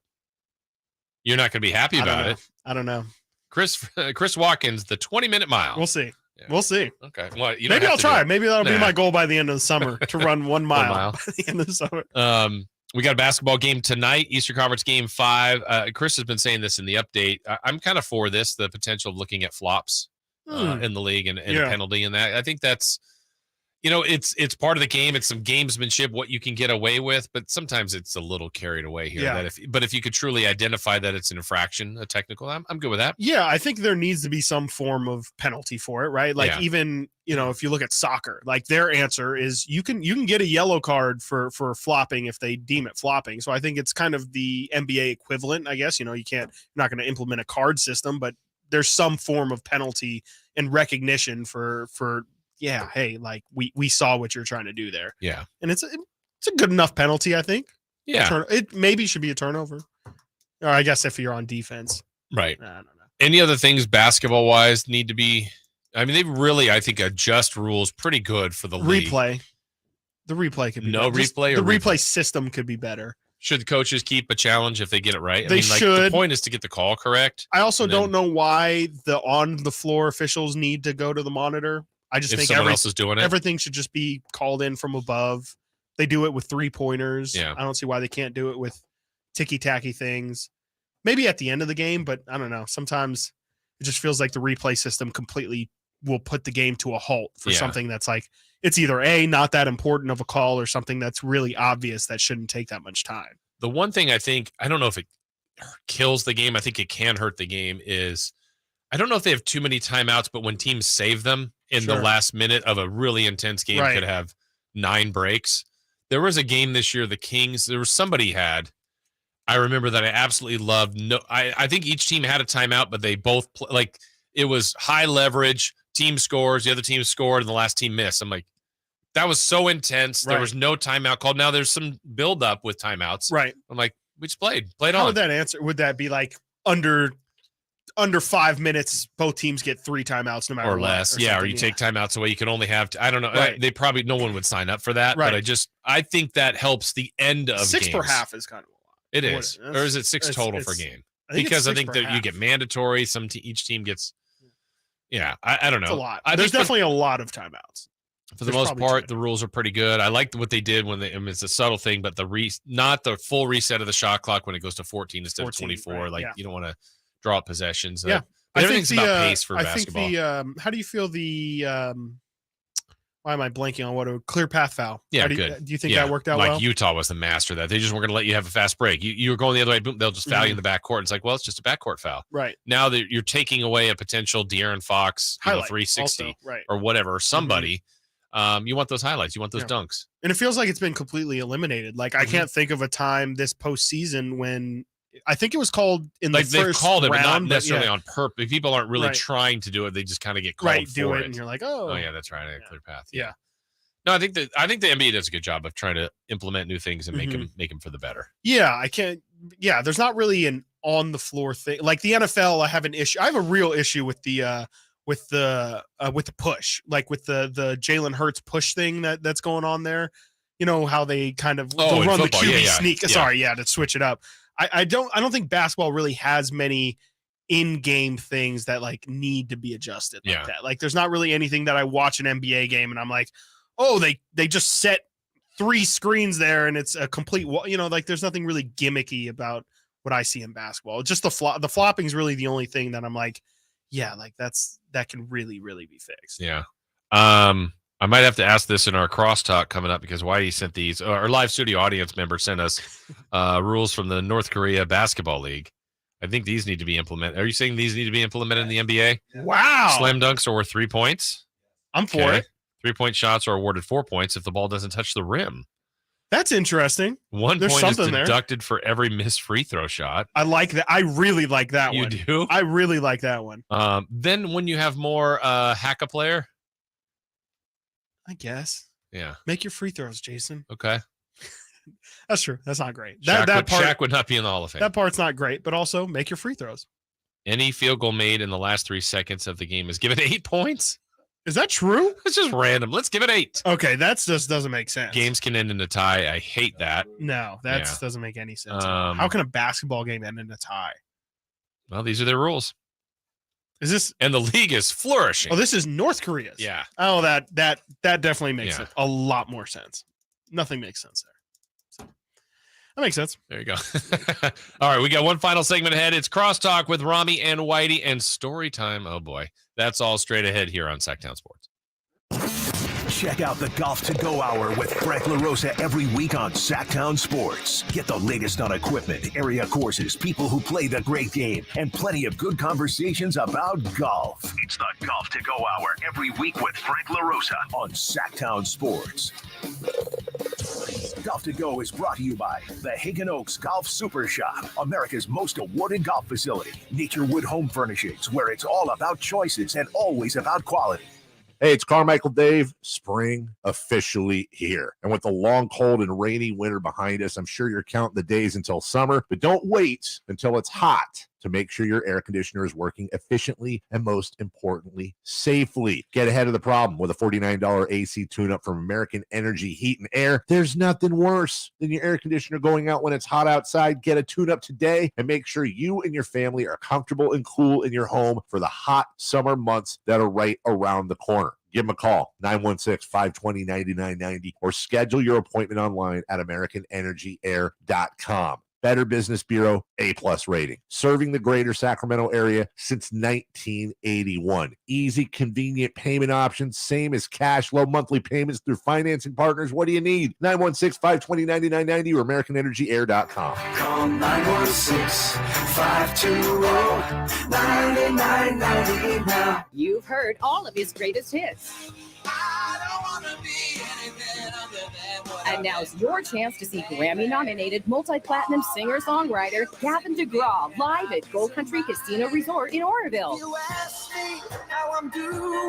Get your tickets now to see Gavin DeGraw Friday, June 23rd at 8 p.m. Only at Gold Country Casino Resort. Must be 21 or older. Sacramento's M&S Auto Sales invite you to drop by and look around their lot full of super clean vehicles, all polished up and ready for a classic American summer road trip. Will your trip be on Highway 1 with the top down, or a trip to the hills in your new 4x4 from M&S Auto Sales? M&S Auto has great cars and trucks, and you get a great deal every time. That's how it works at M&S Auto Sales on El Camino Avenue, just off the Cap City Freeway. MSAutogroup.com. Bartley Cavanaugh Golf Course is Sacramento's #1 course for fun. Players love Bartley Cavanaugh's fun design and great mixture of holes. Near the banks of the Sacramento River, Bartley Cavanaugh's moderately sized greens and generous fairway landing areas make for an affordable and fun round of golf. Bartley Cavanaugh offers a great pro shop, help planning your tournament or wedding, and a relaxing outdoor veranda for a cold beverage or a tasty meal. For tee times, visit BartleyCavanagh.com. It's Sacramento's #1 course for fun. Depression, anxiety, and trauma can happen to anyone. You aren't alone. 1 in 5 of us will have a mental health issue in our lifetime. And just like other illnesses, people who get support and treatment find healing and hope. Check in with someone you're worried about. And if you're feeling pain, ask for help. There's no shame in taking care of yourself or the people you care about. Be there for someone who's hurting, even if that someone is you. Learn more at StopStigmaSacramento.org. Everyone knows that an ounce of prevention is worth a pound of cure. Kenny and Jerry here from Bell Brothers, and that's especially true when it comes to your air conditioning system. A precision tune-up and professional cleaning costs a little bit up front, just $87, but will prevent much bigger, more expensive, and inconvenient problems later. We actually replace systems all the time from people who don't get annual tune-ups. They either forget or they just don't realize it's important. So instead of their systems lasting 12 or more years like they should, they need to be replaced in just 6 or 7 years. Don't risk it. An ounce of prevention is worth a pound of cure. Call Bell Brothers for an $87 air conditioner precision tune-up today and keep your system clean, energy efficient, and in good working shape. Our number is 916-444-1234 or find us online at thenosurpriseguys.com. That's 916-444-1234 or online at thenosurpriseguys.com.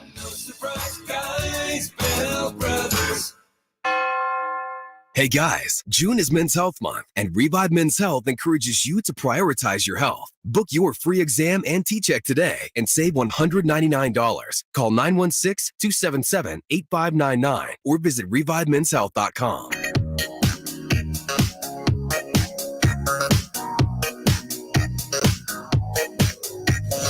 Keeping you company with the company. It's Chris and Company with Chris Watkins on Sactown Sports. Your local sports leader. Hey guys, it's that time. I'm going to start it. Yeah! Start the clap. Oh, it's sped up. We are back, Chris and Co. Chris Watkins, Jason Ross. We got Rami. Who and we exactly are we clapping for when we do that? Not sure. Just It's ourselves. It's Whitey. I'm proud of all of us. Since I'm not clapping, I always assume that you guys are clapping for me. Hey, we made it back from commercial. Hey, you did it. Good job. Good job. You played all the commercials today. All right. How are you guys? Good. Yeah? Good. Yeah. Whitey, you good? I'm good. I'm trying to Can't figure out why in complain. the world, Boston at home. What's going on since 2018 Eastern Conference Finals? Boston at home, they're like 5-13 or something. Yeah, they're not a good team. At home. Yeah. Wow. This whole series has been that way too, right? I mean, yeah. You gotta lean. Gabe Vincent tonight. Is that a difference maker? I've said on the show, I don't know about you guys. I think everybody on the show disagreed with me. I definitely take joy in the pain of Celtics fans, including my co-host on a normal basis. They're disagreeing with that? Wait, who's disagreeing with that? No. But I want the series to be extended just to hurt. Just for more basketball, for more things for us to talk about doing what we do for a living. Take it 6 or 7. And then we all lap up the Celtics tears. You know what I mean? So or you're going to do it. Go to 7 and lose at home. Do you guys want it to do you guys the sooner the better? Like just lop their heads off and get it over with? Or? Content is nice. Yeah, that's what I'm saying. More basketball. Content's pretty cool. Yeah, but those games are happening this weekend, so. True. That's true. Yeah, that If is you true. really want Celtic misery, if they lose in 7, it's like, oh, it's terrible, but boy, we battled back. But if they lose tonight, it's like, whoa. Cattles will be back humiliation. Tuesday. It'll be much fresher. For Cattles on Tuesday. If they lose on it would be what? Sunday would be game 7? Yeah. Am I right about that? Or Monday? Probably. One hope is the thing. Once you get hope, that's when it really hurts to come down. Yeah. Which is what I'm hoping for. The most There you go. most Yeah. painful outcome. Exactly. You know what I mean? You can't get emotion totally out of Twitter, but I feel like Nick would have a meltdown. Right? If it went 7 and they lost, that would be a hard one for him. To this point, when they've been disappointing, he just seems resigned to it. Like, Yeah. see, they just did what I always said they were gonna do. You know what I mean? More than anger, it seems like he's resigned to it and just disgusted more than angry when they do lose games that you don't expect them to lose. Something I wanted to ask both of you guys. From that Chris and I discussed yesterday, the golfer Michael Block, who was cool for the PGA Tour Pro, that had a chance to play in the tournament, finished top 15, but he was floored that he got a text message from Michael Jordan and just his mind was blown. So who would that be for you, Rami or Whitey, if you did something that got national attention in hopefully a positive way, and then this person reached out somehow, I don't know how they do it, but they find out your cell number and text you, where do you just go, oh my gosh, I got a text from? I mean, Michael Jordan would certainly be one for me. I grew up in Chicago in the heyday of Michael Jordan. That was sort of my guy. So was Walter Payton, but I'm not getting a text from him anytime soon. Like Howard Stern would be pretty cool. Okay. Conan O'Brien is somebody I've always admired. Or like a Dave Chappelle or a Bill Burr, somebody like that. You know what I mean? Right. I think that's the top of my list right there. Do you feel comfortable then? Like, can you go on a back and forth for a while? Like, they took the time to text you. Right. Yeah, the first text would take me forever to respond because I'd be like, You gotta be perfect. How do I respond to this? You know what I mean? You got to sound cool, but then hopefully it starts something that can snowball from there. But yeah, the first one I wouldn't know how to respond. The shock would have to wear off first, and then I'd have to figure out just a perfect response. The scariest thing would be getting the text and then seeing the ... It's like, oh no, what's happening now? Do you know who Mark Ibanez is? Bay Area. Yes. Yeah. That would be the one for you. Well, it actually happened like 2 weeks ago. I did a show in San Francisco and I'm driving home and I get a call from like, I don't know that number. There's a message like, hey, you probably don't know this number. Why this is Mark Ibanez? I just thought you did a really good show. And it was very, very nice. That is really cool. Wow. Yeah, that's really nice. But it would probably be for me, it'd be Sting because that would just crack me up. It's like, what? Sting? I think it's the element of surprise like that. You just would not expect it. Yeah. But the fact that they either have people or somehow they're like, get that person's number. I need to talk to them. Yeah. That's pretty amazing. Yeah. I would just love that the text would probably be tagged with Sting. Yeah. You know what I mean? Like, that's how that dude signs things. Definitely. You know what I mean? Yeah. That's dope. Exactly. Yeah. He signs things with a verb. You know what I mean? Hello? Yeah, is Sting there? Can I talk to Sting? Yeah, you say thanks, Sting, and you're like, or Sting when you're responding back. Yeah. Chris, do you have our dreaded news of the day? Dreaded? Well, is it? Do we have death? It's that time of the day where Chris Verlaud gives you the stories that you need to hear.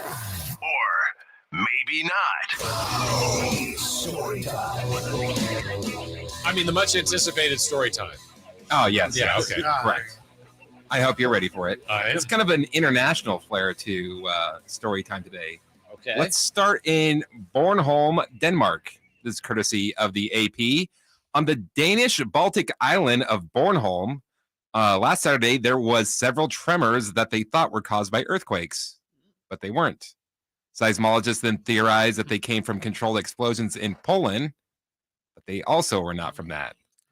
Last Monday, Geological Survey of Denmark and Greenland determined that the tremors were not caused by earthquakes, but by pressure waves from an event in the atmosphere from an unknown source. Oh. The tremors were measured at a magnitude of 2.3, and no one was hurt, but people reported a deep rumbling, shaking and rattling, and changing pressure in the ear at the time. Space gas. They still have no idea what caused it. Supersonic space waves. Yeah. Supersonic. From an unknown source. Fast X or Fast 9. Yeah. That's in space. Coming back down from space. Yeah, that could be it. Yep. Okay. Wow, spoiler alert. All right, let's travel to Mexico City, Mexico. Let's do it. This is courtesy of Yahoo News. On Sunday, Mexican authorities raised the warning level for the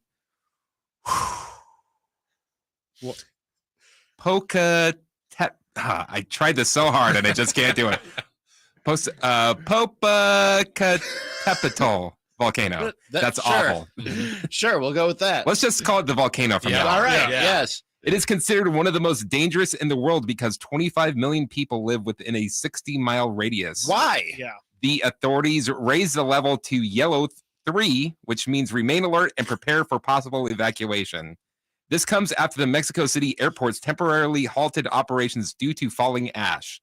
Civil Protection Coordinator Laura Velasquez said the alert increase also means an elevated risk of spewing magma and significant explosions of increasing intensity that shoot fragments of rock over considerable distance. You say 25 million people live within range of this? Why? Well, I'm glad you asked.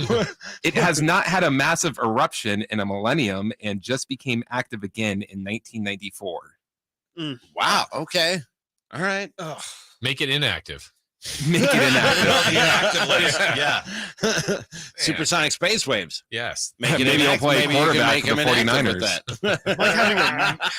Like having a mini anxiety attack over here, just thinking. Like I feel like I had my that's first, like a new fear unlocked. I experienced my first earthquake. It was on the show. Ago. Yeah, did you guys see the clip of Verlaud clipped it? That was terrifying. I don't know how often you guys go through that, but that was I've never felt one. Really? Yeah. Even Really? here, yeah.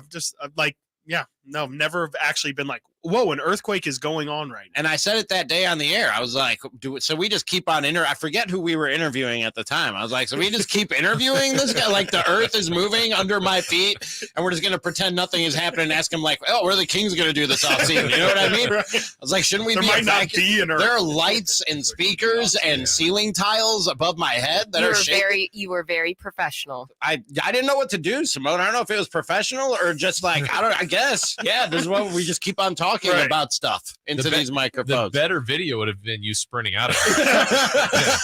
That would have been amazing. Screaming. And then the walking back into the studio. Super call. Yeah. I said that day on the air. I was like, what is protocol? Like, I would imagine if you're not on the air that you just probably hadn't felt one either. No, if you just walk out of the building, right? If you're not, but I was like, I'm on the air. I can't just walk away, can I? And leave dead air. So our boss came in during the break. He was like, I'm checking protocol right now. I don't know what you guys are. And we never found out. I think you're supposed to get under desks. I never got a follow up. I never got a follow up on it. That'd be to Cincinnati. That'd be great if I got under the desk and just continued the interview from under the desk. Safety first. Yeah. What's coming up today, guys? Today we'll talk plenty of NBA. Also, we got to talk about this Jimmy G surgery that came out of nowhere, and a lot of other weirdness on a Thursday. And Jerry Reynolds. Jerry Reynolds. 4:30 with Jerry Reynolds. Thank you for reminding me, Whitey. That is going to be great. Well, we look forward to that. Stay tuned right here to Sactown Sports as we got Rami and Whitey coming your way next here on Sactown Sports at SactownSports.com. The King season might be over, but Sactown sports coverage never stops. Returning is honestly my number one priority. Be a part of something special. Stay tuned all